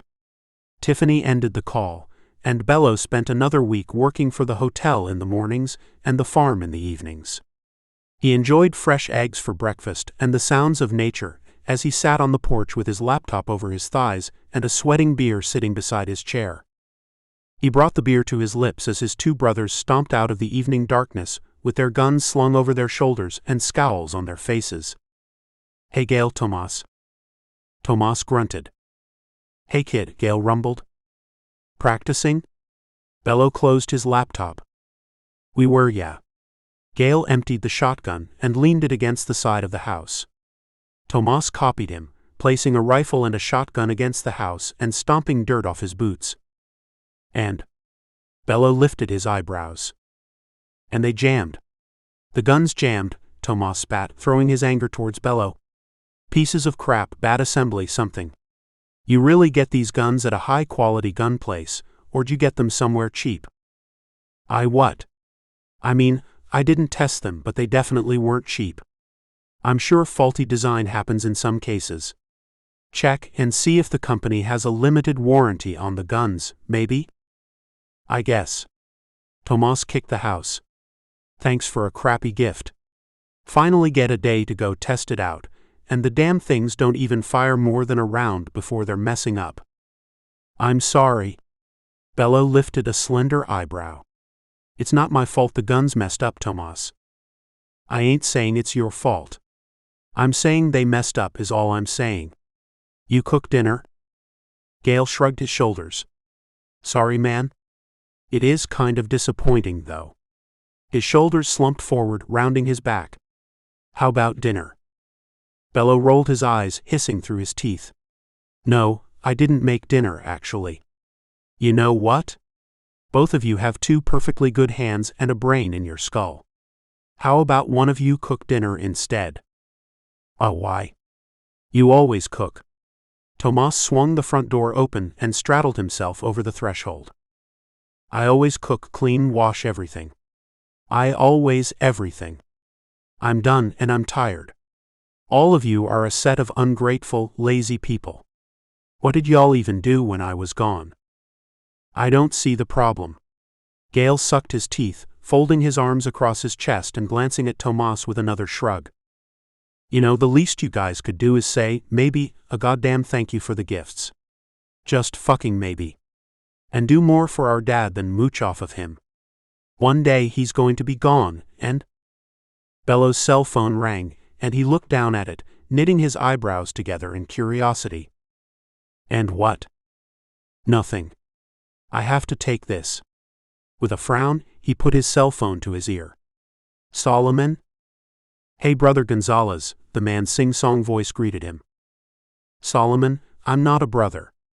His cheeks dimpled in a smile, and he strolled off the porch, folding an arm over his chest and supporting his elbow with it. How are you? Well, I'm good over here. I'm checking on you, man. How you coming with the coconuts? Mardi Gras is getting close. Well, about the coconuts, Bello started, I don't know. I left them at Marcus's house. Too much to fly with. Huh. Wasn't you supposed to be back a week ago? I was, but I decided to stay here a little longer. You know, because family. I get it, but we miss you here too, you know. Marcus misses you like crazy, but I'm sure he tells you he misses you about 10 times a day, huh? Actually, no. Bello scratched the back of his head, glancing at the porch. His brothers had gone inside, leaving the faulty guns against the side of the house. Bello sighed. I actually haven't talked to him since I've been here. He hasn't called. Solomon made a soft noise. So you don't know then? Know what? It's nothing serious, I guess. Marcus or Tiffany would have told you. About Tiffany. I know she's pregnant. Ah, well, no. Different news. I probably shouldn't tell you, if Marcus ain't told you already. Solomon, Bello warned. Maybe you should call him up. It probably isn't my place. Solomon. You brought it up. Speak. Ite. The other man groaned. His stepfather died a week ago. I don't know how close he was to the guy, but his mom's been a mess. What? Yeah, he left 3 days ago to spend time with her and work out the funeral arrangements. Was his stepfather sick or anything? Nah, man, I really don't know all the details. I know some of the brothers are going to the funeral tomorrow. He told me what's up right before he left because you know we have the end-of-the-year banquet for the children of the club members.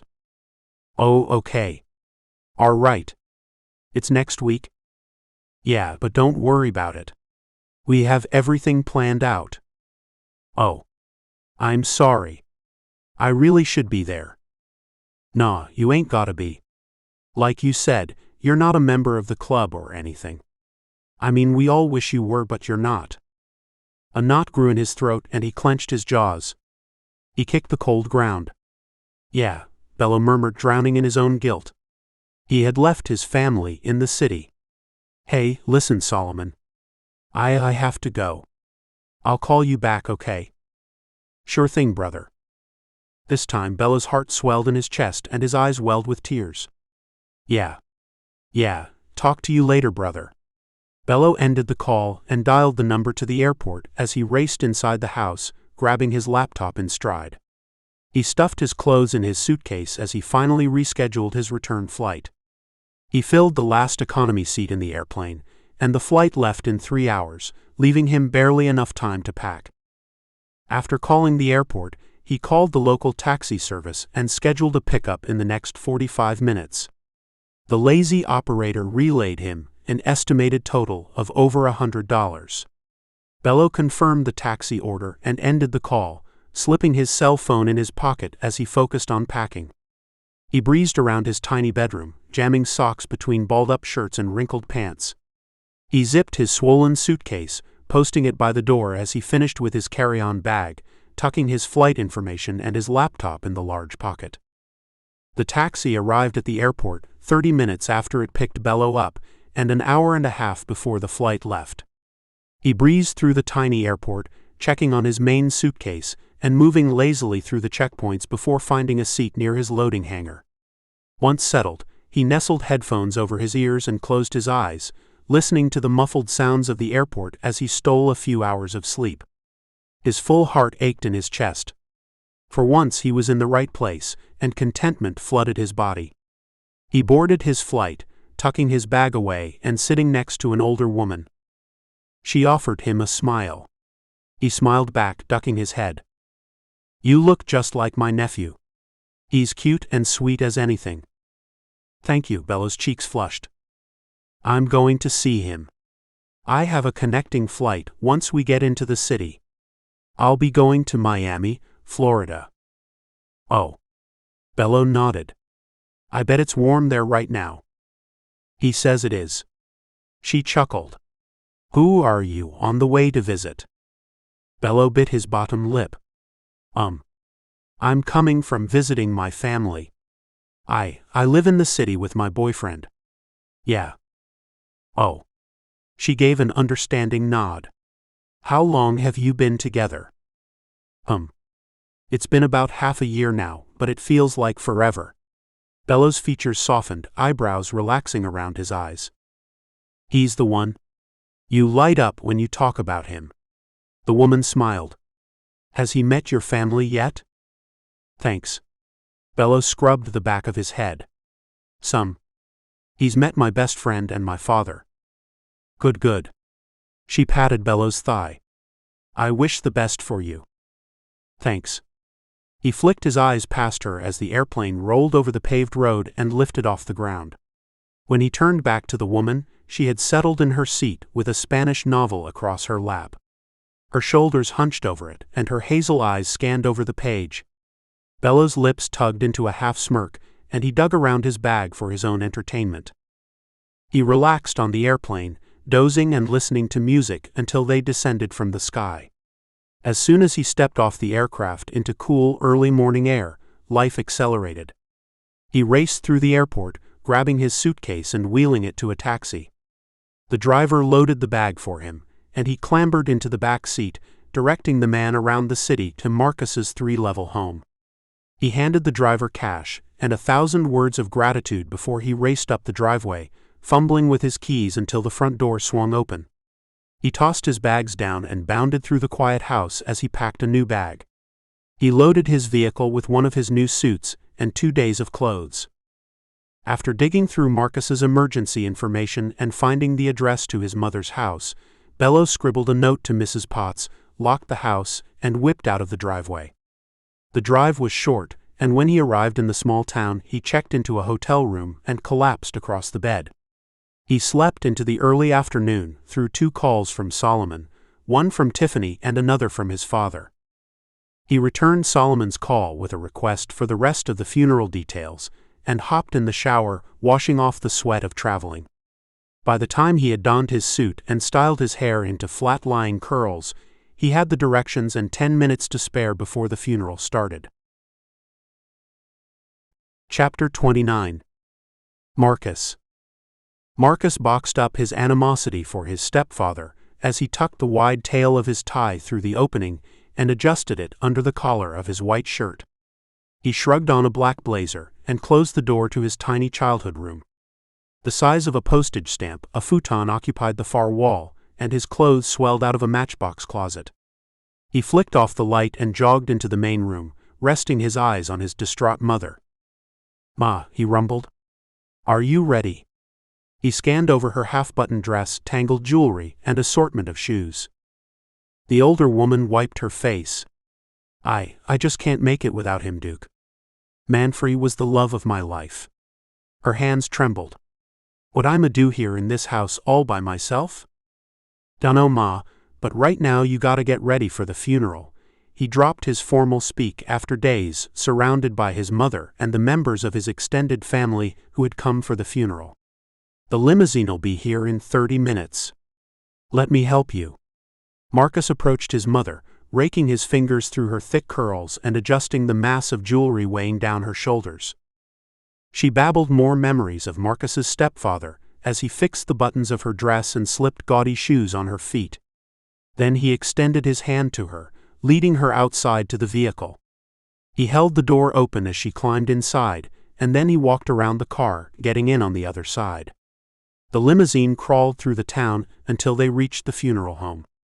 The trail of vehicles behind them split and parked around the little building, and well-dressed brown-skinned people filled the funeral home. "I hope your old no-good father didn't come to this," Goldie muttered as she looked out the window. "Didn't do nothing for you, ain't got a right to come see this family after all this time." "I doubt he's here, Ma," Marcus rumbled. "Are you ready to go inside?" "Not yet." "All right." Marcus clamped his lips together. After the family, friends piled into the church. Everyone from the town had come, but they had not dressed as flashy as Marcus's extended family members. Marcus thumbed the face of a gaudy diamond watch and twisted the matching silver rings on his thick fingers. His mother's gold jewelry gleamed in the midday light, and her manicured nails strummed the hard plastic interior of the limousine. "Where is your friend, Tiffany?" Goldie lifted pencil-thin eyebrows. Ma, she's running the hotel while I'm here. You should have married her, you know? Y'all would have made a cute couple. Perhaps, but I like her husband. We're friends. Besides, today is about you, not about me. She folded her arms, squeezing her elbows. Just would have been nice if Manfrey could have seen some of your little chaps before he died. Marcus pressed his lips together, grunting before sucking in his breath and opening his door. He linked arms with his mother and walked at her pace to the funeral home, leading her to the bench in the front. The master of service nodded to them and glimpsed his watch. Marcus peered towards the open casket, studying his stepfather's stern features and the caked-on makeup settling in the lines of his pallid skin. His mother blubbered beside him, blotting her face with a silk handkerchief. The volume of her blubbering increased as the master of service took to the podium and spoke into a microphone. He projected his voice as he began the ceremony. The viewing of the body was first, and everyone formed a line behind Marcus and his mother. Goldie stood over her husband's body, gripping the sides of his clean white casket. Her fingers stroked the velvet lining, and her amber eyes locked on the man. Ma? Marcus touched her back, rubbing between her shoulder blades. He guided his mother back to her seat and sat down next to her, squeezing her hand as the service continued. She went through phases of emotions, crying until her eyes bled dry, laughing at happy memories, then swinging back to a drowning sadness. Marcus was numb. The funeral service dragged on as Manfrey's extended family took turns at the podium, telling stories of him as a child, a teenager, and an adult. The master of service called the service to a close with a traditional Romani song.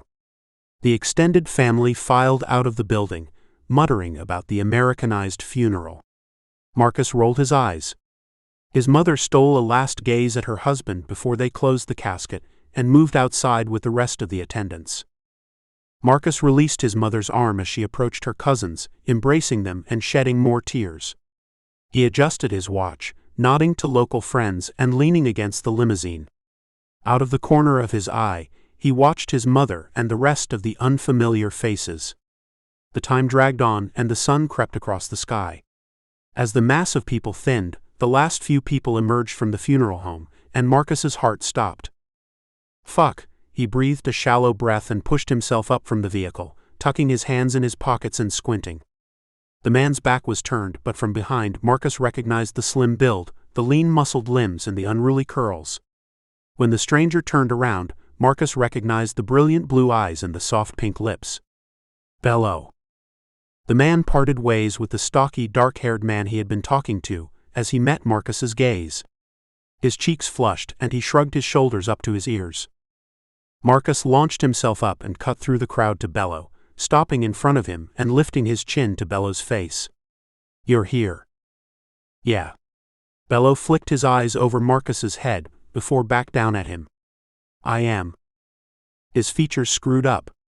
He squinted his thick eyebrows and scrunched the bridge of his nose before he grabbed Bello's face, cradling his chin in his hands and brushing his thumb over his soft lips. I missed you. I missed you too. Bello kissed his fingers. Your mother. Marcus lifted on his toes and pressed his lips to Bello's. After 3 weeks, the mint taste of Bello's lips inspired a ravenous hunger, and his hand moved to the back of Bello's neck. He held him close as he explored his mouth, and his surroundings fell away. He forgot about his dead stepfather, his distraught mother, and his judgmental relatives. He broke the kiss and inhaled a deep breath, searching Bello's shocked features.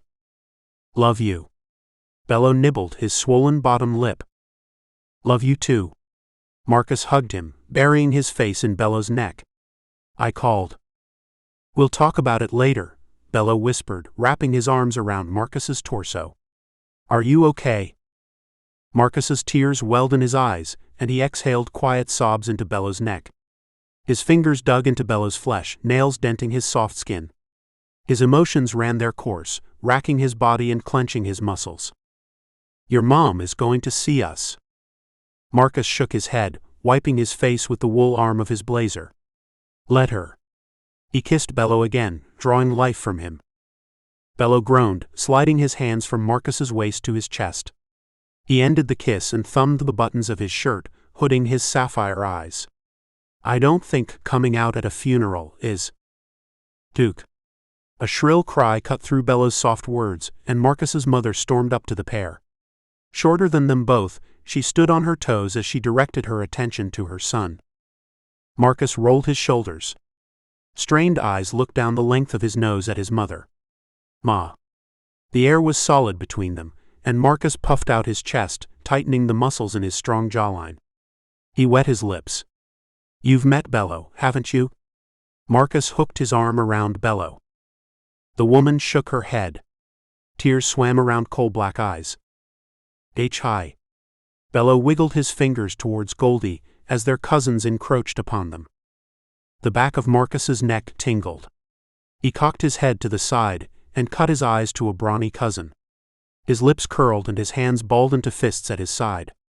His breathing shallowed as his attention fixed on the cousin. The man stepped forward.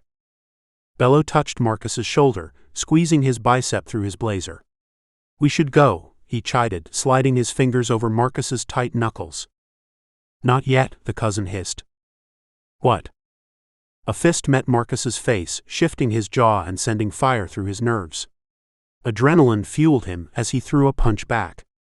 His pulse pounded in his ears, and a veil of red tinted his vision. The crowd hollered. Bello screamed. Marcus landed 2 more punches and accepted another to his torso before the tussle ended, and the other man scrambled to his feet. Blood trickled down his cousin's face from a tiny nick over his eyebrow. Marcus's nose throbbed and his jaw ached. He tasted iron on his tongue. His cousin spat a mix of blood and saliva at his feet, sneering as he looked from Marcus to Bello. Fags. What did you say? Marcus's swelling lips curled. His voice vibrated through his throat and his eyes narrowed. Marcus. Let's just go, please. Bello grabbed Marcus's arm and yanked him backwards, snapping him from his anger. The pulsing redness faded to the edges of his eyes. With a growl, he looked from his bloody cousin to Bello. Fine. Good. Yeah. Bello rubbed Marcus's shoulders as he pushed him away from the gathered crowd. He led him to the parking lot and opened the passenger door of the convertible. Marcus collapsed into it, slamming the door behind him. He twisted bloody rings on his thick fingers, glaring through the windshield at his family. How do you feel? Marcus grunted. I'm sorry about your stepfather. Let's go home. Bello chewed his bottom lip, resting his hand on the gear shift. He tilted his head back and forth before nodding. Okay, sure. We'll go home. Do you need to pick anything up from your mother's house? No. Marcus removed the rings from his fingers and the watch from his wrist, tossing it in an empty drink holder. Bello reversed out of the parking lot and merged onto the main street, leaving the funeral home, Marcus's mother, and all of his extended family.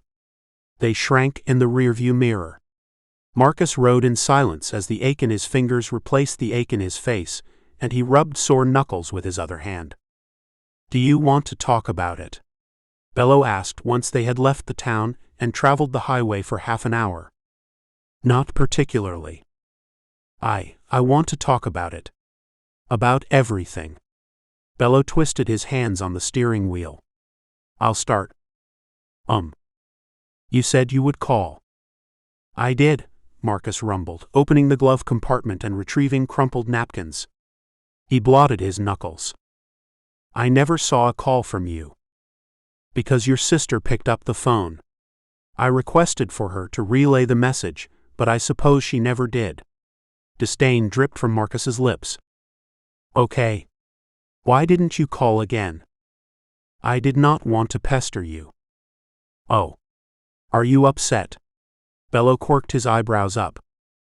Marcus shrugged. Not in the way you think. I am happy to see you. I wasn't sure I would again.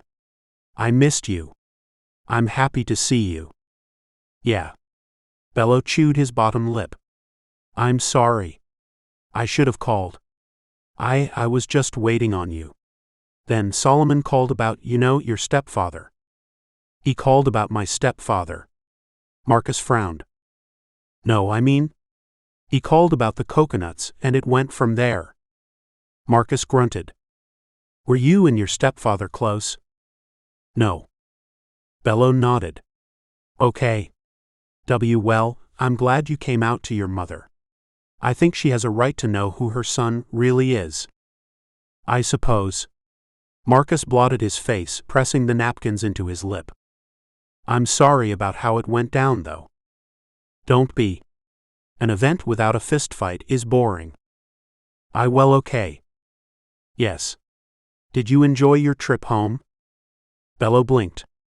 Are you really trying to change the subject away from what just happened at your stepfather's funeral? Yes. Marcus flicked his eyes towards Bello. Bello glanced at him. Their eyes met, and then the other man shook his head. He chuckled and turned back to the road. All right.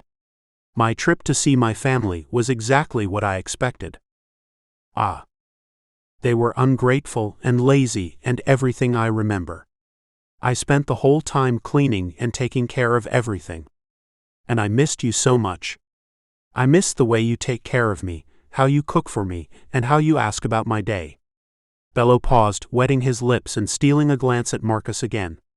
I missed sleeping next to you and our games. Bello, Marcus rumbled. What? His blue eyes sparkled. I did. You're driving right now. I'm not expecting anything. I'm saying what I missed. Bello reached across the center console and stroked Marcus's cheek. I missed you is all. Marcus smirked. I missed you too. Okay. Ah. Bello snapped his fingers. You remember the dress you picked out for my sister? Yes. She destroyed it. She pulled a string, and the top part unraveled from the bottom part. And my ungrateful brothers complained too, because there was something wrong with the guns. Ah. Karma? Marcus lifted his eyebrows. Basically, yes. Hearing them complain pissed me off so much, though. I bought the guns, I brought them to them, and they have the nerve to complain about a gift when they can always call the manufacturer and get it replaced. This is true. I had the receipts, but it was easier to fuss at someone instead, I guess. I don't know. I didn't realize, how it was until I left and came back. Bello chewed his bottom lip. I'm grateful you gave me a chance, so I could have a different life. I am grateful I gave you a chance too. What did you say to your brothers? I was about to give them a piece of my mind, until Solomon called. Then, I dropped everything and came here. Marcus nodded. You should be honest with how they make you feel. I know. I'm working on it. I don't want to make waves. Speaking up for yourself does not directly correlate to making waves. Says the guy who was in a fistfight at his stepfather's funeral. I did not throw first. Besides, my stepfather would have been proud. Fights aren't discouraged, but if you're throwing punches, you need to stand your ground. I don't know what to say. There's nothing to say, my love. Marcus reached across the vehicle, sliding the backs of his fingers along Bello's. Bello released his hand from the steering wheel and threaded his fingers between Marcus's. Marcus squeezed his hand and pressed a kiss into his knuckles. I am glad you're back. Me too. Chapter 30. Marcus. With Christmas a week away and the opening weekend for the new hotel 2 weeks away, Bello, Tiffany, and Marcus worked around each other. Bello and Marcus spent their time finalizing last-minute designs and decorations for the new hotel, hiring staff, and confirming reservations while Tiffany maintained the old hotel. Marcus had managed a Christmas menu as lavish as his Thanksgiving menu, decorated an artificial miniature tree with bright lights and glass ornaments, and tucked small, expertly wrapped gifts under it. He had given Mrs. Potts the week off and given her son, Chip, his Christmas present a week early. On the eve of Christmas, Marcus worked all day. He rushed a delivery of towels to the old hotel and installed light bulbs at the new hotel. He carried in the shipment of groceries alongside the tired kitchen staff and turned down rooms alongside the chatty cleaning staff. He left once the day's guests had checked into their rooms. On his way home, he swung into a jewelry store. Mr. Johnson. The jeweler behind the counter grinned. Working late, as always? Indeed. I tried to get away early, but you know how things can be. Yes, indeed. The slender woman ducked under the counter. Who's this beauty for? She placed a velvet box on the table and popped it open, revealing a sparkling gold watch with encrusted crystals surrounding the face. The watch had a black face and more crystals for each number on it. Ah, my boyfriend. The woman paused and flicked her eyes up at Marcus. Then her cheeks colored and she smiled more. How long have you two been together? Marcus picked up the watch and stretched it in his fingers, surveying the jeweler's handiwork. Nearly 6 months, I believe. It feels like forever. I don't remember my life before him. He thumbed over the glistening crystals. Things I love to hear. So, when will I be making your custom engagement and wedding rings? I don't know if he's a marriage type of person. Everyone is a marriage type of person. Who doesn't want to celebrate their lifelong union with a party, expensive clothes, a huge cake, and dancing? Marcus arched an eyebrow before tucking the watch back in the box, nodding. I am not sure if he wants a wedding. Our union can be celebrated without the lavish event. True. Are you sure you don't want me to start working on a design for you? It can take months before it's finalized, and even longer before I've got a mold ready. She closed the velvet box and nestled it into another box on top of a bed of fluffy white stuffing. Fine. I believe you are more excited about this than I am. She drew a long piece of red and gold wrapping paper from under the counter and placed the box in the center. Oh, I believe I am too. She winked. So is this new boyfriend the reason we haven't seen you around the club lately? I have been busy with many things. Aha. Do most of those things include this new man? I'm opening a second hotel and a restaurant. Okay. I get it.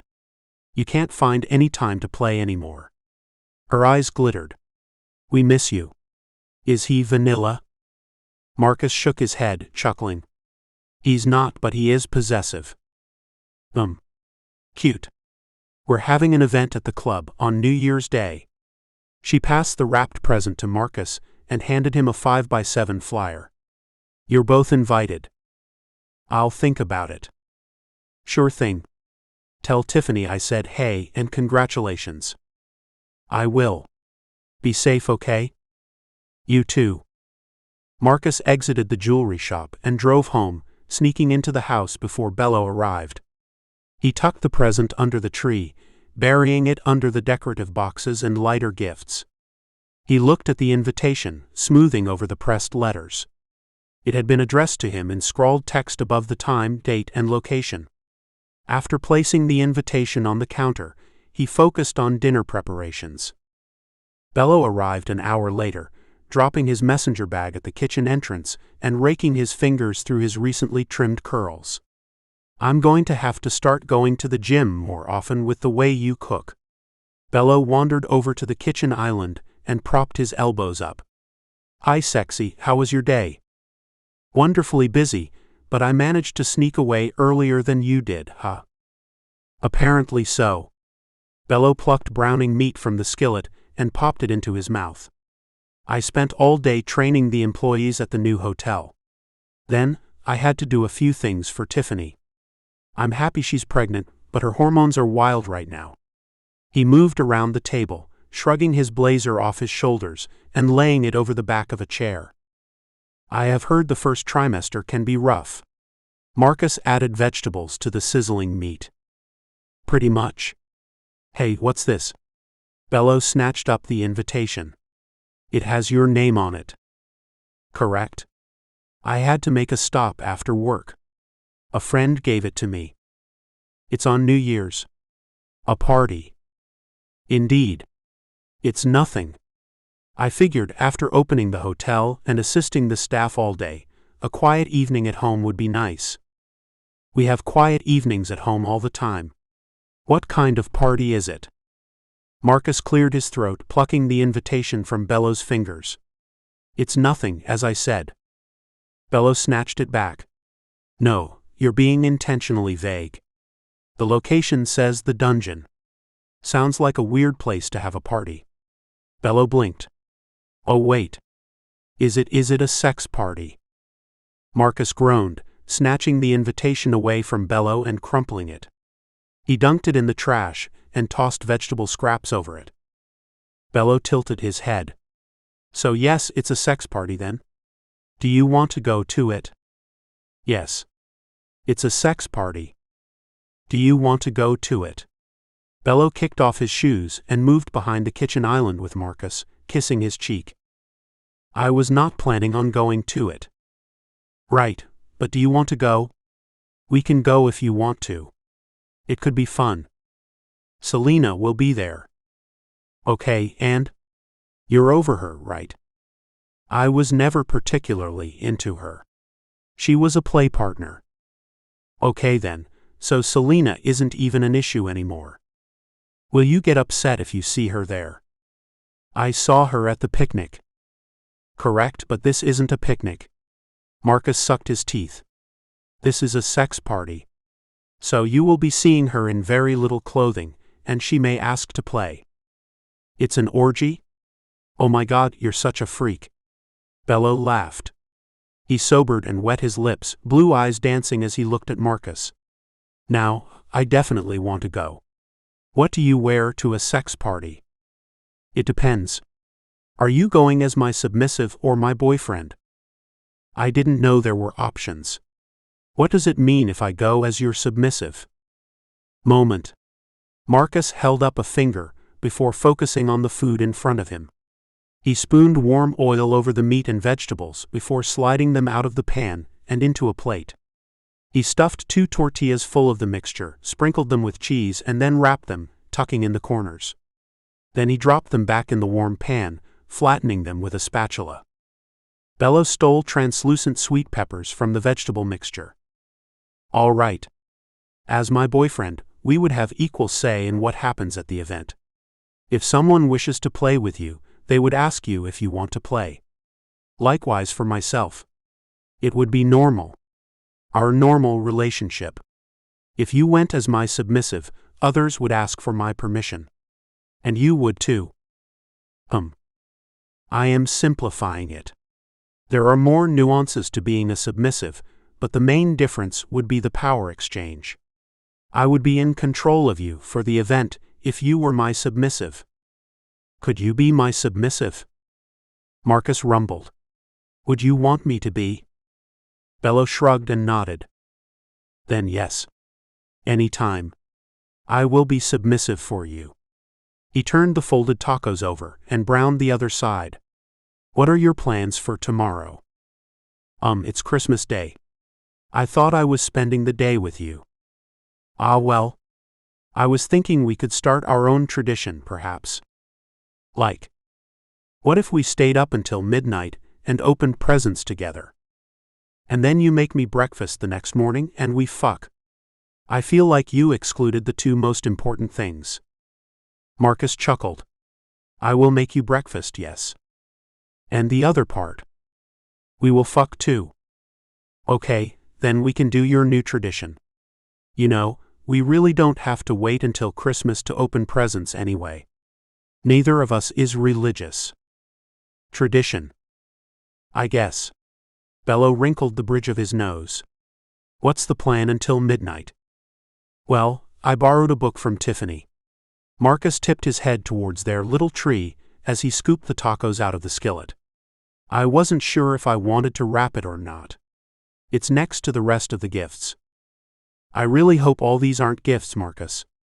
I thought we agreed to keep it modest. Ah. You agreed to keep it modest. I didn't make such a promise. Oh God. You spent a small fortune, didn't you? Bello glared as he floated to the kitchen table and dug around the tree, recovering a book. 1,000 questions for couples. How well do you really know your partner? Bello read the front cover of the book. This is what you want to do all night. Ask each other cheesy relationship questions? Marcus grinned. Yes. Bello shook his head, tucking the book under his arm and grabbing a small, rectangular gift. Which is for me? A square one in the back. Marcus dressed the tacos with fresh salsa, a dollop of guacamole, and a spoonful of seasoned rice. He grabbed 2 beers from the refrigerator, kicking it closed as he picked up the plate of food. Bello shook his gift and wrinkled his smooth forehead. What are you doing? Trying to guess what you bought, but it's packed well. He picked at his lips before giving up and carrying the 2 gifts and the book upstairs. He shed clothes on the way, leaving his vintage wash shirt draped over the banister and his worn-in jeans at the top of the stairs. Marcus followed the breadcrumb trail to his bedroom. Bello had placed the 2 gifts and the book on the dresser and stretched his lean body diagonally across the bed. He thumbed the band of a pair of thick-banded, high-cut briefs. Are you comfortable? Not quite. Bello inched the briefs down, exposing a trail of curls. You are a distraction. Marcus placed the plate on the bedside table and popped open both beers, lifting one to his lips for a swallow. He licked them as his attention returned to the other man. Are those part of my gift? Are you going to rip them off if I say yes? Marcus took another swig of his beer. If you continue teasing, perhaps. Then no. I like this pair, and I'm beginning to run low on underwear. Bello rolled from his back to his belly and slithered to the side of the bed, grabbing the other sweating beer and tasting it. I can purchase you more. Oh, you can? I was thinking of letting you destroy them all. They're an unnecessary article of clothing anyway. You are making jokes? Many, many jokes. Bello smiled. Get naked and join me. Marcus shed his clothes and crawled into the bed, placing the food on Bello's lap and opening the book over his. Bello bit into his taco and rubbed his cheek against Marcus's shoulder. I suppose we should both answer each question, yes? However you want to do it, baby. Bello sipped his beer. Marcus flipped the pages. From the beginning, then. Are you nervous? I feel like we know each other better than most couples. Don't you think? Marcus shrugged. What's something you always wanted to do as a child, but never got to do it? I missed my junior and senior high school dances. Now I wish I would have gone to them. Why did you miss them? Bello chewed his bottom lip. Well, I went to high school in this terribly small town, and I knew I preferred guys when I was in high school, and it made high school difficult. I didn't want to go alone, and I didn't want to go with a girl. So Diana and I boycotted the dance. We ate pizza and watched movies all night. Marcus nodded. I see. Yeah. I wish I would have been able to have the experience like my peers and my siblings. This is understandable. What about you? Bello dipped his finger in the guacamole, covering the first segment of his finger with the green dip. He popped his finger into his mouth. Travel more. I suppose it is in my blood, as they say, but my mother stayed in one place for my school career, but I was always restless. Summer vacations weren't enough. A gentle smile touched Marcus's face. We should take more vacations. I should make a list of places we could see. Oh, we could get a camper. A gypsy wagon? Yes. Unless you want to travel bougie. I would prefer to fly over drive. Marcus smirked. I'll make a list of places we can go. You enjoy making lists. I enjoy being organized. Lists keep things organized, so yes, I guess I do like lists. Put the Northern Lights on the list. Okay, and the Grand Canyon and Death Valley. Death Valley? Bello nodded. I read about it. It's supposed to be the hottest spot in the States. Why do you want to go to the hottest spot in the States? Because it's a site. It's important. Next question. Bello leaned over his shoulder. If you were in a witness protection program, what would be your new name and where would you go? This is a silly question. I think it's supposed to be silly, and you have to answer it. Fine. Marcus waved a hand. Christian Brown and Another Country. Why Christian Brown? Because it's generic and not memorable. This is the point of being in protection, correct? Fair. I like my name, but if I had to change it. If I had to, absolutely had to, I would pick another Spanish name at least. Ricardo, maybe. Ricardo Hernandez. It would make sense. Indeed. And where would you go? Wherever you are. Bello smiled, kissing the corner of Marcus's lips. No one said we were in witness protection together. True. I'd expect you to move with me, obviously. Bello poked his tongue out of his mouth. Marcus chuckled. All right, love. Do you like to have sex in winter? I like having sex all the time. Bello laughed. All the time. Especially with you. Another silly question. I know you do enjoy having sex. So do you. Bello bit his neck. Marcus rumbled, sliding a hand around Bello's waist. He raked his fingers up and down the man's side. I am not denying this. I like these next questions. Because they're naughty questions. Bello nodded. Exactly. So do you like to read sex stories? Not particularly. Right, you'd rather just have sex, huh? Same. Have you ever wanted to buy a sex toy, but hesitated? I usually purchase what I want. I do not bother with hesitating. Yourself? Well, Bello searched the room. I was at the sex store a few days ago, and I was thinking of buying something, but I wasn't sure if you would like it. What were you considering buying? One of those metal cock cages. You know, the ones with the lock and key, but I wasn't sure if it was too much. A moan worked through Marcus's throat and his eyelids fluttered. I didn't buy it, but we could go back if you're interested. No big deal? With a relaxed smile, Bello glanced at the book. If I called you a horny pervert, how would you confront my accusation? Go back. What? Bello tilted his head, flicking his eyes to the ceiling.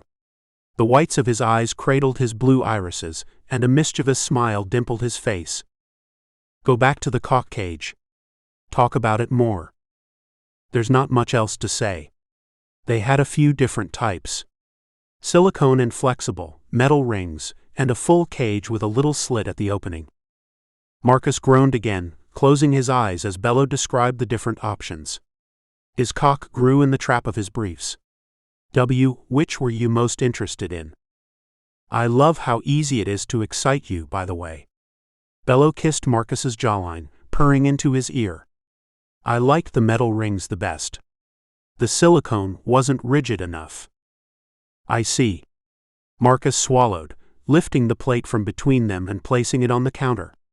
He discarded his beer too, and grabbed Bello around the middle, yanking him into a kiss. Bello moaned, grinning. He ended the kiss after a few seconds, pressing his hips into Marcus's chest and his cock into Marcus's toned stomach. I thought we were going through these questions? You said you wanted to answer couples' questions, not have sex.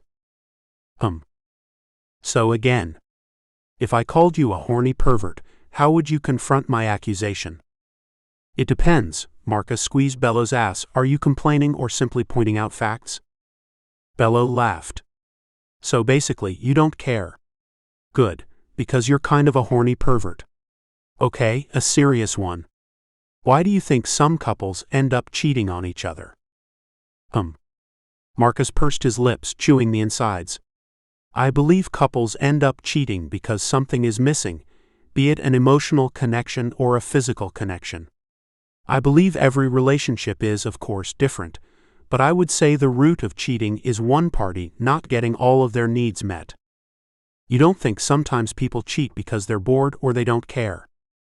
I suppose one could cheat from boredom, but it would then fall under not getting needs met, especially bored sexually. Well, what if, say, the two people were compatible everywhere but in bed? What then? Marcus eyed Bello. You realize we do not have an issue with compatibility in bed, correct? I know, but other people might. Bello thumbed the pages of the book, bending them and flattening them again. Right. Well, I do believe some people are meant for open or polyamorous relationships. If someone is perfect aside from the intimacy, then an open or polyamorous relationship could be beneficial. Would you ever want an open relationship? No. I do not share well. Marcus's nostrils flared. He growled his reply. Oh. Bello smiled. You'll like this question. How can we make our sex life more exciting? I believe it is quite exciting already. It is, but how could we make it more exciting? You should have purchased the cock cage. Are they one size fits all? Cock cages? I would assume yes, yo. Marcus shivered. Ah. You know what I think would make our sex life amazingly exciting?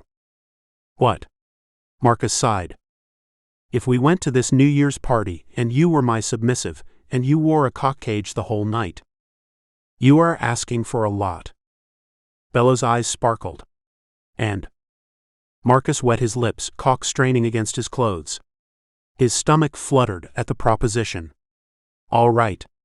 We can go to the event, and I will be your submissive. Next question.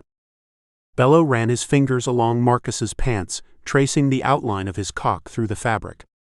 Have you ever been a submissive before? We're discarding the book now? Marcus looked at Bello. Do we still need it?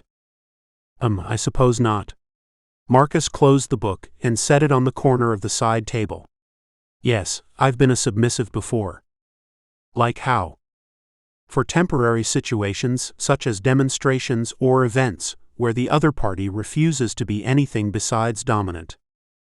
Is it common for me to be submissive? No. And I have my limits. I meant, is it common for people to stick to being only a submissive or only a dominant? I suppose yes. Oh. Do you like being submissive? For you, yes. I love it. Marcus kissed Bello's jawline. You said you had limits? What are they? Ah. They don't apply to you. With you, I'm open to anything you're interested in trying. My limit with others is no penetration, no extremes. Bello chuckled. Ah. Yeah, I guess we've passed at least one of those limits, haven't we? His blue eyes sparkled, and he suppressed a mischievous grin. We have. And for you, I think we've done some extreme things. Oh, you mean like when you choked me on your office desk downstairs? Yes. Marcus flushed and closed his eyes. His excitement warred with his embarrassment. I guess we have passed some extremes, but I enjoyed it. I want more. Noted, Marcus groaned. Bello teased his cock again. We've got a few hours before midnight, and as much as I love answering relationship questions, Bello trailed. I get it, Marcus murmured, plucking Bello's half-drank beer from his hand and placing it on the side table. He shifted their positions, sliding Bello down on the bed and crawling on top of him. His legs straddled Bello's, and he rested a palm on either side of the other man's shoulders, bending his arms for a kiss. Do you remember the first night we were intimate?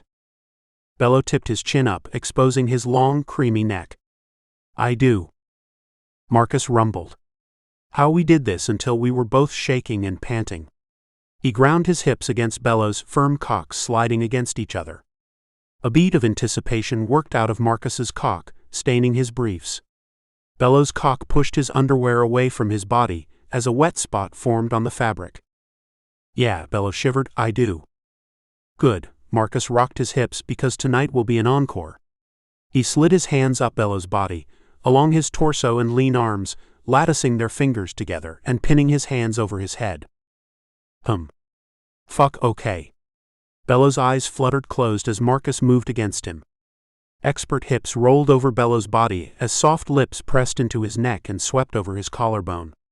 Marcus brought Bello to his orgasm gradually, letting it build until the other man trembled and whimpered under him.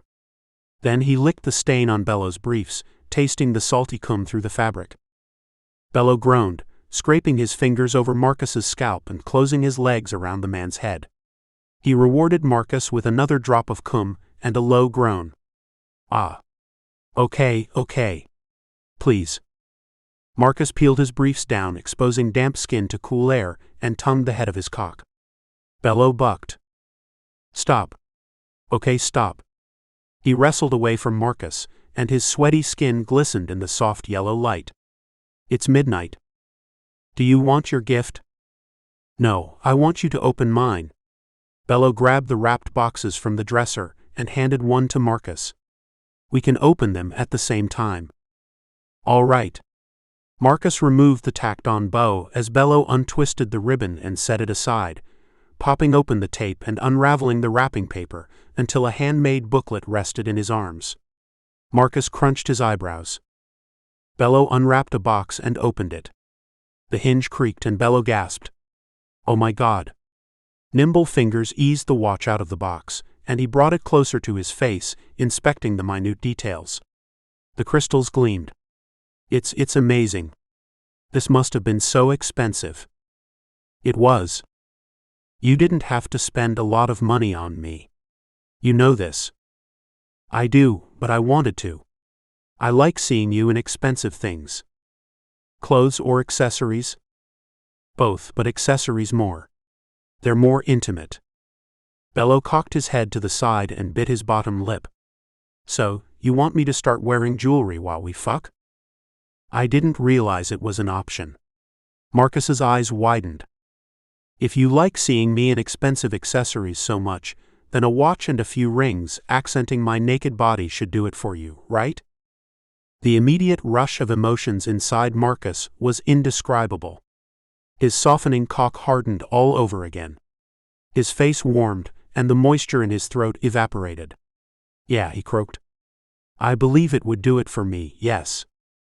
Unless we wanted to get fancy and I could get something pierced, like my nipples or my cock. Hurrah, Bello. We'll discuss it later. Do you have a preference? Bello slipped the watch over his hand and snapped it in place against his wrist. Cock, and I want to watch. Of course you do. Bello laughed. Now my gift. He pushed the wrapping paper and jewelry box aside. All right. Marcus fumbled with the booklet, turning it over and scanning his eyes over the title. Ahem. The Naughty Coupon Book. He lifted his eyebrows. Yeah. Look through it. Bello unfolded himself, stretching as he stood up and then padding into the bathroom. Marcus's nostrils flared as Bello moved past him, rolling his eyes over his body. He opened the booklet, scanning over the first coupon. Good for one. Erotic massage. He flipped to the next page. Extra long foreplay, a game of strip poker, no underwear night out, golden ticket to a full day of pleasure. His blood pounded in his veins as he flipped through the whole book. Bello returned wearing a pair of Marcus's boxers. What do you think? You bought this somewhere? No, I made it. You didn't finish looking through all the options. I put the really naughty stuff in the back. Jesus, he groaned, thumbing over the heavy cardstock of the booklet before placing it in the first drawer on his nightstand. So, do you like it? It's perfect. Chapter 31. Bello. The week between Christmas and New Year's Day breezed by with Bello and Marcus thrust back into work. They saw each other in the mornings, passed each other through the day, and collapsed in bed together every night after a filling dinner made by Mrs. Potts and riveting evening entertainment by her son, Chip, since he was on his winter break from school. 2 days before the opening of the new hotel, Bello woke alone in Marcus's bed.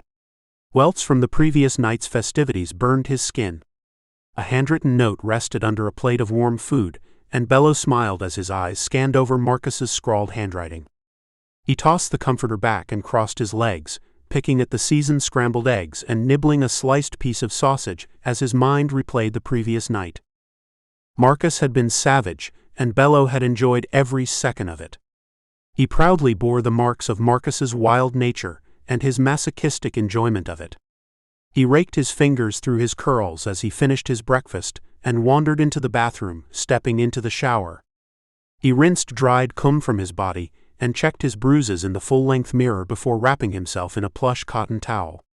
He tiptoed around the room, digging out a clean pair of briefs and browsing Marcus's closet, confiscating one of the other man's button-down shirts. Bello's cell phone rang as he dunked his legs into worn jeans, and he put the phone to his ear, answering without reviewing the name. "Hello?" Bello nestled the cell phone in the crook of his shoulder. "Oh, hey, Bello." It was his older brother. "Hey, Tomas. Is everything all right?" "Yeah, sure, everything's fine, I guess, except we never got your Christmas presents." "You sent some, didn't you?" "I what?" "Our Christmas presents from you got lost in the mail." "All right.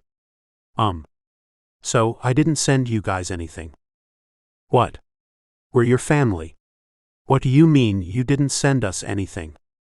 "I just gave you guys gifts around Thanksgiving." "Did you really expect me to give you more gifts?" "Christmas is a national gift-giving holiday." "I mean, yeah, but I just gave you really expensive gifts." Bello buttoned his jeans and shoved his lean arms in Marcus's button-down, buttoning the middle buttons and leaving the bottom and top open. "So? They broke, remember?" Well. Bello inhaled a deep breath. "I have to go. I have to work on the—" "Yeah, okay, but when are you sending our gifts?" Tomas cut him off. Bello squeezed his eyes closed, resting one hand on his hip and peering around his lavish bedroom filled with antique furnishings and gifts from Marcus. "Tomas, I'm not." "Huh? You're not what?" "I'm not sending any more gifts." Tomas didn't speak. "Are you still there?" "I bet you got your damn boyfriend something, but you can't even get your family nothing for the holidays." Bello pinched the bridge of his nose. "I didn't buy Marcus anything either." "Yeah, well, you got to see him on Christmas Day, it's different." "It's not. It's really not. Did you get me anything? Where are my Christmas gifts?" "I guess they're lost in the mail like ours," Tomas spat. "Yeah, I guess they are." Bello frowned. "Tomas, I have to go. I can't have this conversation with you anymore." "Sure, whatever. Run off with your boyfriend, and forget all about your family. It's what people like you do." "People like me?" "Yeah, gold diggers." Bello laughed. "I'm not a gold digger." "Oh, really? When are you going to your well-paying, mysterious job? Does it start at sundown and last all the way through the night? You need condoms for this job? A little self-maintenance? Because no one getting paid as much as you claim to get paid is getting it with their clothes on, with no skills." Bello's lips parted and tears welled in his eyes. Sharp retorts burned his tongue, but instead he ended the call and buried his cell phone in his pocket as he finished his morning routine. He hoisted a box of coconuts over his shoulder and slung a bag of decorations on his arm with his shoulder bag, throwing them in the trunk of his vehicle as he drove to the Maasai Club. Solomon met him outside with squinted eyes and a thin shirt covering his muscled form. "Hey there, Brother Gonzalez." "Hey, Brother Williams." Bello shook his head, rolling his sleeves up to his elbows and climbing out of the luxury sedan. "I'm sorry we haven't really gotten to our share of the coconuts. It's been a whirlwind on our end." "Yeah, I get ya. I mean, with the funeral and the second hotel, I'm sure y'all are running around like chickens with your heads cut off." Bello paused, staring over Solomon's head. "Actually, yeah. Yeah, we kind of are. Anyway, help me get my stuff out and I'm all yours until about 3:30. "Perfect, because we've got a lot of coconuts to catch up on." Solomon grabbed the box of coconuts, muscles flexing against the long sleeves of his shirt. "Yeah, how much do you think we can get through?" Bello grabbed the bag of decorating supplies and his messenger bag, and followed Solomon inside. "Oh, I have something for you." Bello pulled out a stapled packet of paper, laying it on top of the coconuts. "My application for the club." "What? Seriously?" Solomon's dark eyes lit up and a smile spread across the man's lips. "Finally." He dropped the box inside. "Let me take this up to my dad real quick. There's king cake in the kitchen if you're hungry." Grinning, Solomon grabbed the papers and bounded up the stairs, leaving Bello alone on the first floor. "King cake?" Bello knit his eyebrows together as he turned the corner into the galley kitchen, spying a rolled loaf coated with tri-colored icing and sprinkles. A chunk had already been taken, and a knife sat in the center. Bello opened the container and sliced a tiny bit off, biting into it. He chewed, swallowed, and finished his piece as he closed the box and returned to the main room, dragging the decorating supplies to the couch. He had painted 3 coconuts black by the time Solomon returned and collapsed next to him. "Did you get a piece of cake from the kitchen?" "You mean the cinnamon roll?" Solomon blinked. Nah. It's a king cake. Clearly you got some then." "I tried a little piece." "What did you think?" "That's from Schnitzel's bakery up the way." "It's okay, I guess, if you like sweets." "You don't like sweets?" Bello shrugged. "I mean, it's nothing special." He painted another coconut and carefully set it aside on parchment paper. "Them fighting words there," Solomon teased, nudging Bello's shoulder as he grabbed one of the dried coconuts and decorated with jewels and feathers. "I guess. This is all so weird. Y'all don't have Mardi Gras where you came from?" Bello shook his head. "Nope." "But you're Catholic though, ain't it?" "Non-practicing." Solomon hummed. "Well, Mardi Gras is the time before Ash Wednesday. This whole thing ends on Fat Tuesday." "Okay, but what does all this have to do with coconuts?" "Oh. Well, Mardi Gras is one thing, but the Maasai Club has its own traditions. Which one do you want to hear about first?" General information on Mardi Gras first." "Okay, well, Mardi Gras has been around here forever, but it started with lavish, exclusive Mardi Gras balls for the elite people. You know, all the fancy masks you see everywhere. Well, they wore masks at the balls so everyone would be equal. You know, commoner and rich guy are now on the same level. It's kind of a romance thing, I guess." Bello rolled his eyes. "All right. Yeah, so after the balls, they started the crews, spelled with a K. Crew members are supposed to be anonymous, but they're part of different clubs. Like, obviously, all of us here are the crew of Maasai, and our parade day is on Fat Tuesday in the morning." "There's a parade schedule?" "Oh yeah, mostly down the main streets, but they've changed over the years. Right now, most parades start at Magazine, cut down Jefferson, and then follow St. Charles all the way to the highway." "Oh, okay. I know St. Charles." "Yeah, but we go down Claiborne." "Claiborne? Our parade is big enough to go down Claiborne?" Bello's eyes widened. "Hell yeah. We've been working on this stuff all year round." "Where?" "Here." "Oh no. We've got a space for the floats and everything. We've already got a plan for everyone who's going to participate. The guys have their costumes." "Costumes?" "Yup. Face paint, grass skirts, it's a thing." "Face paint, grass skirts, and coconuts?" Bello lifted his eyebrows. "Yeah. During the civil rights movement, it wasn't really cool to be in the club, but you know, it's all good again. It's history. It's important." "Does everyone have to do the face paint?" "You'll have to ask my dad. I assume no." "Oh, okay." Bello nodded. "I will probably let Marcus do the face painting and the grass skirt. I'll pass on it if I can." "Sure, but you're still going to hand out coconuts, right?" "Of course. You know, we used to throw them, but apparently it's kind of dangerous." "Who knew? We hand out the most stuff out of all the crews. People are going to beg you for your nuts, man." Bello blinked and laughed. "Yeah, okay. Sounds exciting, I guess." "What, you don't like people begging for your nuts?" Enough. Bello nudged Solomon. "Be serious. How's school?" "School's fine. It's always fine." "Are you talking to anyone new?" Solomon shrugged. "Well, I was hoping your friend Diana was coming in town for Mardi Gras. I asked her, but she ain't confirmed yet." "Oh. I thought you guys were just friends." "We are just friends. She's cool." Bello smirked. "Oh, okay. Well, I can ask her what her plans are if you want."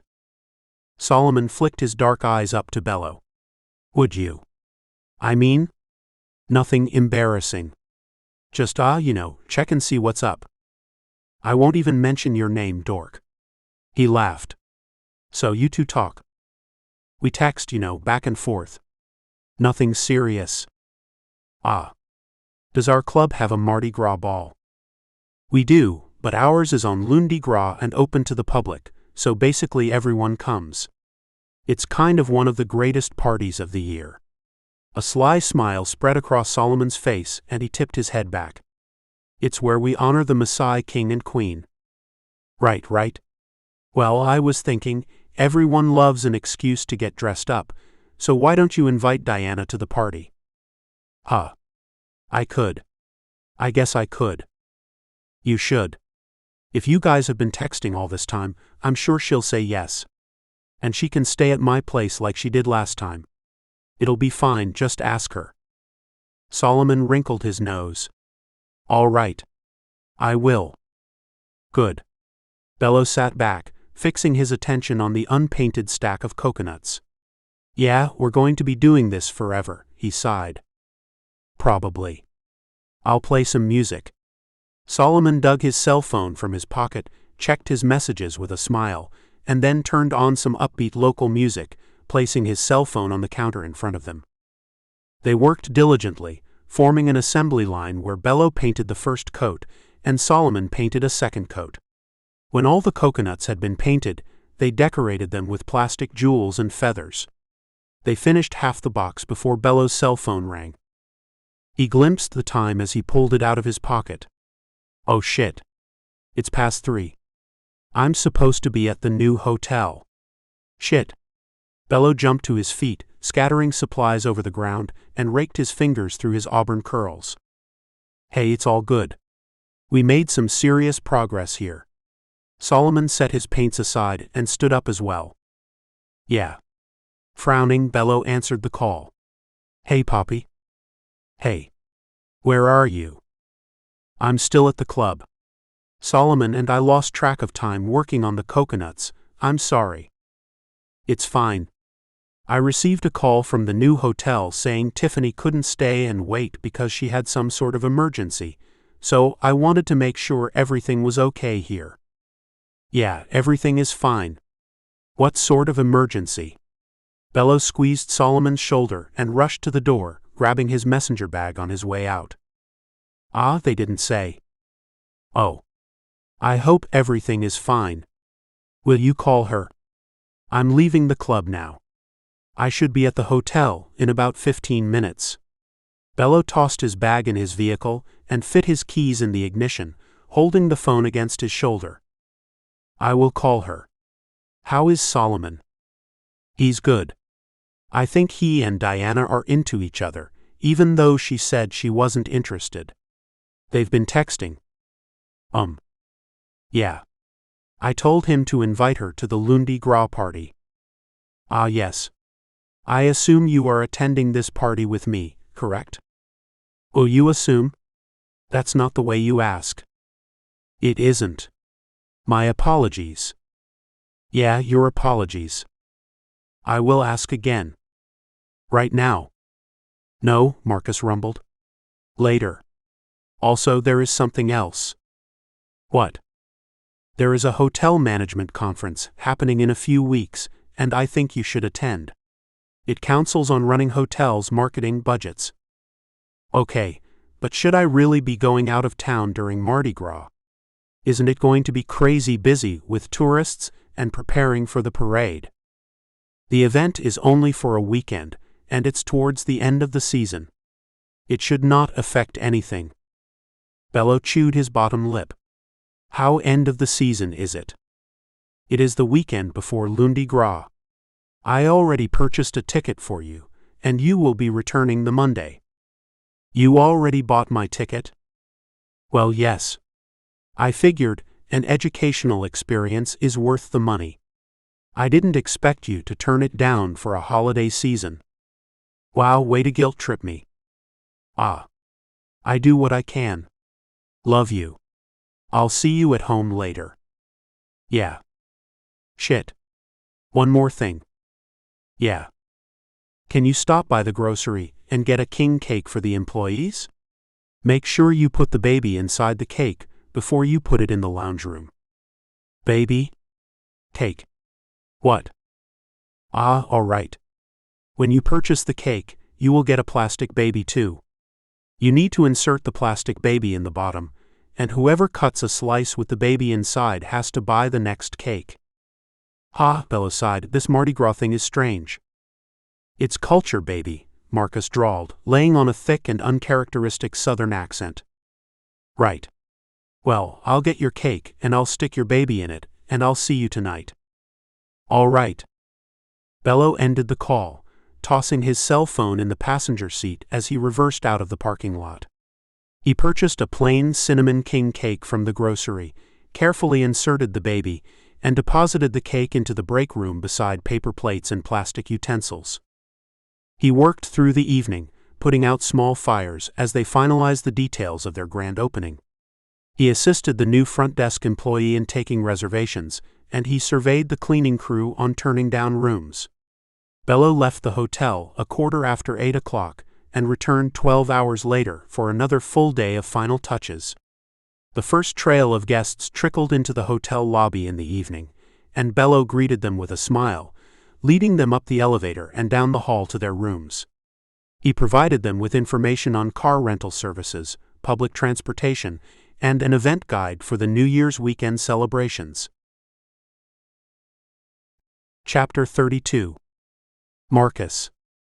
The sleek black phone in the hotel lobby rang incessantly on New Year's Eve.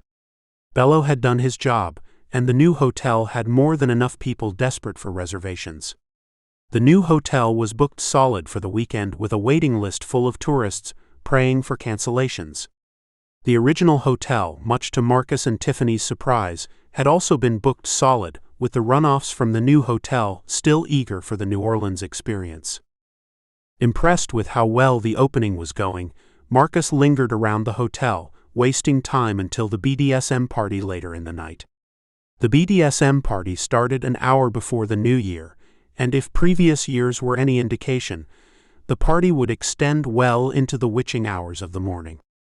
Bello was thrilled, but Marcus contained his anticipation and excitement with the assistance of solid steel rings decorating his cock. It had been Bello's painful but exciting idea, and the slender man had watched Marcus slide the cage over his manhood and snap it closed with a tiny lock. Bello's eyes glittered when Marcus handed him the equally tiny, silver key. Even for Marcus, cock cages were a new addition to his sex life, and so far it was an adjustment. Having the cock cage under his creased slacks and winter blazer thrilled him, but the arousal from the thrill sent shockwaves up his spine.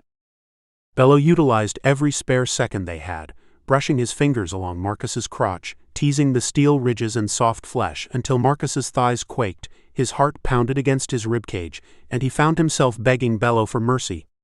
Bello obliged with a dark glitter in his sky-blue eyes, and disappeared down the winding hallways of the hotel.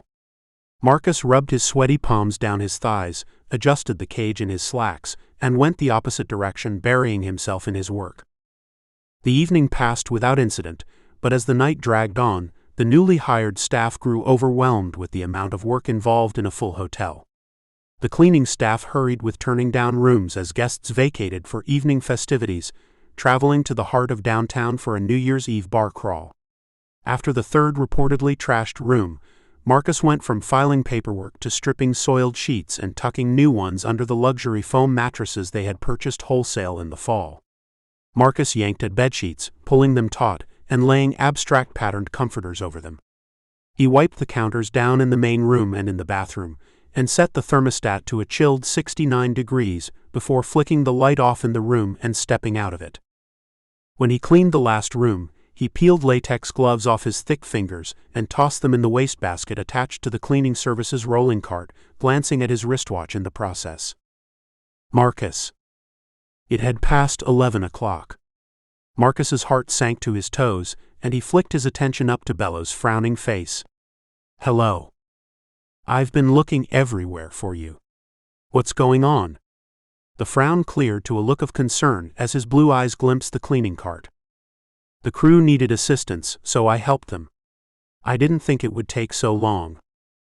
Why didn't you ask me to help? You were busy. It's fine. I'm finished now. We will be a little late, but we can still change clothes and attend the party. We will, but Bello stepped closer to him. I want you now. Ah. Marcus shivered. Bello grabbed his crotch, caressing his cock from the outside of his slacks, and Marcus stumbled, knees buckling. He grabbed Bello's arm and squeezed it, digging blunt nails into the fabric of Bello's blazer. Where? Marcus's cheeks warmed as Bello continued teasing him. Bello's hardness pressed into his thigh. The display room. What? Marcus's excitement spiked. His nostrils flared. Bello. I want to fuck the shit out of you before we go to the party. A little snarl exhaled from Bello, and the lean man kissed Marcus's neck, biting into him as a declaration of his intentions. Marcus's wet his lips and turned his head to the side. The keys are in my pocket. Bello's eyes sparkled. Yeah. Go wait in there for me. Marcus glared. The cock cage dug into his throbbing cock, and his hole clenched with anticipation. He retrieved the keys from his pocket, twirling them in his fingers and squeezing them against his palm. Fine. I'll put this away. Still grinning, Bello wheeled the cleaning station down the carpeted hallway. The muscles in Marcus's neck clenched, and he rolled his broad shoulders. He floated down the hall, numb fingers slipping the master key into the slot. The red light flashed green, and Marcus pushed the door to the display room open. He placed his keys on the side table and inspected the room, running his fingers along the mahogany furniture until he reached the bed covered with only a comforter and pillows, passing the small kitchenette equipped with a microwave and mini refrigerator on the way. He slipped his blazer off his shoulders, draping it over the leather-covered office chair, and fumbling with the buttons of his shirt before placing his shirt over his blazer. Bello entered as he thumbed the button of his slacks, and Marcus whipped around facing him. Don't let me stop you. Bello smiled, eyes roaming over Marcus's bulging muscles and curly chest hairs. He leaned against the counter, gripping the edge. Pretend like I'm not here. Why?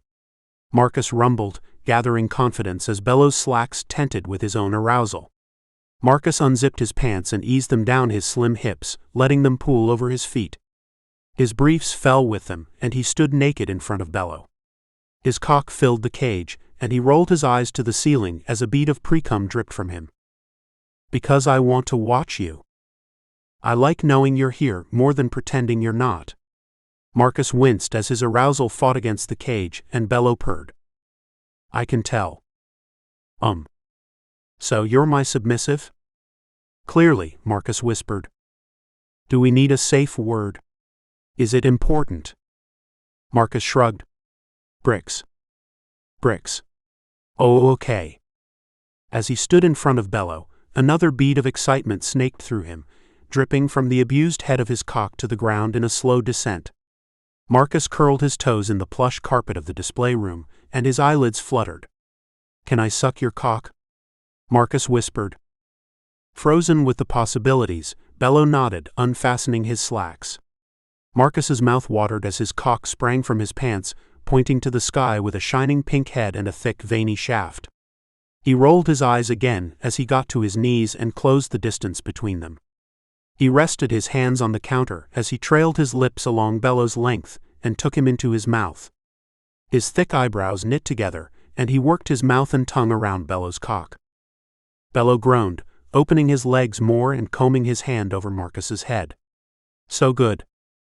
Marcus sucked harder and adjusted his position, letting his frustrated cock hang between his legs.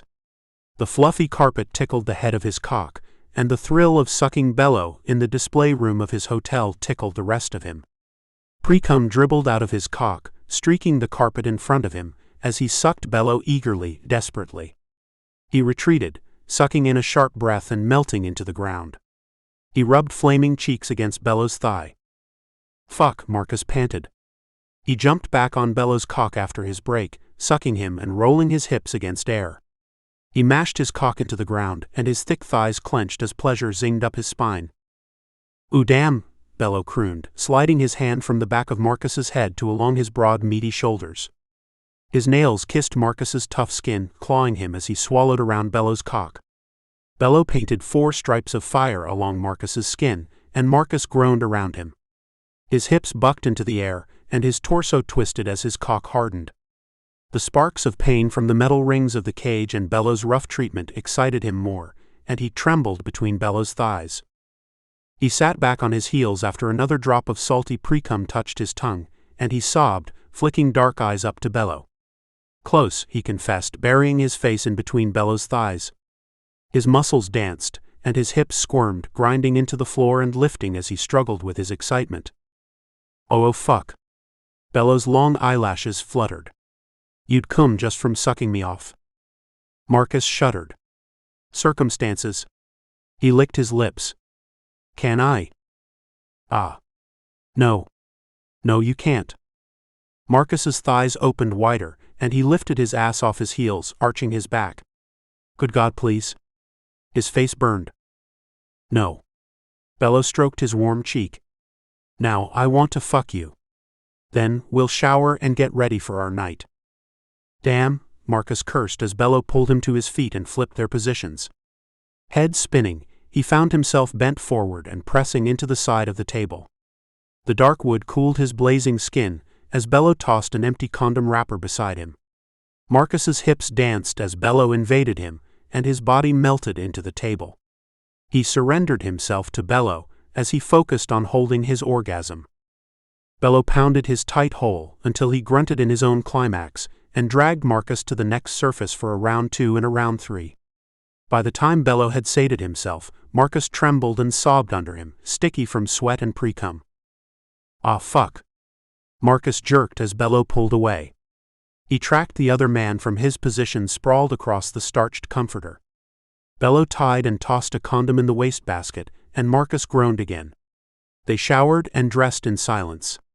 Marcus fixed his attention on Bello's movements, and Bello ignored him as he put back on his casual 2-piece suit, unbuttoning the topmost buttons and folding his tie into his pocket. Ready? Marcus glared at Bello, grabbing the condom wrappers and tossing them in the wastebasket too. Yes, he rumbled. Bello grinned, cheeks dimpling. Good. His blue eyes danced. I like it when you're submissive for me. You're so sexy under me. Bello kissed Marcus's jawline, rubbing down his back. Thank you. Marcus led them out of the building to Bello's black convertible top vehicle and opened the passenger door for him. Thanks. Bello dipped inside, and Marcus drove from the hotel to the event building. The building lived on a sleepy street 20 minutes north of the hotel, and Marcus parked their car behind a slew of other high-priced vehicles. Oh. Okay, I'm getting a little nervous now. Don't be. There's nothing to be nervous about. I won't know anyone, and I'm new at this. I've never been to, like, a fetish party or anything. It's like any other party except with less clothes and perhaps more sex. Well, now I'm comforted, I guess. Bello scrunched his nose as he looked out the window towards the looming building. They had arrived late, so most of the attendees were inside with few stragglers approaching the building. Indeed. And you will know Selena. I'm confident she's here tonight.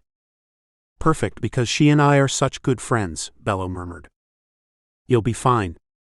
Marcus opened the door for him again, and laced their fingers together as he guided Bello to the door. When we get inside, however, if you are dominant, you walk in front of me. Oh. Right.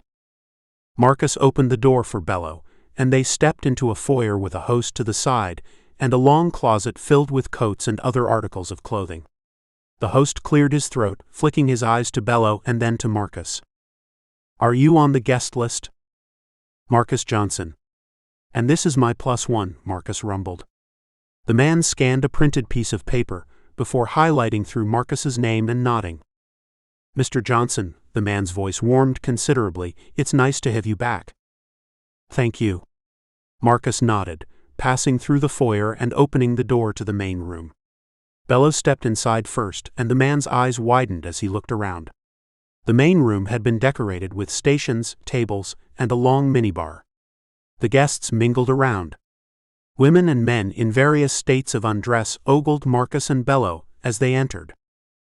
"Oh," Bello sighed. The crack of a whip against someone's flesh cut through the air, and Bello's attention darted to the source, spying a man stretched over a cross with bright welts decorating his chest. "Aha. Okay." He cleared his throat. Marcus rumbled. "So, he's getting whipped, okay?" "Yes." Bello eased further inside, following the perimeter of the wall, and Marcus trailed behind him, hands clasped behind his back. Bello's blue eyes scanned the crowd, resting on a well-dressed man with a completely undressed woman beside him. A sparkling collar rested on her neck, and lavish body jewelry draped her shoulders, trickling down her belly. "Why is she naked?" Bello whispered. "Ah, because I assume he wants her to be." Marcus tipped his head at the man. "He's you. He's the dominant in their situation." "Oh. So I could tell you to get undressed and walk beside me undressed." "If you want me to, yes." Bello made a soft noise in his throat. "I think I do." "Completely undressed or?" "Completely. I want you completely undressed beside me." Marcus rumbled and nodded before he peeled his jacket off his shoulders and unbuttoned his shirt. He handed Bello his blazer, shirt, and undershirt and unfastened his slacks, dropping them to the ground with his briefs. The cool air tickled his skin and goosebumps dotted his flesh. He slipped off his shoes and socks and arched his bare feet on the ground as he looked at Bello. "Better." Bello scanned his form, grabbing the rest of his clothes. "Yes. Oh yes. How do you feel?" Marcus smiled at his question. "I feel fine, my love. I am enjoying this with you." "Gee, good. Safe word?" "Bricks. Is there anything you refuse to do?" "If it excites you, then no, there is nothing I would refuse to do." So you'd?" Bello pointed to the whipping station as a man swung a braided flogger in his hands. "You'd let someone whip you if I was interested in seeing it?" "Of course." Bello stashed Marcus's clothes away, tucking the clothing ticket in his pocket as they continued through the room with Marcus walking one step behind him. His caged cock had resigned to its fate and rested limp in the metal rings as they weaved through a variety of playstations. Bello lingered at the whipping station after breezing past glass anal toys, leather costumes, and sensory items. "What all is here?" "What do you mean?" "I mean, like, give me a little tour." "Ah, well. This floor is mostly public, non-sexual stuff. There are playrooms off to the sides and upstairs. You can rent them for one person, two people, up to as many as you want, really. Ah, it would be like a private room at a gentleman's club, if you will. The bar is there, but there are regulations. They do not sell alcohol at all." "Why not?" "Because it's a dangerous slope of consent, though I believe some people enjoy being intoxicated and taken advantage of." Okay, so if I got so excited and wanted to fuck you here, we could get a room." "Yes." Marcus's cock throbbed. "If I wanted to watch someone else fuck you, we could get a room for it as well. Would you be okay with it? If I wanted to see someone else fuck you?" Marcus's lips curled away from his teeth, and his muscles knotted under his skin. "Yes, I would be okay with it." "I think I want to watch another man fuck you then." "You think?" "Yeah." "And you only want to watch. You do not want to participate?" "I could suck you off at the same time." Bello's cheeks colored, and he sucked in a breath. "Yeah. Maybe so. What if I want you to fuck me?" As your submissive." "You can fuck me as a submissive." Marcus shrugged. "Of course I can." "Ah well, I suppose one would bill it as you using my cock for your pleasure." "Oh, I see. You're basically like a breathing dildo." Marcus shivered. "Precisely." He sucked his bottom lip as he looked around the club, quelling his accelerating heart. "And if I wanted you to take control?" "You said you wanted to be dominant tonight, my love." "I did, but what if I wanted to push you until you snap and take control again?" Marcus nodded. "You could." "Would you like it?" Bello. I adore everything we do together. Everything. So yes, I would like it, but you have to tell me your fantasy so it pleases you. Nothing really complex. I want to tease you and deny you until you're done with it, and you take over. I like it when you beg me to, but I want both. Marcus knit his eyebrows. I see. You want to provoke a beast. Bello laughed. I guess so, yeah. Well, if you want me to eventually take control, you have to remove my cage first. Deal? Bello smiled as they approached the bar. Perfect deal. Oh, look who it is. I was sure you wouldn't make it. A familiar voice touched Marcus's ears, and he looked over his shoulder as warmth crept to his cheeks. Also, I have never seen so much of you. You look good. The woman lifted her drink to her lips, brushing them along the rim. Wendy. Hello. Marcus flicked his eyes to the ground and then at Bello. Wendy, this is Bello. Bello, this is Wendy, my jeweler. You have a dedicated jeweler? Romani. Marcus grinned. I like my jewelry. She helped me with the watch I purchased for you. She also makes fetish things, such as the jewelry you saw on the woman earlier. Oh, cool. So this is kind of your element then, isn't it? Bello's attention trailed from Marcus to Wendy. It is. It is indeed.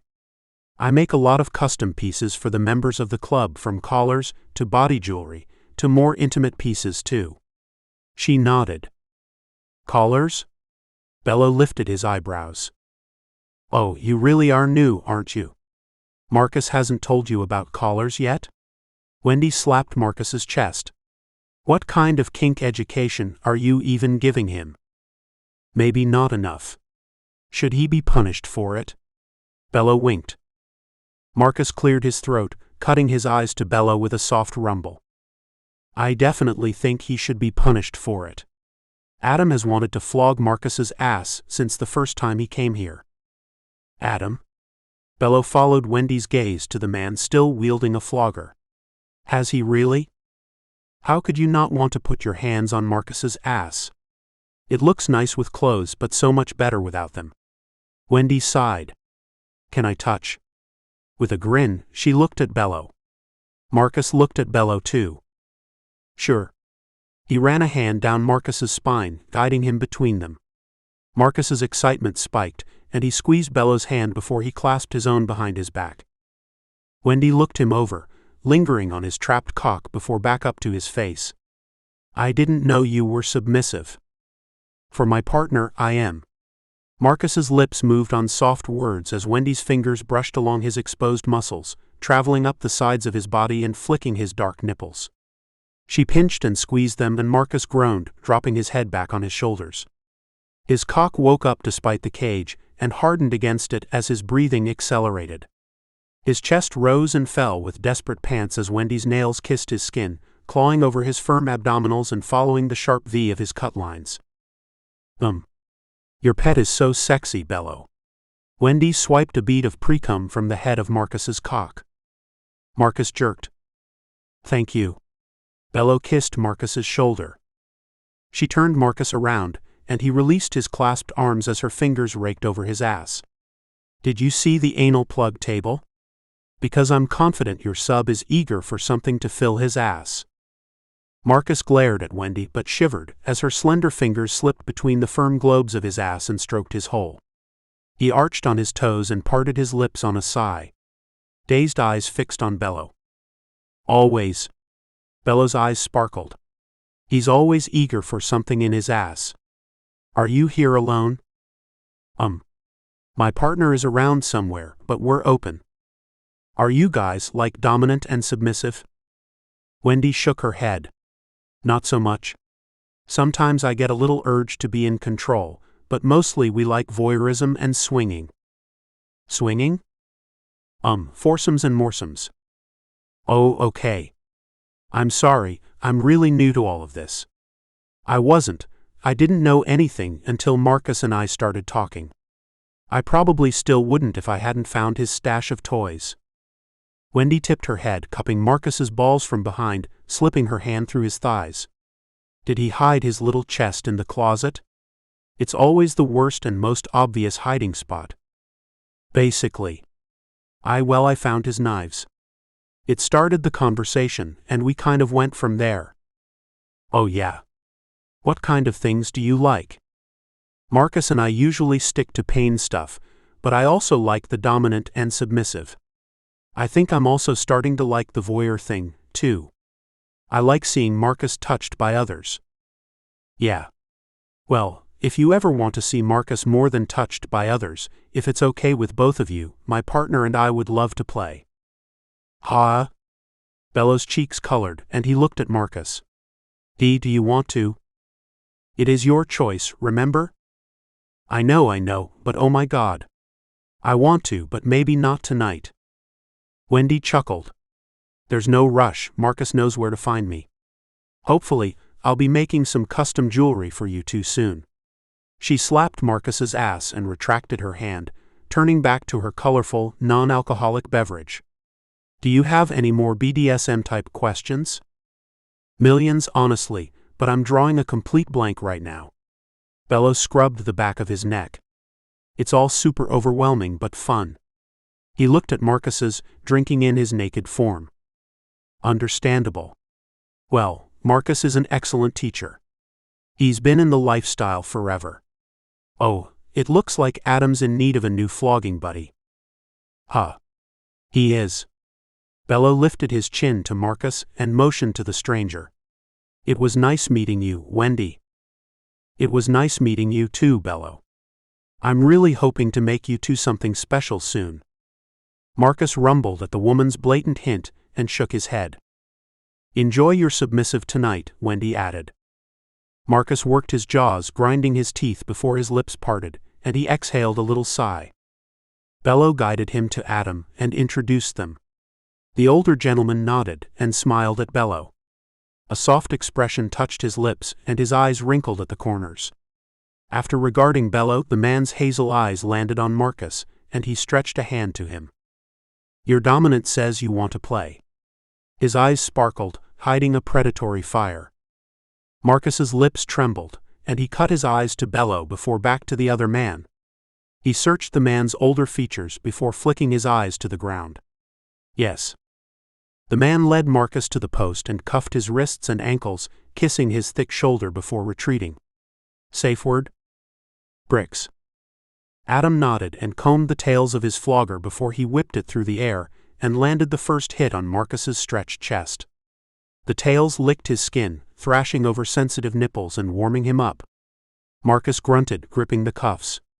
His ass danced against the wooden post as the next lash hit him. Under Bello's watchful eyes, Marcus surrendered to the treatment, and with lash after lash, he lost himself in the cycle. After the first round of lashes, Marcus's skin blazed, and he cried out with every new hit. He struggled against the bindings, feet arching away from the ground and cock straining the swinging cage between his thighs. Precum clung to his skin and dripped to the ground, staining the wooden platform under him. Ah fuck, Marcus groaned when Adam approached him. The man slid rough hands over his abused skin, trapping his nipples in his fingers and pinching them. Marcus sobbed. His chest rattled, and he turned his face away, pressing puffy cheeks into the wooden support beam. Adam retreated, and a second round of lashes rained down on his chest, abdominals, and thighs. The rush of wind teased his trapped cock, and he jerked in his restraints, howling when the tails of the flogger kissed his balls and cock. Fuck. He jerked at the restraints again, bruising his wrists as he struggled. His body warred with itself. His throbbing cock leaked precum, and his ass clenched when he caught Bello's wide blue eyes locked on him, but the pain of each lash prevented him from staying still. At the last lash, Marcus exhaled in a burst of breath, and he turned his face away from Adam as the man approached and released him from the bindings. Marcus stumbled forward on shaky legs. Adam passed his weak body to Bello, who squeezed him around the middle and kissed his jawline. Marcus sobbed, burying his face in Bello's neck. So fucking sexy, Bello hissed, petting Marcus's hair and browsing his jawline. Fuck me please. Marcus groaned, pressing his hips into Bello's thigh. Upstairs? Marcus nodded, gripping the sides of Bello's blazer. Yes. Warmth swirled over Marcus's cheeks, neck, and chest. I'd carry you, but you're a little heavy. Bello kissed Marcus's sweaty temple and untangled himself, taking Marcus's hand and leading him through the crowd. Marcus's attention fixed on Bello, blurring everything around his slender lover. Yes, Marcus murmured. His brain fogged as Bello teased him, and a light step carried him through the back half of the room and up a winding staircase. Bello opened the door to a room equipped with a king-size bed, a small kitchenette, and a wall of adult toys. He led Marcus inside and let the door swing closed, shrugging his blazer off his shoulders and draping it over a wing-back chair sitting across from the bed. Nimble fingers unlatched his watch and undid the buttons of his shirt, pulling it from trapped in his tented slacks. Marcus licked his lips, panting as Bello revealed toned olive skin. His lips trembled, and his breath accelerated when Bello unzipped his slacks and slid them off the curve of his ass. Bello's cheeks blazed and he palmed his cock through his briefs. See, come here. The prideful dominance evaporated from his tone. Marcus stepped over to him, and he abandoned his cock for Marcus's. Bello's fingers teased his trapped skin, stroking over the slit. Marcus jumped into his hands, thighs quaking. Ah. Fuck. Please. A desperate bead of pre-cum wet the wrinkled head of his cock. Bello paused, digging in the pocket of his slacks and retrieving a tiny key. He fit the key into the little lock of Marcus's cage, turning it and snapping the lock open. Marcus groaned, flexing. How does it feel? Good, Marcus growled. His cock hardened in Bello's hands after he removed the cage, and he bit his lip over desperate pleas. His cock pulsed. He fucked Bello's hand until Bello retreated with a soft laugh. Go lay down, Bello instructed. Marcus's gummy legs carried him across the room, and he bent over the bed, surrendering himself to Bello. His tight balls and throbbing cock hung between his thighs, and his fingers burrowed in the sheets. I said lay down, not show me your ass. Marcus winced and dropped his head back on his shoulders. He shuddered. Still gripping the sheets, he twisted his body until he collapsed on the bed, dropping his legs off the side. His cock slapped his belly, streaking moisture across his hot skin. Sorry, he croaked, covering his eyes with his forearm. His cock flexed against his stomach. Bello grabbed a complimentary condom from the bedside table and ripped it open with his teeth. He rolled the latex over his cock and fit himself between Marcus's corded thighs. Marcus shivered. Bello scraped his nails over the back of Marcus's thighs, resting one hand in the crook of his knee and bending his leg forward, exposing his hungry hole and wringing another moan from Marcus. Bello swiped his cock over Marcus's hole before feeding him his cock, inch after inch disappearing inside the man's body. Fuck. Ah, fuck. Marcus bucked, arching his chest to the sky, and bowed his back the opposite direction, sinking into the bed as Bello pinned his lower half in place. Cool air kissed his skin. Ah, fuck, baby. Fuck me. Bello rooted himself inside Marcus and obliged. He went from opening him up to pounding him into the bed, and Marcus drowned in the pleasure. He gripped the sheets as Bello fucked him, stroking his prostate with every thrust. Marcus's cock leaked pre-cum onto his tight belly, and his eyes glazed, rolling back in his head. Ah, fuck. Close. Marcus writhed under Bello. Please, close. Bello slammed into him before slowing down, rocking his hips in circles and squeezing the base of Marcus's cock. Not yet. Marcus's face screwed up with frustration. His pulse thundered in his ears as Bello used him, fucking him across the bed and dragging him back in place. He chewed his lips again, hands balling into fists. He gathered the sheets to him as his balls tightened. I have to cum. Love. I have to. I'm so close. At his next plea, his muscles seized. His toes curled and his abdominal muscles rippled. He whimpered. Bello purred, tracing his fingers up the underside of Marcus's cock. Marcus's eyes rolled in his skull, his ass clenched, and his control snapped. His beast roared inside him, and he ripped out of Bello's grip, grabbing the other man and tossing him into the bed. A growl vibrated from his form as Bello giggled under him. His lips parted, tongue tasting the thick arousal in the air before he snatched a strip of condoms from the drawer and several packs of lubricant, slapping them down on Bello's sweaty skin. Marcus humped the air as he fumbled with the wrapper until he ripped it open with his teeth and covered his cock with it. He opened a pack of lubricant and swiped it over Bello's hole before slamming into him in one stroke. Bello cried out with his pleasure, arching his back until just his ass and the top of his skull was on the bed. Marcus ripped the condom from Bello's cock, tossing it on the floor. A satisfied smile touched Bello's face as Marcus already bruised his light skin. After a handful of strokes, Marcus's orgasm taunted him, and he curled his lips back, yanking his cock from inside Bello and peeling the condom back. He jerked himself until his cum painted Bello's chest. The pearly white substance stood out against Bello's tan body and flushed pink shoulders and chest. With a growl, Marcus put on another condom and buried himself inside Bello again. He stretched over him, licking cum from his shoulder and biting into him as he worked his hips against him. "My God, Marcus," Bello groaned. "You're mine," Marcus promised, biting him again before rearing back.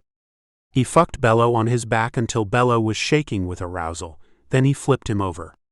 With Bello on his hands and knees, Marcus gripped his hip with one hand and wrapped his fingers around Bello's cock with the other. He jerked him, teasing him with rough hands. Bello rewarded him with high-pitched moans. "I'm close," he exhaled in a wavering moan. Marcus jerked him rougher, squeezing him and feeling every pulse of his orgasm through his tight fist. Bello soiled the sheets with his cum, and with a growl, Marcus shoved him down into it. He forced Bello's chest down and dragged his ass up. He gripped Bello's softening cock and balls between his lean thighs and took his round 3. Marcus fucked Bello all around the little room, adding 3 more orgasms for himself and milking Bello's prostate until he begged for mercy. After a consideration, Marcus settled for a hard-earned 5th orgasm and tossed Bello into the bed again. Bello melted, closing his legs and shielding his chest and stomach from Marcus. Marcus rumbled, running a hand down Bello's bruised and roughened torso. The darkness faded from his eyes, and he kissed Bello's shoulder. "I love you." Bello winced, replacing a lazy frown with a languid smile. "I love you too." He uncurled and reached for Marcus, hooking his arms around the man's shoulders and dragging him down. "How do you feel?" "Sore as fuck." Still smiling, Bello kissed the corner of Marcus's lips. "And satisfied like I've never been before." "Good. We can rest for a bit and leave later." Marcus combed through Bello's damp hair, crawling into the bed behind him and curling his body around Bello. Can't we sleep here all night?" I don't believe so." Bello slid his fingers in between Marcus's, tickling the palm of his hand and sliding his fingers back again. "Too bad." Marcus kissed Bello's temple. Was it what you wanted?" "Oh yes. I love it when you get wild. Feeling your rough hands on my skin bruising me. It stings but feels so good." Bello nibbled Marcus's neck with a sigh. "Good. I'm glad you like it." Marcus flushed, scrubbing warm cheeks. "Rest, love. We'll leave in an hour or so."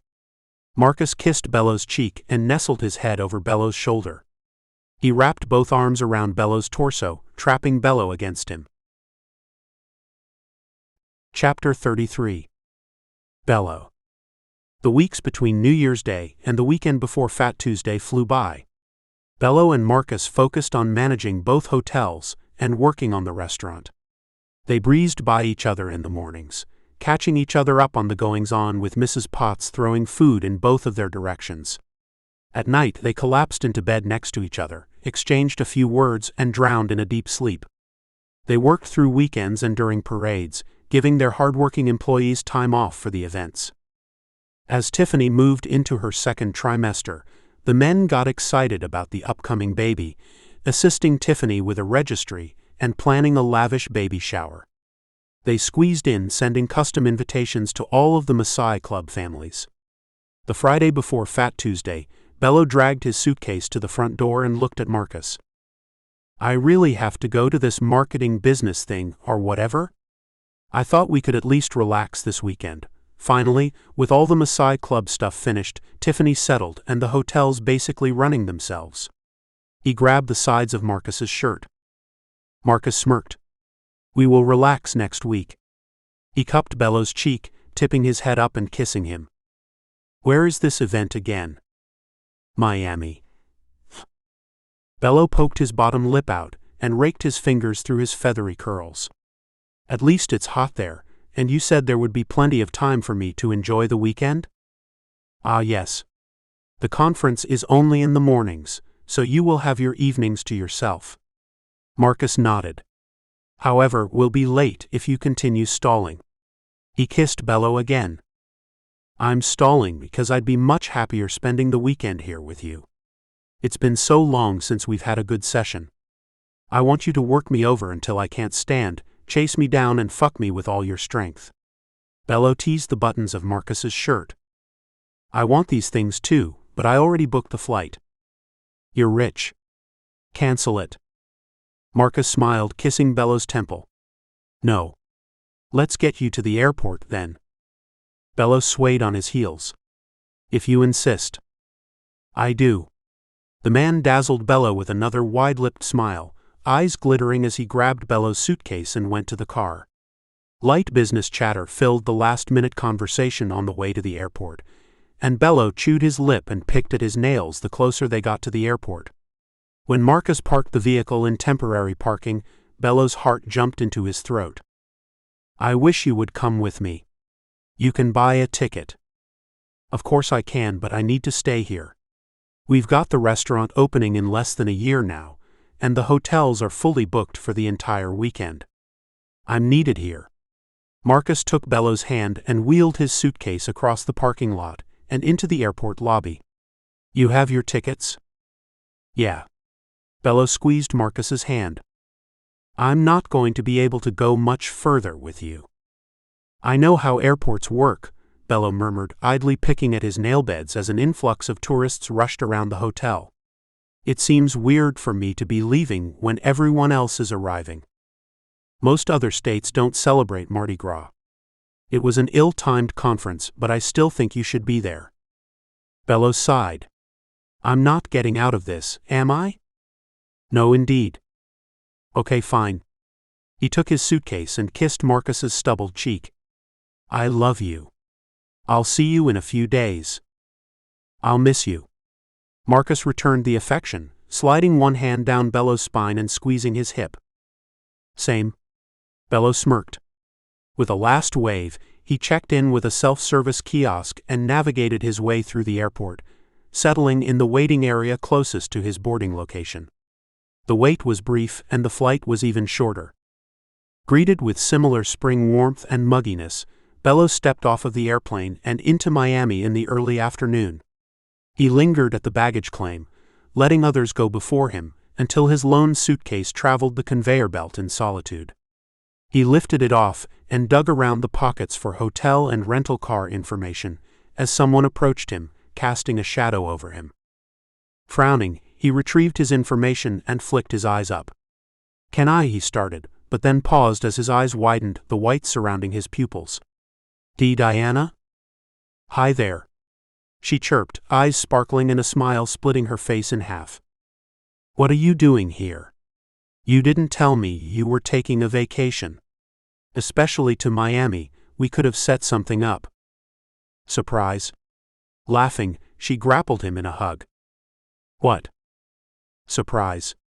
Marcus invited me. We're spending the weekend together. Everything is set up. I'm confused. I have this conference I have to go to. This is a business trip for me. Diana shook her head. Nope. It's all play, no work. Bello whimpered. I don't believe you. I should call Marcus. I guess you could call him, but how about you call him after you see the hotel we're staying in? She linked arms with Bello and dragged him away from the baggage claim towards the airport exit. Wait. I have to get a rental car. Nope. We've got a personal driver for the entire weekend. No way. Yes way. Diana laughed again. You had no idea, did you? None. We've been working so hard with the 2 hotels, the Maasai Club floats and coconuts, and the restaurant, I honestly haven't had much time to think, let alone anything else. Well, he's had this planned for weeks.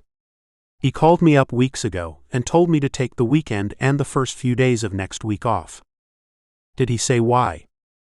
Only vaguely. Diana's cheeks dimpled in another smile. Mostly he wanted my help in planning the perfect weekend for you. So right now, we're taking a private tour of the city, and then we have dinner reservations at one of the nicest seafood restaurants in town. What are we doing tomorrow? Spa day in the morning, shopping in the evening, and another expensive restaurant. The middle of the day, we can relax in the hotel, or we can go to the beach. Diana, I don't like shopping. Oh, I know. The shopping was for me. Your sugar daddy gave us $5,000 of money to spend on whatever we wanted for the whole weekend. He's not my sugar daddy. If you ask me, he was being a little cheap. $5,000 won't even get you a good suit. Bello stared at Diana as he loaded his suitcase in a casual black sedan. I think $5,000 is plenty. Are you expecting me to ask for more? Well. She rolled her eyes around before ducking into the vehicle. Bello followed her. I'm not asking for more. You'll just have to deal with $5,000 after him paying for all the expenses. I know this is going to be a hard weekend for you. As the truth of the weekend settled in, an honest smile dimpled Bello's cheeks. His heart swelled in his chest as they refreshed themselves in a lavish 3-room hotel suite with a balcony and hot tub. Packages had been left for Bello, a small package with a sleek black credit card, garment bags with dinner clothes, and a handwritten letter. With only 3 words, the letter was brief but achingly meaningful. Bello teared up as he folded the note into his pocket before meeting Diana at the vehicle. They laughed their way through the city tour and sobered over their seafood dinner, picking over local dishes and catching up with each other. Ah. Diana downed the last gulp of her white wine. We should go out on the town. No one says out on the town anymore. I bet your man says it. Bello flicked his eyes to the ceiling. I bet he does too. We can go out on the town if you want. I so want. I want to get completely fucked up. We've got a driver and everything. Let's just enjoy the fuck out of ourselves. Bello scoffed and chuckled. Okay. Let's enjoy the fuick out of ourselves, he drawled, paying for their dinner with the black credit card Marcus left him. Awesome. For the remainder of the night, they hopped from bar to bar, downing shots, laughing and dancing to upbeat underground music. Bello enjoyed every second of his night alongside his best friend, and he crashed into his bed well into the night. He kicked his shoes off and halfway removed the designer jeans he had worn to dinner, pulling his cell phone out of his pocket. I should call Marcus, he mumbled aloud as he scrolled through his contacts with drooping eyes. He selected a name and put the phone to his ear, kicking his jeans off the rest of the way as he waited. On the 4th ring, someone answered. Hello? A shrill female voice answered, and Bello closed his eyes. All his brewing excitement evaporated because he recognized the voice, and it left a bitter taste in his mouth. Mrs. Johnson, Bello choked. I'm sorry. I was trying to reach Marcus. I dialed the wrong number, I think. You sure did. She clucked her tongue. Why are you calling my Duke so late at night anyway? Bello shivered, sitting upright and rubbing his hand over his face. He squeezed his cell phone. Well, because I'm dating your Duke, remember? He swallowed around a knot in his throat. I ain't forgot. Gee good, because since I have you on the phone, I want to say something. His voice trembled. I want you to know your son is an amazing person. He manages several dozen employees, and they all love him. He's a contributing member of the Maasai Club, and everyone loves him there, too. He's an excellent cook and an even better boyfriend. And I love him. And if you can't see past his sexual orientation and love him too, then it's your loss. Bello sucked in a deep breath. That's it. Before Goldie replied, Bello ended the call. His heart pounded in his chest, pulse thundering in his ears as he tossed the cell phone on the bed, hugging his legs to his body. He fell asleep staring at his cell phone with his head resting on his knees and his fingers latticed together. He woke stretched across the bed with a pounding headache and a vague memory of his drunken boldness. The smell of sugary fruit and warm baked goods churned his stomach, and he curled into himself. As he drifted into sleep again, his door flew open. Sleepyhead. Diana laughed. Bello groaned. How are you not hungover? The easiest way to cure a hangover is more drinks. She pressed a cold glass against Bello's shoulder. Mimosa for the drunk. I'm getting too old for this. Bello uncurled himself and took the drink, sipping it as Diana climbed into bed with him. How'd you sleep? I think I drunk called Marcus's mother last night. Bello pressed the cold orange juice into his flushed cheeks before taking another sip. By think I mean I definitely did. Oh fun. How'd it go? I can't remember what I said. Probably for the best. So the spa people will be here shortly. They sent us a menu of services. What are you going to do? Well, they have a gold facial, which I'm definitely doing, and I don't even know what it means. I want the mani pedi with the Himalayan sea salt scrub and the oiled massage. I don't know what any of those things are, so I guess I'll get the same thing as you. Well, Marcus marked some suggestions for you. Bello blinked. He did. He went all out on this, didn't he? He kind of did. Diana dug around the room, before returning to the bed with a spa services menu. Someone had already circled items on it. Bello turned it over in his hands. I guess I'm doing the gold facial, the hot oil massage, and the pedicure. How many things can you do? Diana shrugged. I'm sure we could spa all day if you wanted to. She kissed his cheek. Be right back. I'm going to go shower and check out breakfast. Sure. When Diana flounced from the room, Bello grabbed his cell phone again, thumbing the sides. He selected Marcus's number and put the device to his ear. Marcus answered on the second ring. Bello, he rumbled. Hi. How are you? Hungover. You lied to me. Marcus chuckled. I did. You tricked me into taking a vacation and framed it like work. I did. Are you disappointed there is no conference? No, but why did you lie? Oh, because I wanted to do something special for you, and I knew you wouldn't have accepted it if I had told the truth. Really? And how do I know you're telling the truth now? Would you have gone if I insisted on you taking a vacation? Hell number.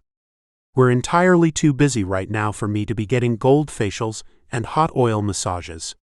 And $5,000 in cash plus the bank card? Really? Yes. I did not want you to worry about money. Oh my God, Marcus, no. Bello combed his fingers through his hair, smiling. You would give me more if I asked for it? Of course. However, I do have one request. What is it? You know the garments I sent for you. Yeah, the overpriced jeans and shirts and blazers. What about it? Wear one of the nicer ones on your return flight. Why? Please. Bello rumbled, sipping his mimosa. Okay, fine. You'll be at the airport Monday morning to pick me up? Yes, of course, and then we have an afternoon full of work before the Lundi Gras ball. Right. I never thought I would say this, but I'm so ready for Mardi Gras to be over. It's so involved. It will be, love. We're nearing the finish line. Good. Hey. I miss you, Bello whispered. I miss you too. Enjoy your vacation. I should get back to work. Okay. I should get in the shower, so I can cool off from thinking about how hot and sexy it is that you sent me a bank card with no limit on it, on top of an all-expenses-paid trip. Marcus rumbled. Does all your thinking make you excited? Yeah, Bello exhaled in a breathy voice. So excited. Bello bit his bottom lip and then released it. Enjoy working. Bello ended the call and downed several gulps of his mimosa, carrying it to the expanded bathroom and placing it on the sink. Chapter 34. Marcus. He found his mother at his doorstep on Monday morning as he finished preparing for the night's festivities. She had a light suitcase, a garment bag, and a disgruntled expression on her face as she handed her belongings to her son. "Ma." Marcus blinked, taking the items and stashing the garment bag in the hallway closet. "I wasn't expecting you." His thick eyebrows narrowed. The woman clucked her tongue and strolled inside his house, veering left on her way to the kitchen. "I always come for Mardi Gras," she replied, opening the refrigerator door. It was sparse. "Where's Mrs. Potts?" "She's off for the weekend and until Wednesday." "So, who's going to cook for you?" "The Hispanic boy?" "Bello." Marcus blinked. "And no. I cook, Ma." "How?" She closed the refrigerator and looked at Marcus. Her dark eyes blazed. "I taught myself when I moved here. I enjoy cooking." He cleared his throat. Why are you here again?" "I told you. I always come for Mardi Gras." She wrung her hands and continued inspecting the kitchen.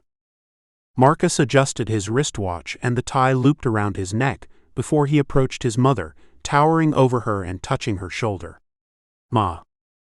The woman fretted, looking left and right as she avoided her son's eyes. "Ma. I'm gay. And the Hispanic boy is my partner." Her features soured, and she pursed her lips together. "I know it. You thought I forgot?" "No, I didn't think you forgot, but You think I hate you for it?" Marcus recoiled, straightening the lapels of his suit. He adjusted heavy rings on his fingers. "I am not sure how I should answer." Her eyes softened. "I thought you might have been when you was a child. Manfrey thought we could fix it, you know, if we didn't let you do girl things, if we—" Her voice cut out and her features distorted. Gray tears rolled from her heavily mascaraed eyes down her foundation-caked cheeks. "It's okay, Ma. It's okay." Marcus grabbed Goldie in a hug, squeezing the smaller woman and resting his chin in her curly hair.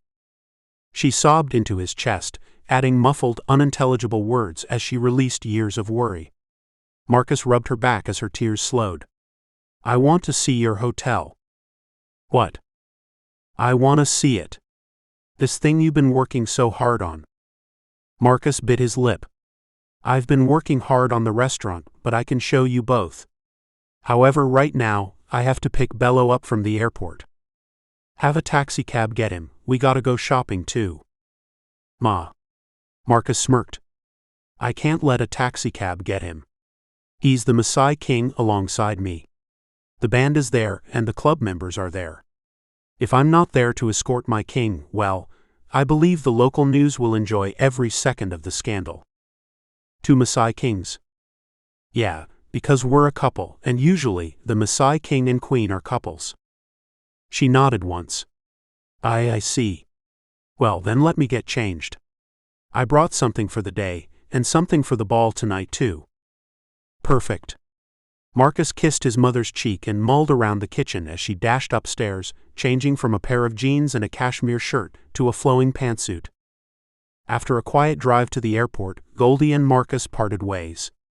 Goldie joined a collection of senior Maasai members, and Marcus weeded through the massive crowd, passing the cameras and the band. He received a bright gold Maasai King sash, and he draped it across his body as he posted himself at the last security checkpoint and glimpsed his watch. The airplane landed in 10 minutes. The collection of people filling the airport lobby set up for Bello's arrival. The band tuned their instruments, playing runs and warming their vocal cords. The local newscasters interviewed members of the Maasai Club, and the airport staff set up queue lines, escorting visitors to the sidelines. Marcus's nerves grew as he waited. He paced in his spot, clutching another sash in his hands. When he saw Bello laughing alongside Diana on his way to the baggage claim, the celebration started. Grinning, Diana ducked away, joining the mass of people and leaving Bello to the spotlight. The band, mostly comprised of brass instruments, launched into their set while the Maasai officers and members cheered. Bello's bright blue eyes widened, and he froze in his spot as Marcus approached him.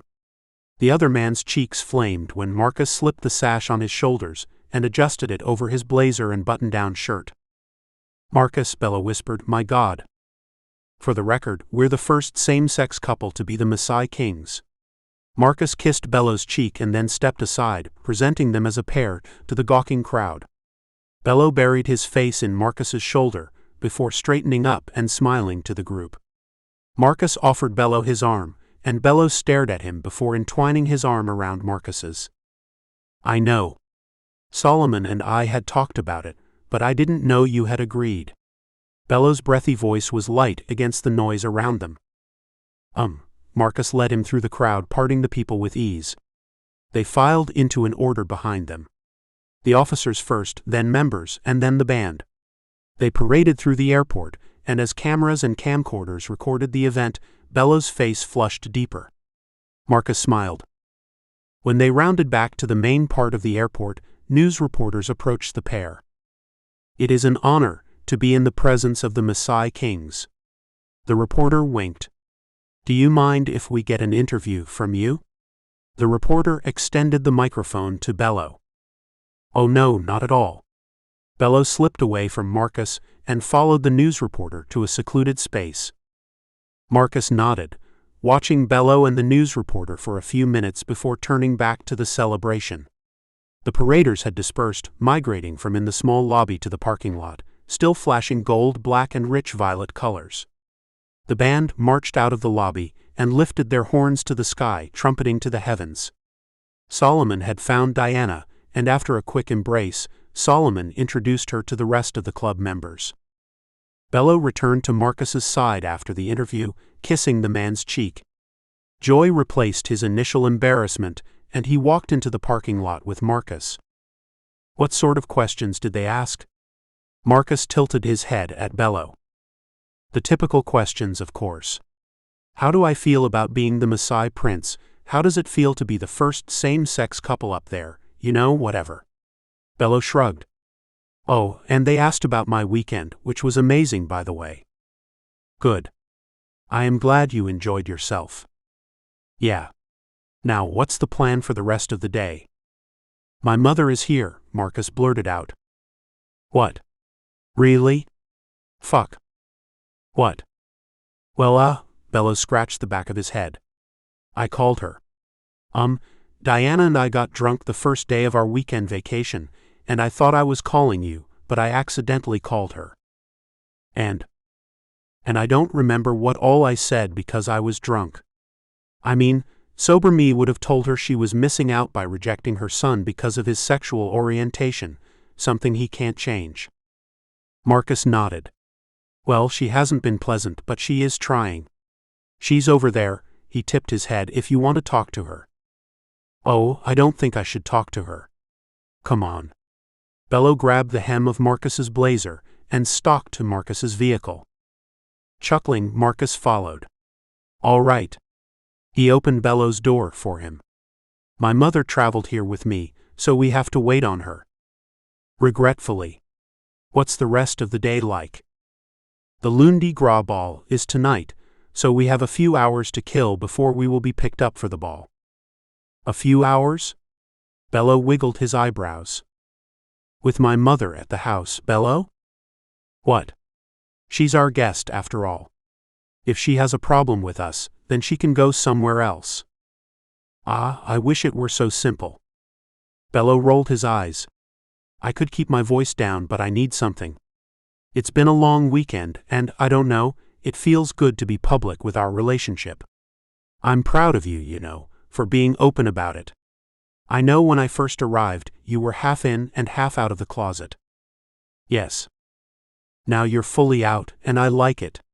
You're happier too." "I don't think I am happier because I'm out. I think I'm happier because of you." Marcus leaned across the center console, planting a kiss on Bello's sharp jawline. "I love you." Bello smiled. "I know you do. Let's fuck before we go to the event tonight."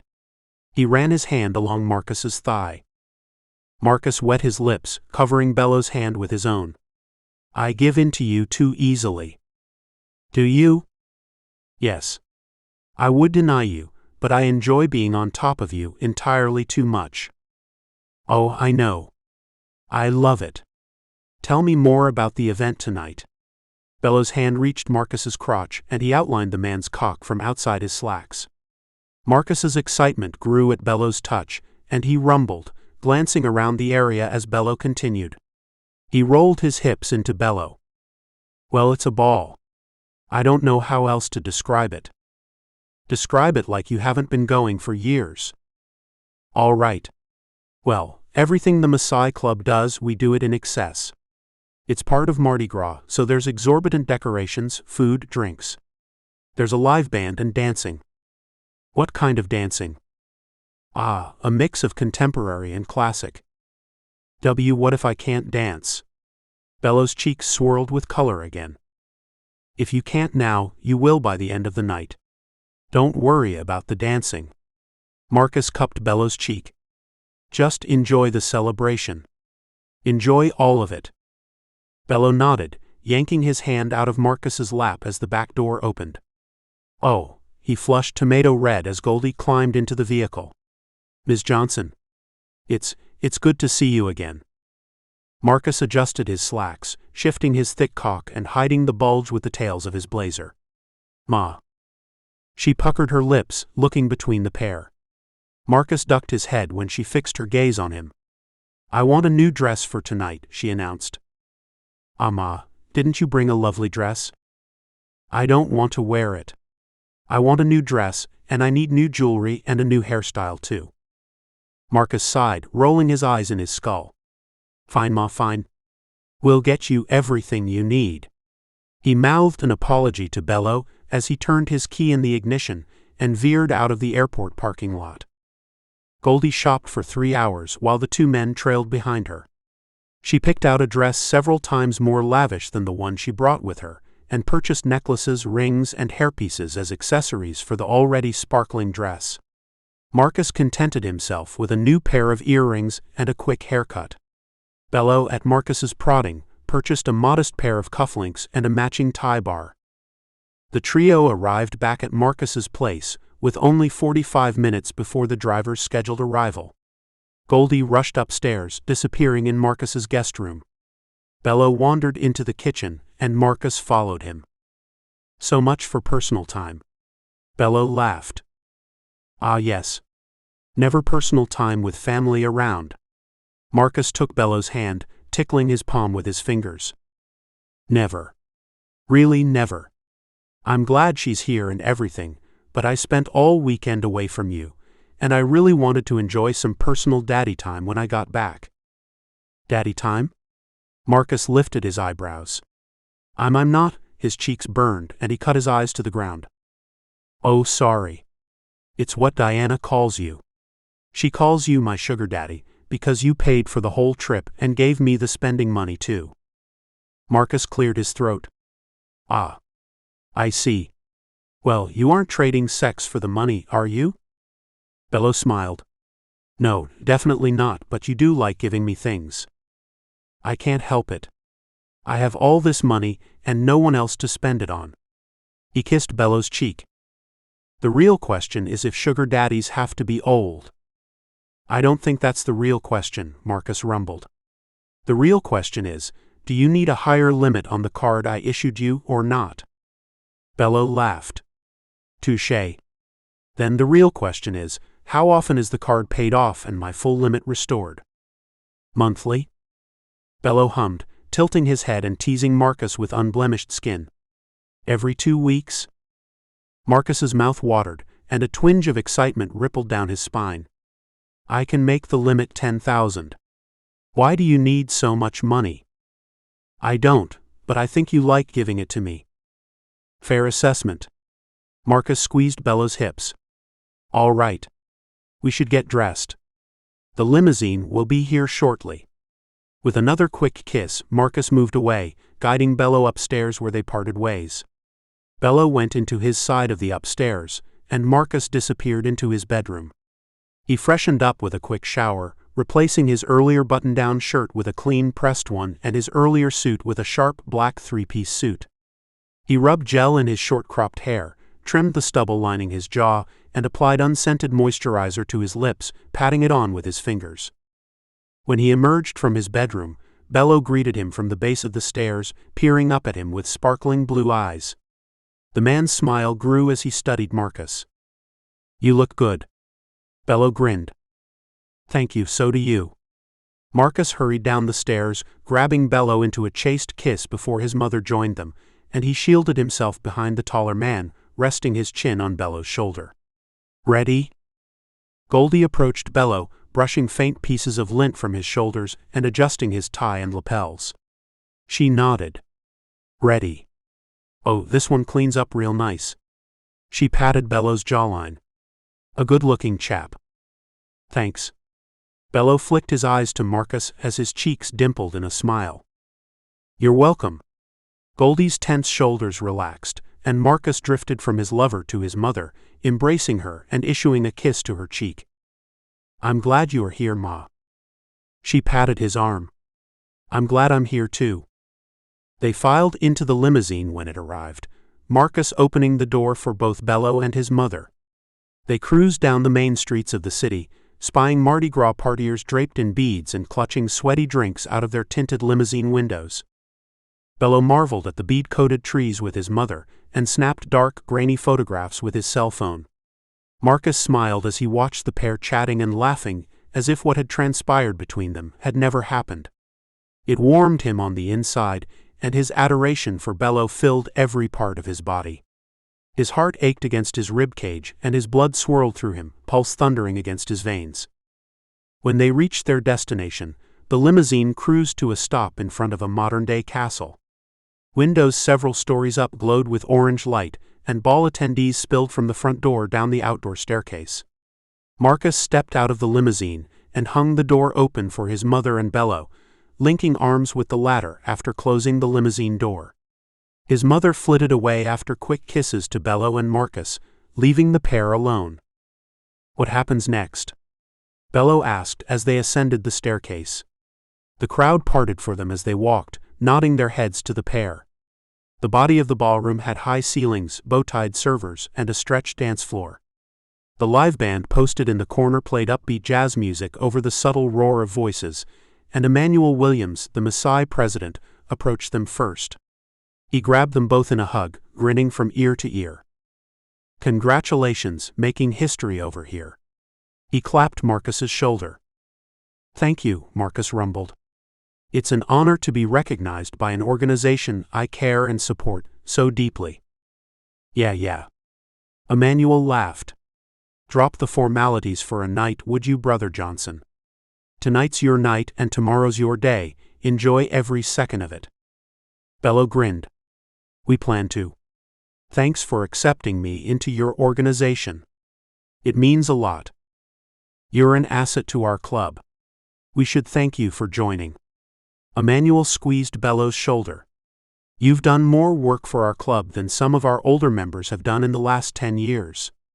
And that was before you were even an official brother." Bello shrugged. "I like being helpful. And we like honoring those who support what this organization is all about. But don't let me keep you from your night. I think I saw Solomon and his new friend, Diana, I believe, somewhere over there." He motioned to the left side of the building, and a door leading to a decorated backyard, lit with string lights glowing like fireflies against the inky night sky. "Thanks." Bello smiled. "Thank you." Marcus nodded and slipped away from Emmanuel, leading Bello farther into the room. After being presented with slender champagne flutes and exchanging words with other members of the Maasai Club, the Maasai Kings slipped out the open French doors to the backyard. "Are you enjoying yourself?" You know what I'm going to say, right?" "I can guess. You want to sneak off somewhere and enjoy each other, don't you?" You know me so well," Bello chuckled. "You were so innocent when I first met you. So were you. So sweet and shy." "All right." Bello laughed. We can finish our rounds and then sneak off to a little corner by ourselves. We'll see, Marcus rumbled as they weeded through the crowd, approaching Solomon and Diana. Your father told me I could find you here. Marcus grinned. Hello, Diana. Diana waved. Thanks for inviting me, Marcus. This Mardi Gras thing is a whole different world. She looked at Bello. Did you see all the trees covered in beads and necklaces? Her eyes widened. I did. I took pictures. Bello untangled himself from Marcus's arm and pulled his cell phone out of his pocket, wiggling between Diana and Solomon. Solomon stepped out of the way, moving closer to Marcus. I'm glad we finally got to honor you properly. You've earned it, man. Thank you. Marcus nodded. It's been nice. So, I saw your mama here. I thought you weren't speaking after the incident at the funeral? We weren't. I didn't invite her. Apparently, she and Bello had a conversation. Solomon lifted his eyebrows. Well then. Yes. Precisely. She arrived yesterday morning and announced she was staying through Fat Tuesday. How has she been, with Bello too? Knowing the truth. Marcus shrugged. She's been all right, actually. Better, perhaps? I can't quite decide. Yeah. It's been a long couple months, hasn't it? Indeed. I am happy to have her around. It's a new relationship for us both, but a more honest one. It feels lighter at least. Heard. More importantly, what's going on with you and Diana? I thought you were just friends. We are just friends. We're just really close friends. How close? Close enough, man, close enough. Solomon wrinkled his nose. She's considering moving here, but I don't want her to move here just for me. It worked out for you two in some weird way, but I don't want to try it. Lightning isn't going to strike twice. Perhaps not, but there are more reasons for her to move her than you. The job market, I'm sure, is better than the little town she's in now. Bello's here, and I suppose if she's interested in connecting with a loudmouth college student, Marcus grinned. Solomon smacked his shoulder. Ass. I'm the king right now. I can be an ass. Fair. Well, I should return you to your duties and go back to enjoying my date. Is your date walking in the parade with us? Of course. She'll be holding all my nuts. Marcus rolled his eyes. Mature. It never gets old. Solomon laughed, squeezing Marcus's shoulder before he approached Bello and Diana, rubbing Diana's back and whispering to her. Grinning, Bello floated back over to Marcus, weaving their arms together. Welcome back, Marcus said. Thanks. So, how do you feel about Diana crashing with us for a few weeks or months until she gets a job and a place of her own? Where is she going to sleep? Well, she can have your guest room, or she can have my third room. Or, I could move into the master bedroom with you, and she can have my wing until she moves out. Marcus rumbled. I have to consider it. Really?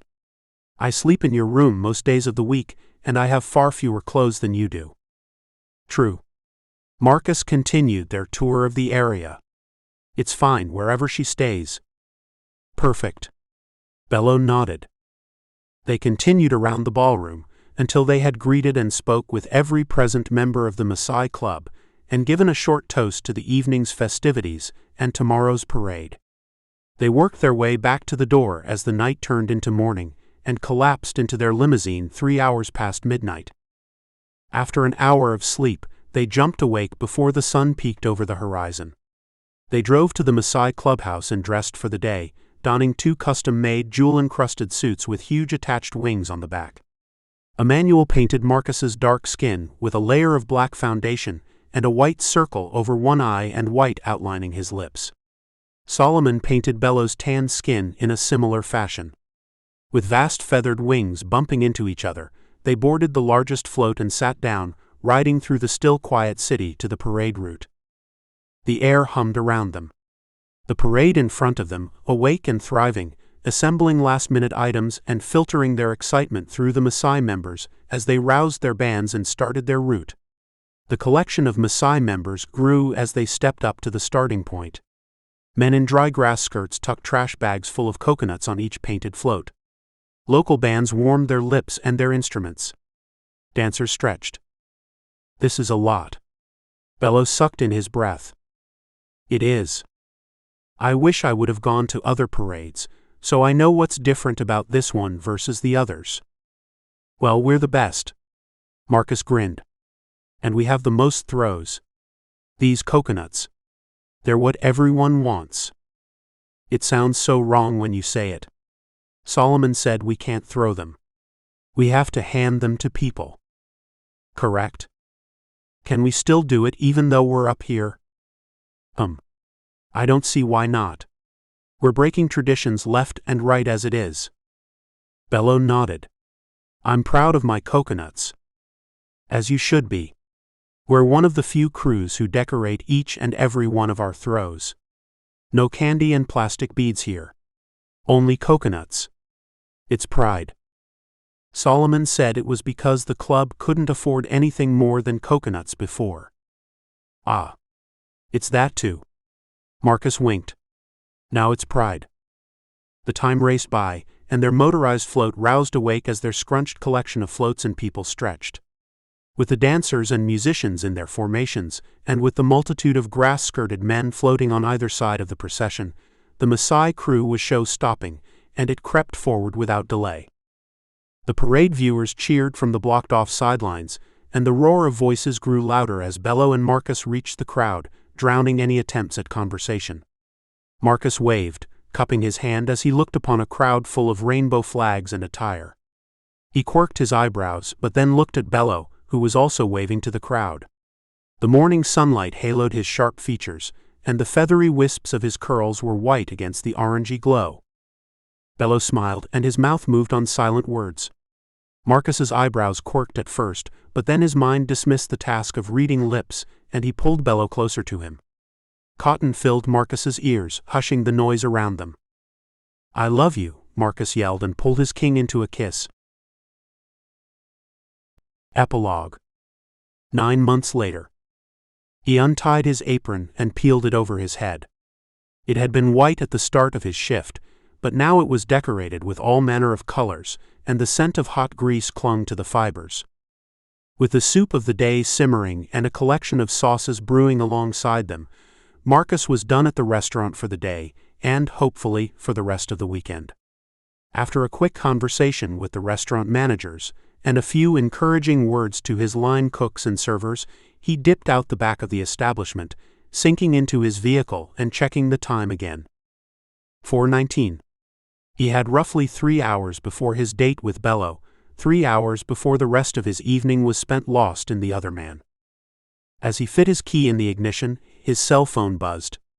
He glimpsed the name, smiled, and then put the phone to his ear. Bello. Poppy, hi, he panted into the receiver. I need you to do a few things for me. Are you still in the kitchen? No. Our date is tonight, you know. I know, but the second hotel is completely full of guests, and we're trying to reroute walk-ins to the other hotel. I promised Solomon I would stop by the club, and we still have to drop off those things for Tiffany. What things? Food, diapers, baby supplies. The usual. They're all at the house. Can you pick them up and drop them by her? Yes, Marcus sighed. What else? I think that's it. The club is on my way, so I can handle that.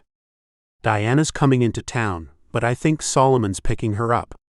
They have a thing, and she's very giggly about it. He paused. Oh, could you call and see how many vacancies the first hotel has?